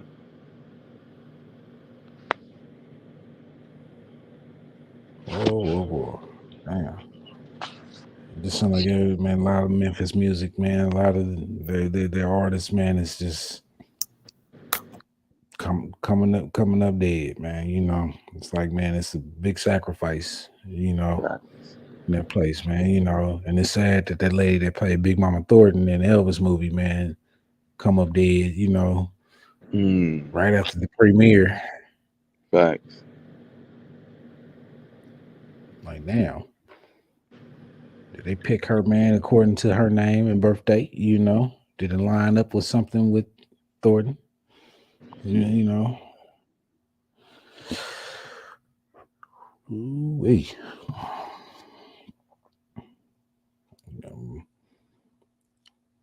Man, shit, Big L. Yeah, man, got Big L, man. You know. Facts. But it's just, I'm not gonna lie. What I miss, fellas? What I miss? I was on the phone. What I miss? Just going through different artists, man. You know, that's just them past. You know, and the ties, man, to people, man, that's still living. You mean the different artists that they killed or not? Allegedly, everything we still get is allegedly, and truth be told. Yes. You know, we was with 3-6 Mafia on that one, and then we slid on to Big L. You know, New York. You know, L's a hell of a rapper.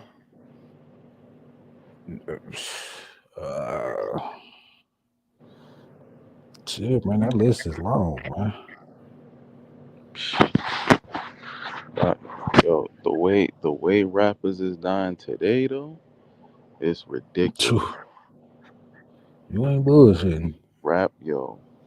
See, rappers always been dying, but I'm not like how they dying today though. They dying like, yo, they don't even make no sense. They really dropping like flies. I was just gonna say that, dropping like flies, bro. It's I like, still ain't heard. Yeah, I still ain't heard that on the young man that got killed here. What, about a week ago here, down in Dallas. You know, just caught that little bit, and that was talking it. about BFG strap. Yeah. Yeah, I You know. heard nothing else about it, man. You know, it's like, well, damn. You know, and then the young lady, man, from Memphis, I got killed in Houston. You know, and then there was another one, man, that had got killed, man, and I never even heard of this cat, man. It was a light-skinned dude with freckles, man, and dreads, man. I was like, damn, man, where are these people coming from? Yeah. See, but you know, they say it's a little conspiracy behind it, cause they saying, yo, a lot of these new artists, they're not transcendent artists. So what the label is doing is, you know, they probably put out their few little hits or their few little songs, and once their little buzz die out, get them out of here. And you know they can click. They got, you know, they be having all sorts of life insurances on these people. Then you know you just get that money. Yeah, especially if they're controversial, man. You know, Yeah. they coming out, man, and shit. They like, oh yeah, man. You know, he a street nigga. Facts. Or she a street nigga. You know, and But yeah, like but the labels, they definitely gonna protect. They gonna protect somebody like Lil Baby, fucking Lil Uzi, Drake, Future. They gonna protect those artists, the ones that still topping charts. Like PNB Rock, he had his time. He was falling off lately, so you know it's like he wasn't no useful to the label anymore. shit. Hey, that sound about right, don't it? It makes me wonder, man, with a lot of these artists, man, that get a lot of guest appearances. Facts. You know, trying to stay relevant as much as possible, trying to keep a hit coming, you know. Facts. Like you said, man, you know, don't realize what they done really signed up for, man, you know. You know, you'll figure it out. Like, damn, man, I done just signed my life away. Like it's getting crazy to a point where now you got females getting killed in the rap game.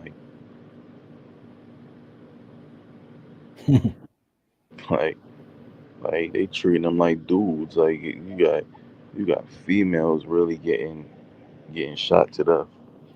Facts. Absolutely.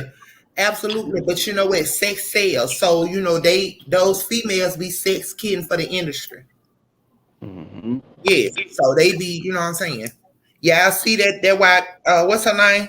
Nikki don't do what she do. Also, that's why Carter no longer do what she does, because they have blackballed. They blackballed Carter and Offset. When you start talking and speaking against them and speaking on anything that is alerting, yeah, they do that.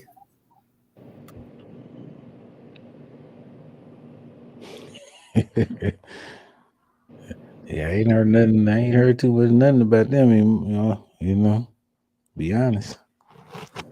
It was in the news every day. Facts. I sure want to hear what Ken folk talking about, man, on them Kardashians. Yeah. I'm finna say you might as well run it. He already did that. So I just did. Let me I find it just real seen quick. a minute ago. He already did that. But however, Tips Lord 2, you sleeping, Poop? Why would I be sleep, Coffee? Okay. Just checking on you, babe. So if you wanna run it, mister, go ahead on and run it. All right, I'm looking for it real quick. Yeah, we already know, you know, and they allegedly it's the Hollywood witch. Her is the witch of Hollywood.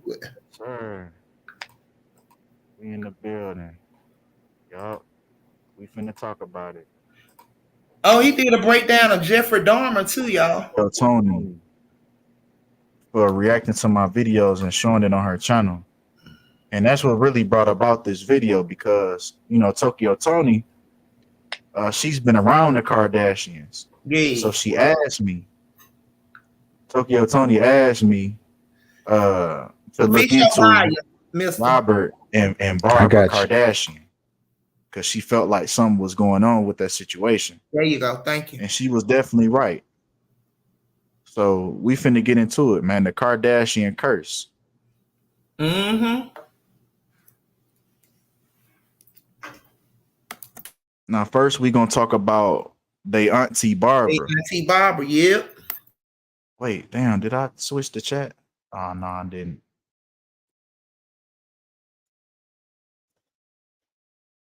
Hold on 1 second. Well, we gonna talk about her, they Auntie Barbara. What happened to the previous live? I don't know. But that motherfucker ain't there no more. But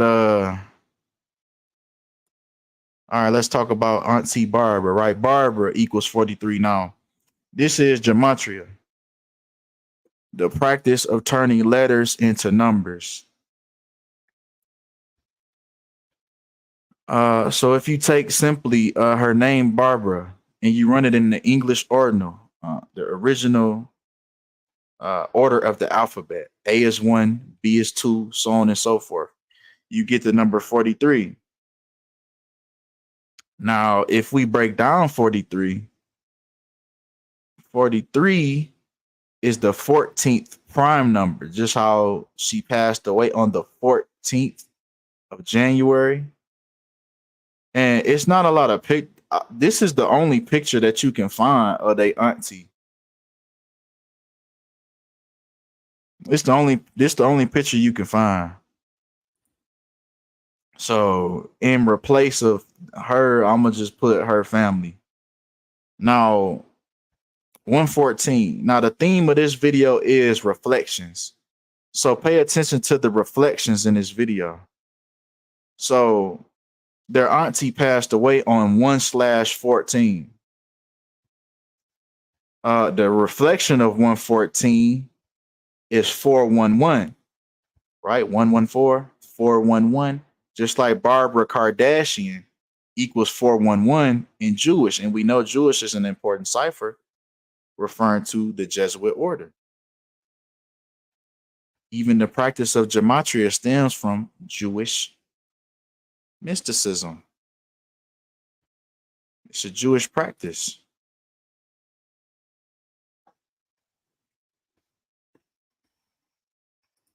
Now, the day of the year, right? 14. Now, this theme is the reflections, right? So Barbara Kardashian, she passed away on the 14th day of the year. Just like how she was born on the 41st day of the year. She was born on the 41st day of the year. Then she passed away on the 14th day of the year.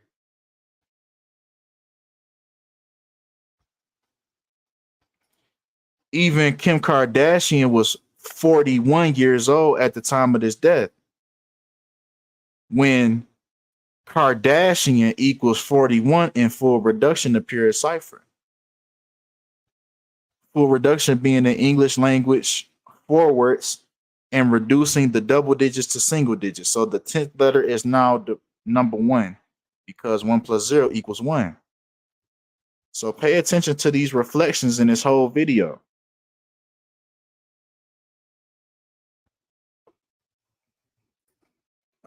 Once again, 114, Barbara Kardashian 411. And then she passed away 11 months and 4 days after her birthday. 114, 411. Then she died on the date 114, 11 months and 4 days after her birthday.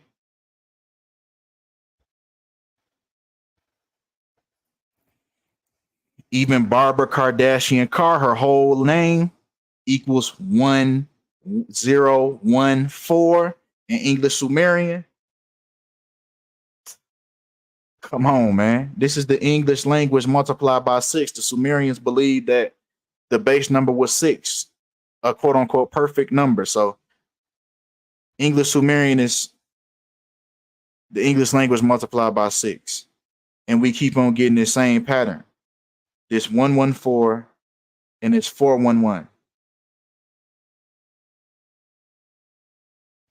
Now, we're going to take Kim Kardashian because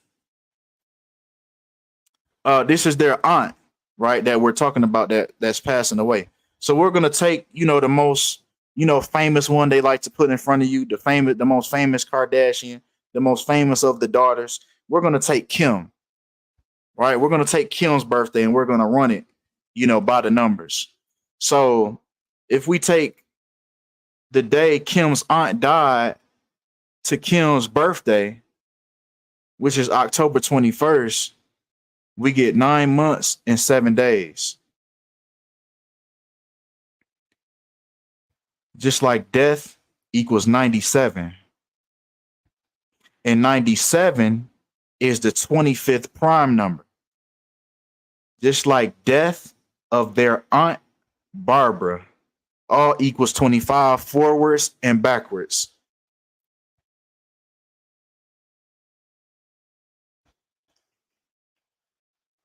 Yeah, smash that like button on y'all way in.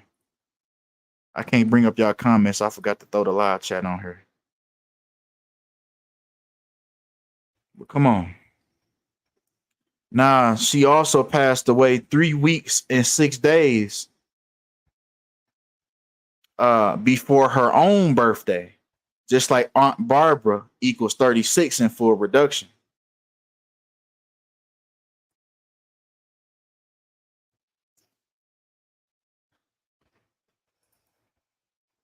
Also, She passed away 27 days before her birthday, just like ritual equals 27.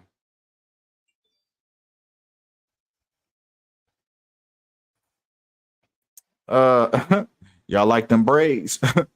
But if we take Kim Kardashian, she like a goofball. If we take Kim Kardashian, right, her birthday, and we run it to the day that her auntie died, we get a span of 86 days. Just like Kardashian equals 86 and blood sacrifice equals 86. And they got the synchronicity with the 67 as well. The braids not giving. Hell nah. She like that girl off of Orange is the New Black. But yeah, if you include that day, man, she died on the 86th day of Kim Kardashian's age. Even her birthday alone smells sacrifice, right? Because she was born on October 21st, right? 121, right? Drop to 0. Just like blood sacrifice, once again, the same thing here. Blood sacrifice with the 86 days.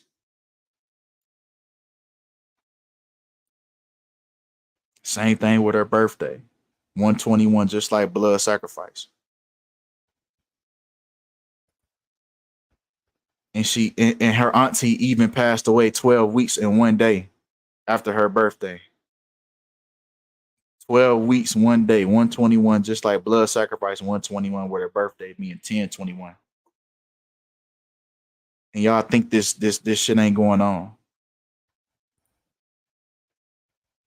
Even 121, we break down 121. 121 is the 11th square root, just like aunt equals 11 in full reduction. So yeah, man, these folks, they, just like everybody else, casting black magic, casting witchcraft on their families. Just like any other family in Hollywood. They no powerful than the next. You only give motherfuckers the power that you know what I'm saying, that you give them. But if you believe that it's an ideology, I said ideology. It's an ideology in witchcraft that it can only work on you if you believe that it can happen to you.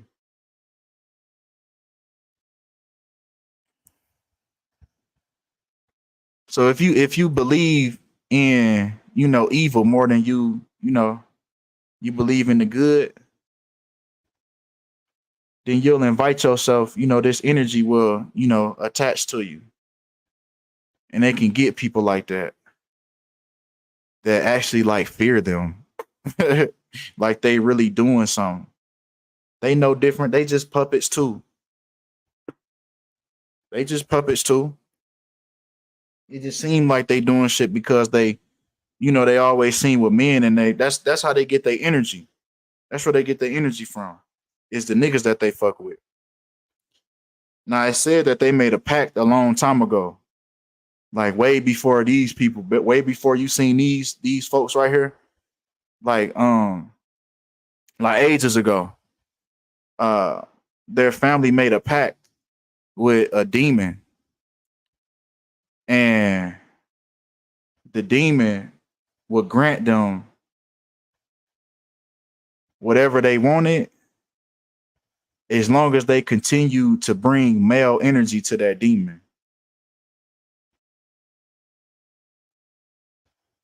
So these women aren't Eastern stars.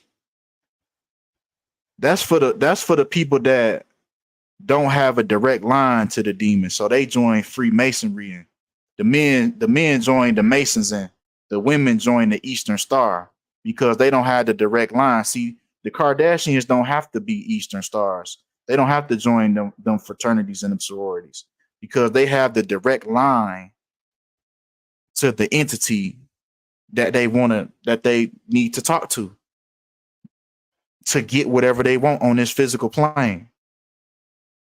So they have to keep on giving men up a direct line. They got the direct contact. They know the specific languages that they need to know to contact specific demons. See, everybody don't know that. Everybody don't know them languages. So that's why they go up the ranks of Freemasonry. Because they can't do it on their own. They don't know how.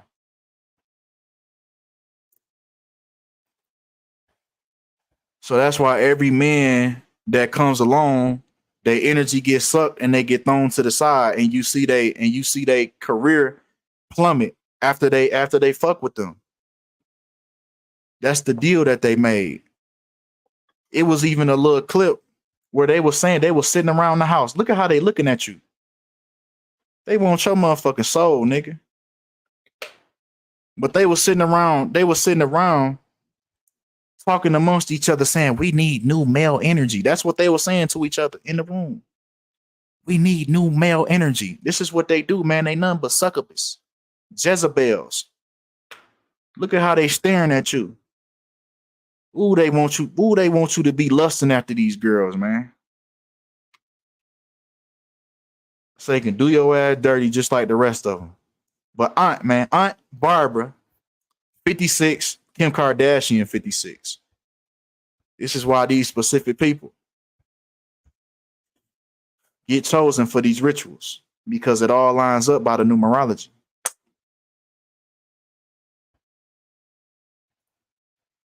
Once again, Kim Kardashian and Barbara Kardashian Carr. The whole thing, 88 forwards and 88 backwards. Reducing the double digits to single digits. Even Kardashian, blood sacrifice, and where they all reside at, Los Angeles, California. They ain't gonna never leave that city and that state. They ain't gonna never move nowhere. That's where they gonna cipher all their energy at. That's where they gonna get all you niggas at. That's where they gonna reel all you niggas in at. Los Angeles, the city of Los Angeles. You slip on a banana peel, end up at their crib, they gonna steal your energy. And they gonna throw your ass to the side. They not leaving Los Angeles. They tied to that city. They got soul ties. Los Angeles, like the Lost Angels, the fallen angels. So they gonna stay there. Just like Tupac said, live and die in LA. But come on. Just like Los Angeles, California, blood sacrifice syncs up in Jewish.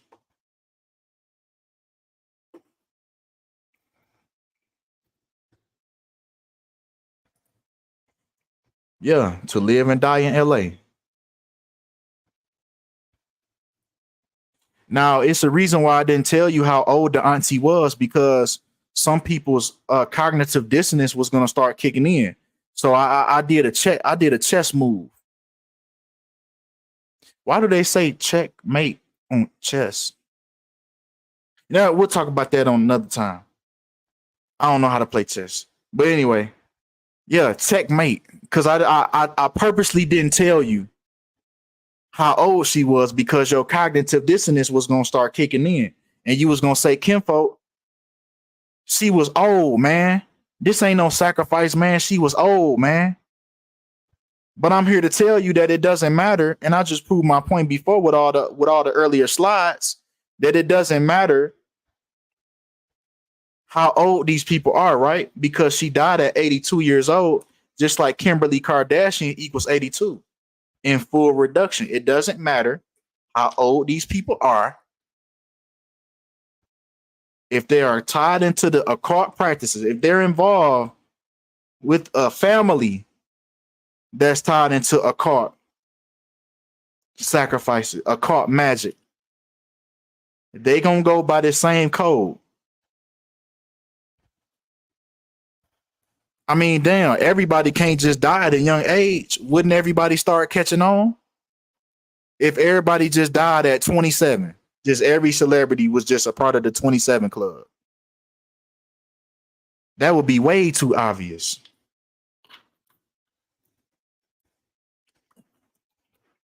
But come on, man.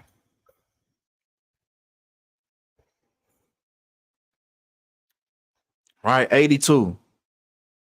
According to the obituary, she passed away peacefully in her home, surrounded by loved ones at the age of 82. And she might have well Very did. I don't know what the fuck I just said. But she could have, bro, peacefully left off of this earth at 82. But it was the spiritual thought as to why she went at the age that she did. You see what I'm saying? Talking about very did. I'm tired, bro. It's early in the morning for me. But yeah, they swept this under the rug for real. They ain't really talk about this too much.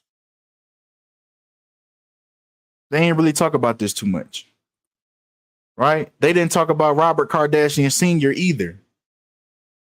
They didn't talk about him either. So we're going to talk about it today.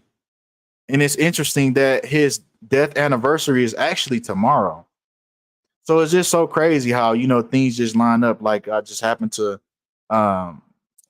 Tokyo Tony, who knows the Kardashians, just so happened to watch my videos yesterday on live and then told me to look into the Kardashians. And then here we are today. And then tomorrow, his death anniversary. It's just divine, just divine timing. You know what I'm saying? It's crazy. But Robert Kardashian Sr. Now, first we got to talk about the number of 113.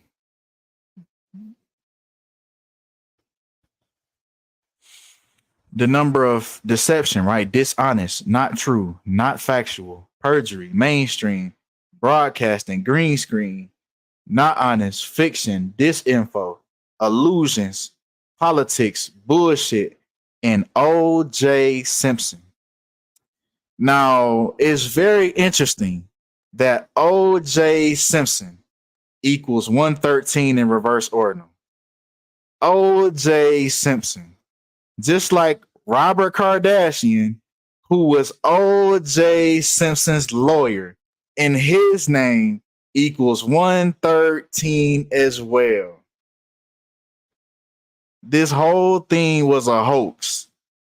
And if you haven't seen Industry Hoax Reveals video on the O.J. Simpson trial, you need to check that out because he debunks the whole thing.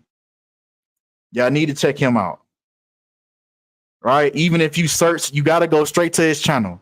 Because if you search for the video and you put in his channel, you still can't find it.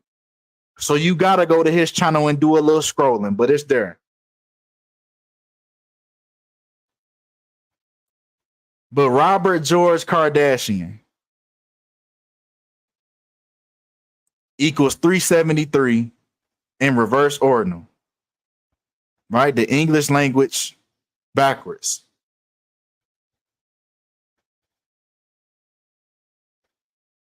Yeah, that's how you know it's real when you can't find it. But 373, right? Which is the 74th prime number, which killing equals 74. Now, once again, the theme of this video is reflections. So we have 74. And at the time of his death, Kris Jenner was 47 years old. 74, 47. Now, Kris Jenner, we're going to take Kris Jenner, right? We're not going to take Kris Kardashian because at the time that he passed away, she was Kris Jenner. She had already divorced Robert Kardashian. They had already divorced when he passed away. Right? But she was his ex-wife. So she didn't already put that voodoo on him. You feel me? She didn't already put that voodoo majudu on him. So 47 years. And guess what? He also died exactly 47 weeks after her birthday. Look at her motherfucking glare. Look at how these hoes be looking. Man, these hoes ain't no good. They just got this weird ass stare where they just put niggas in a trance, and you know what I'm saying? Man, I'm already knowing these hoes be just putting niggas in a trance, bro. Man, handler, man, she give handler vibes. She remind me of that lady on Get Out with that spoon. You know what I'm saying? Remember when she was stirring that spoon around about to hypnotize dude? Man, she give me that same type of vibes, bro, with that motherfucking spoon. But right with the reflections though, 74. Kris Jenner was 47 years old. And Robert Kardashian died exactly 47 weeks after her birthday. Now, she was born. Y'all watch this right here. Kris Jenner was born. Oh, I just heard some money. Appreciate that. You know what I'm saying? 309, right? She was born on the 309th day of the year. Now watch this right here. Watch this. Look, don't look at her. Look at the number. She was born on the 309th day of the year, just like Robert Kardashian died on the 30th of November. Oh, excuse me, 30th of September. 30/9. 309. 309. And she was born on the 309th day. Man, come on, man. This really going on, man. I'm trying to tell y'all. They be syncing up with these. They be sorting out these niggas, bro. Putting a majudu vadoodoo on these niggas. I'm trying to tell you. I'm being funny. I'm adding light to the situation, but this shit is real, bro. This shit is for real, man. Even her birthday got sacrifice written all over it. With November 5th, 11/5, killing equals 115. Now, of course, if your birthday is on the same day, it doesn't mean of any significance. It's the number. It's the how do I put it? It's the intentions behind these numbers that these people utilize it for. So it doesn't mean that you're like a demon just because y'all share the same birthday. You see what I'm saying? It's the intentions with these numbers that they use.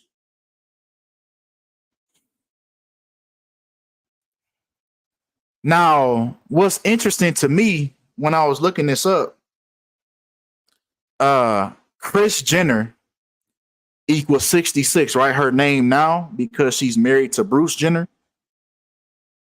And her birth name, Chris Houghton, also equals 66. And the thing about this, the thing is what's interesting is she's currently 66 years old right now. So, what's to come? What's to come soon in this Kardashian family? Something is going to occur. Either with the Kardashians or someone that's close to the Kardashians. Something is to come. Because she's currently 66 years old. You take both of her names.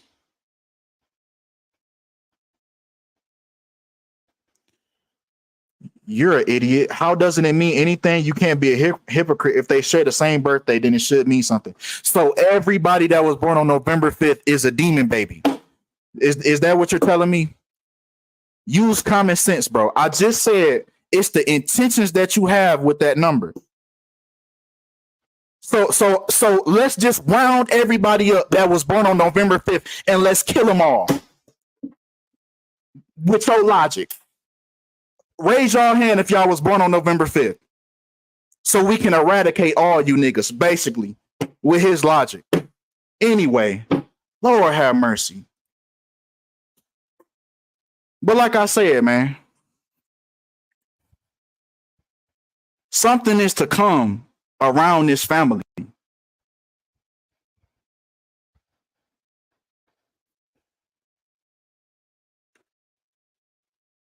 Either way you get it, you get 66 forwards and backwards.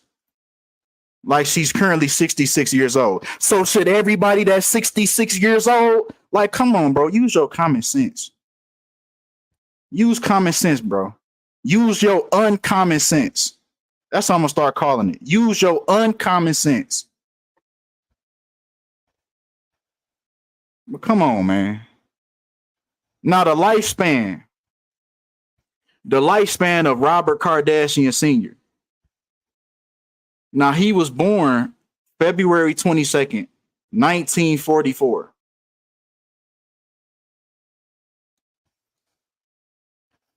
Now, if we take that to the day he passed away, September 30th, 2003, we get a span of 715 months.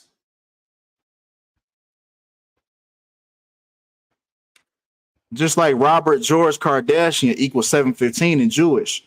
Once again, we keep taking his name the same way, Robert George Kardashian, and it's all linked up.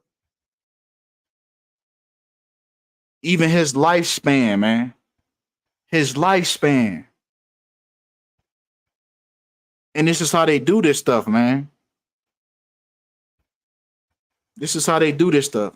Now, he was alive for exactly 3,110 weeks. 311. When backwards, remember, the theme of this video is reflections. Robert George Kardashian equals 113. 311. Exactly. He was on this earth exactly. Not an extra day. Not an extra day. So what's really going on here?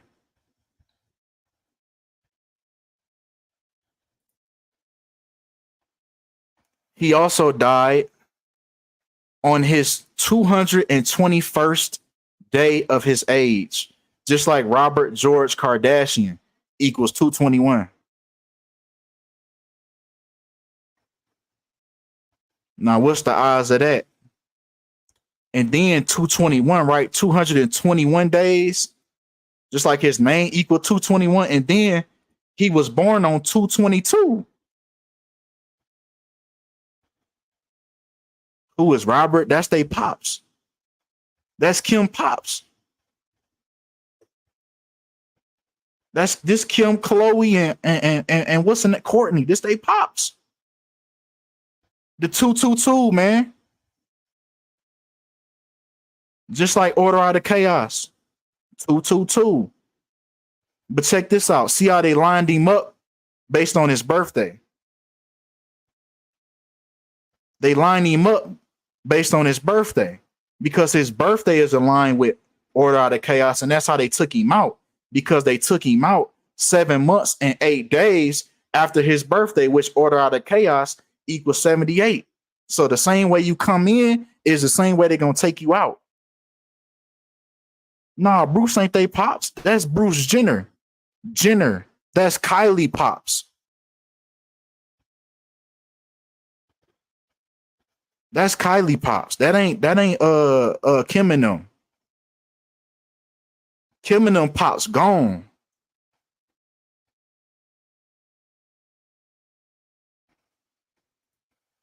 But check this out though. Oh, not Chloe, man. I don't know what's going on with them hoes. But anyway, ooh, hey, she offended as hell. She said, "Kylie, mom, get it right." Oh, I'm sick as hell. Anyway, so 31 weeks and 3 days, right?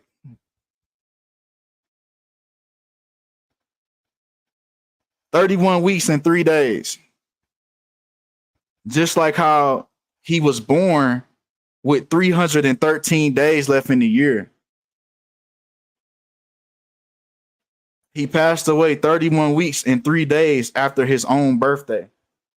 And he was born on the 313th day of the year. But this is rare because he had just so happened to be born on a leap year.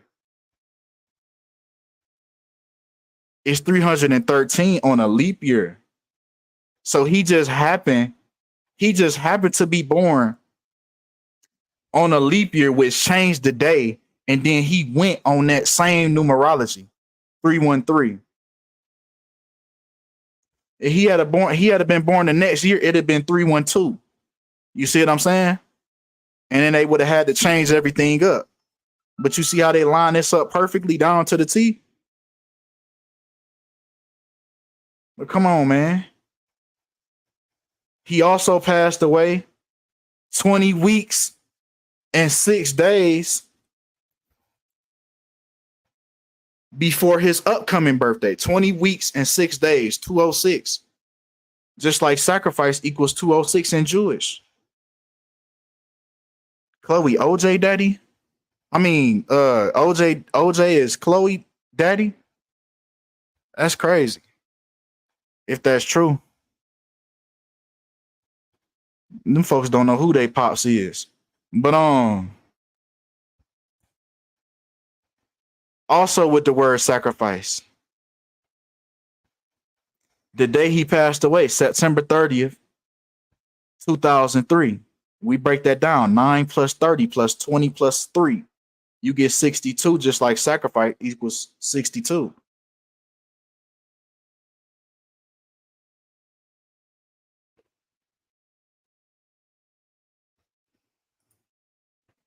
Now, Robert Kardashian Sr.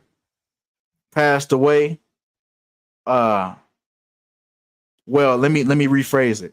Kris Jenner's birthday was on the 37th day of Robert Kardashian's death. Right, the number 37. Just like how they say he passed away from cancer, which cancer equals 37. And it's the same type of cancer that they said, what's the name?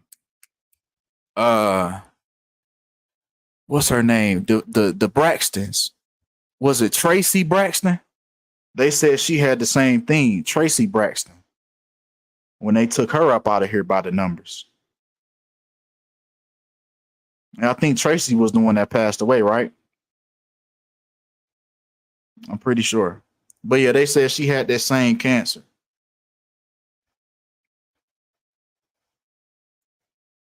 Even the year he was born, he was born in the year 44, just like cancer equals 44.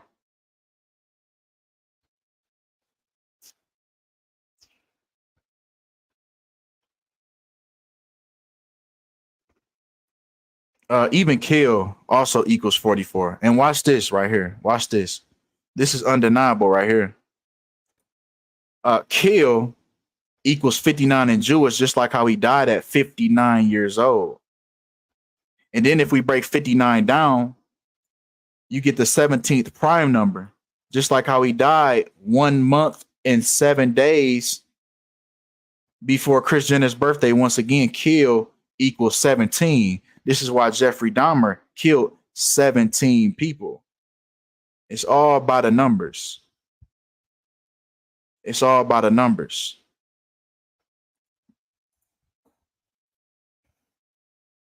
And that's how they do this. It's math magic.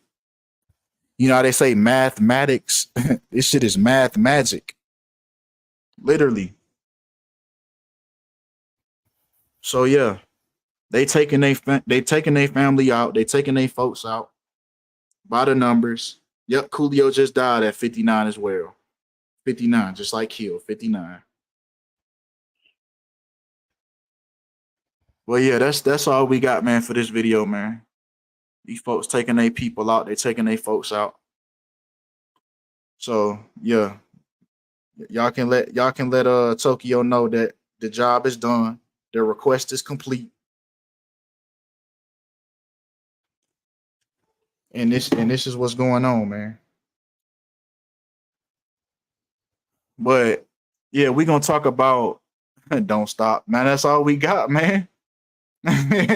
That's all we got. $400. Yeah, y'all like the what's my cash app? Y'all like the stream, man. Yeah, we gonna talk about Y'all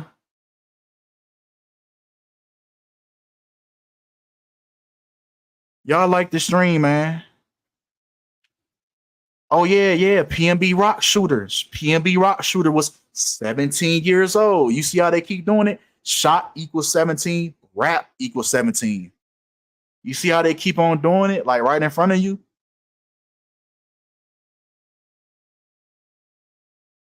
Do you know the date the aunt died? Yeah, I didn't did that whole thing. So yeah, I did that before. You gotta run it back in the beginning.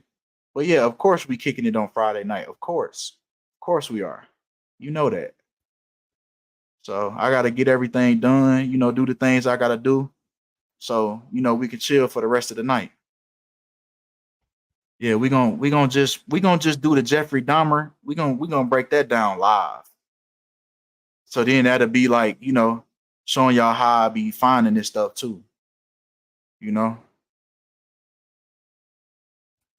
So we gonna touch on that tomorrow. Appreciate y'all for the love.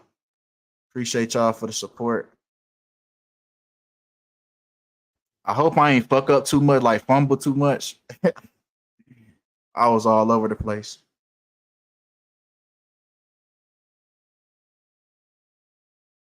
But yeah, that's all we got, man. I'm out.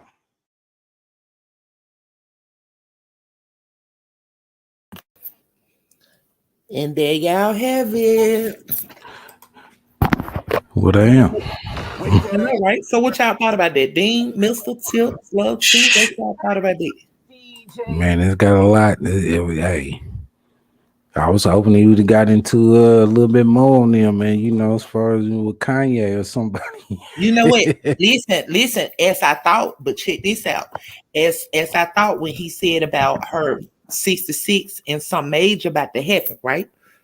So I'm wondering if it has something to do with Kanye, because Kanye been in the media, him and Kim going back and forth, or either is it or is it I'm trying to see. Is it Kanye or is it, what's that guy name is? The one that did that sex tape with him? Him and Chris been going at it. What that nigga name is? Ray J. Ray J. Yeah. Y'all know they been going up over there with Ray J and the mama. Yay. Yep, it's been going down. He said he got them receipts. How she pimped her daughter. Said it was agreed. It was agreed between them to do the sex tape. Said she pimped her daughter. Yay. Maybe it be going up with them peoples. It be going up. Yep. So I'm about to check out the one with Jeffrey Dahmer. I ain't about to hold everybody in here because I'm up, y'all. I'm up. Well, shit, we ran it long. I hope everybody, man, got an idea, man, of how this stuff be working. Because even I've been kind of looking into it myself, as far as, how to put it all together. Yeah, but I mean, it's pretty easy. Like said, you all, it's easy. It's something that I would suggest you all to check out, and when it comes to those numbers and things of that nature. Expand your way of knowledge. Expand your way of knowledge. Expand your way. Just open your mind and open your eyes to just be able to see how things are broken down, and you all would kind of see. Okay, so J Rock said it was also said that Kim was going to do some kind of joke about.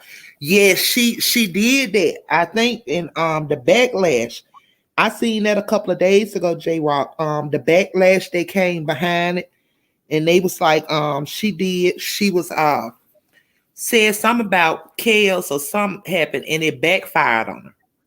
Because how can you talk about him or say anything when you leaked the whole, you leaked the whole tape about you. You'd have had the whole industry, so girl, go sit down.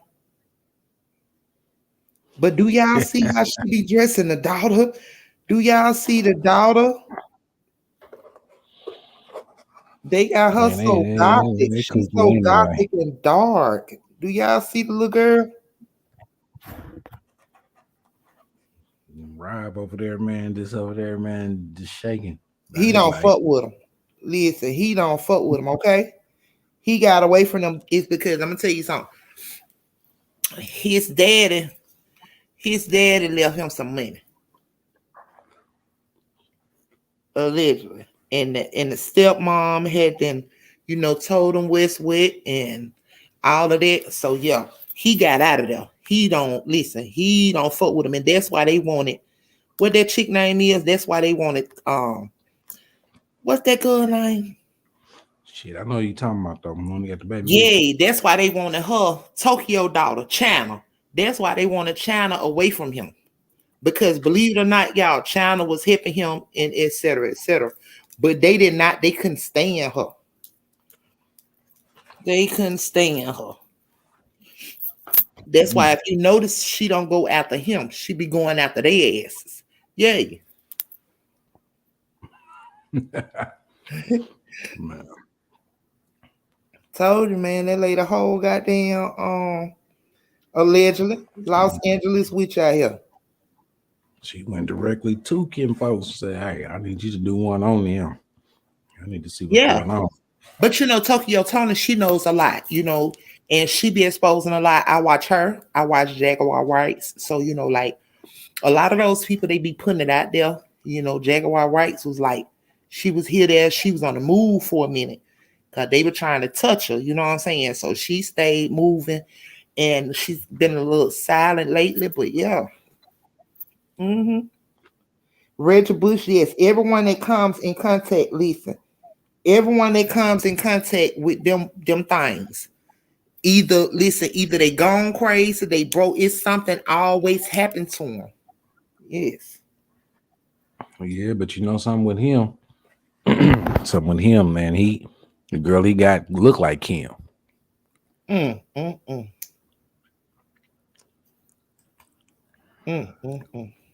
ain't really found his way of escaping.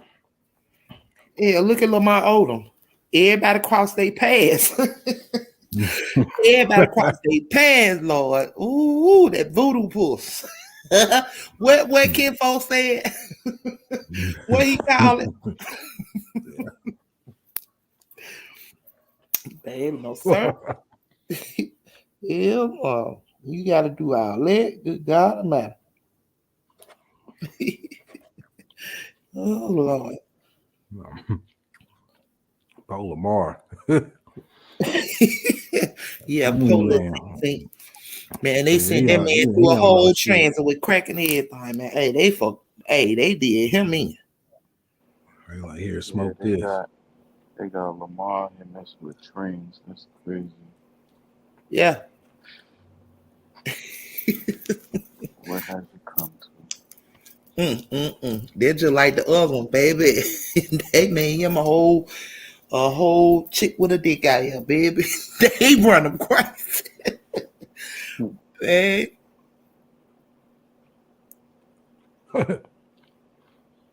Yes, J-Rock. J-Rock said, don't forget about Humphreys. That Humphreys boy, he married Kim for 70 days. Facts. That's a fact. Boy, they'd have been out you. And the other one just married. Man, they said her nigga gone crazy already. And they ain't even together no more, allegedly. What the little one, is it Courtney? In that, yeah. Courtney, the one she married, the guy with all them tattoos everywhere. Travis Barker. Yay. Oh, yay. Say that was a show. And then say the one that Kim was just not going with, allegedly.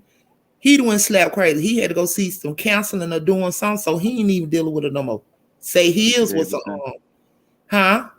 Pete Davidson. Yeah. Said there was a whole front out here. And he gone crazy. God damn it. They putting the spell on their ass soon they hit, ain't it? Ooh. Part said Reggie Mama said no. Well, no, sir, Bob. Yeah, everything come in contact with them, baby. It's a wrap. Well, family. Oh no. 2:22 a.m. in the morning. Well, family, we thank you all so much for tuning in. We have went almost 5 hours with you all. We hope you all have a blessed weekend. Enjoy your weekend. However, tune back in on Monday at 9 p.m. Eastern Standard Time. Blessings to each and every last one of you all. We thank you all so much for tuning in. We ask that before you leave out, please hit that like button, comment, share, and sub to our channel. Thank you all so much, and you all have a good night from Truth Be Told TV family. Blessings from us to you all. Good night, Will. Good morning. All right, now.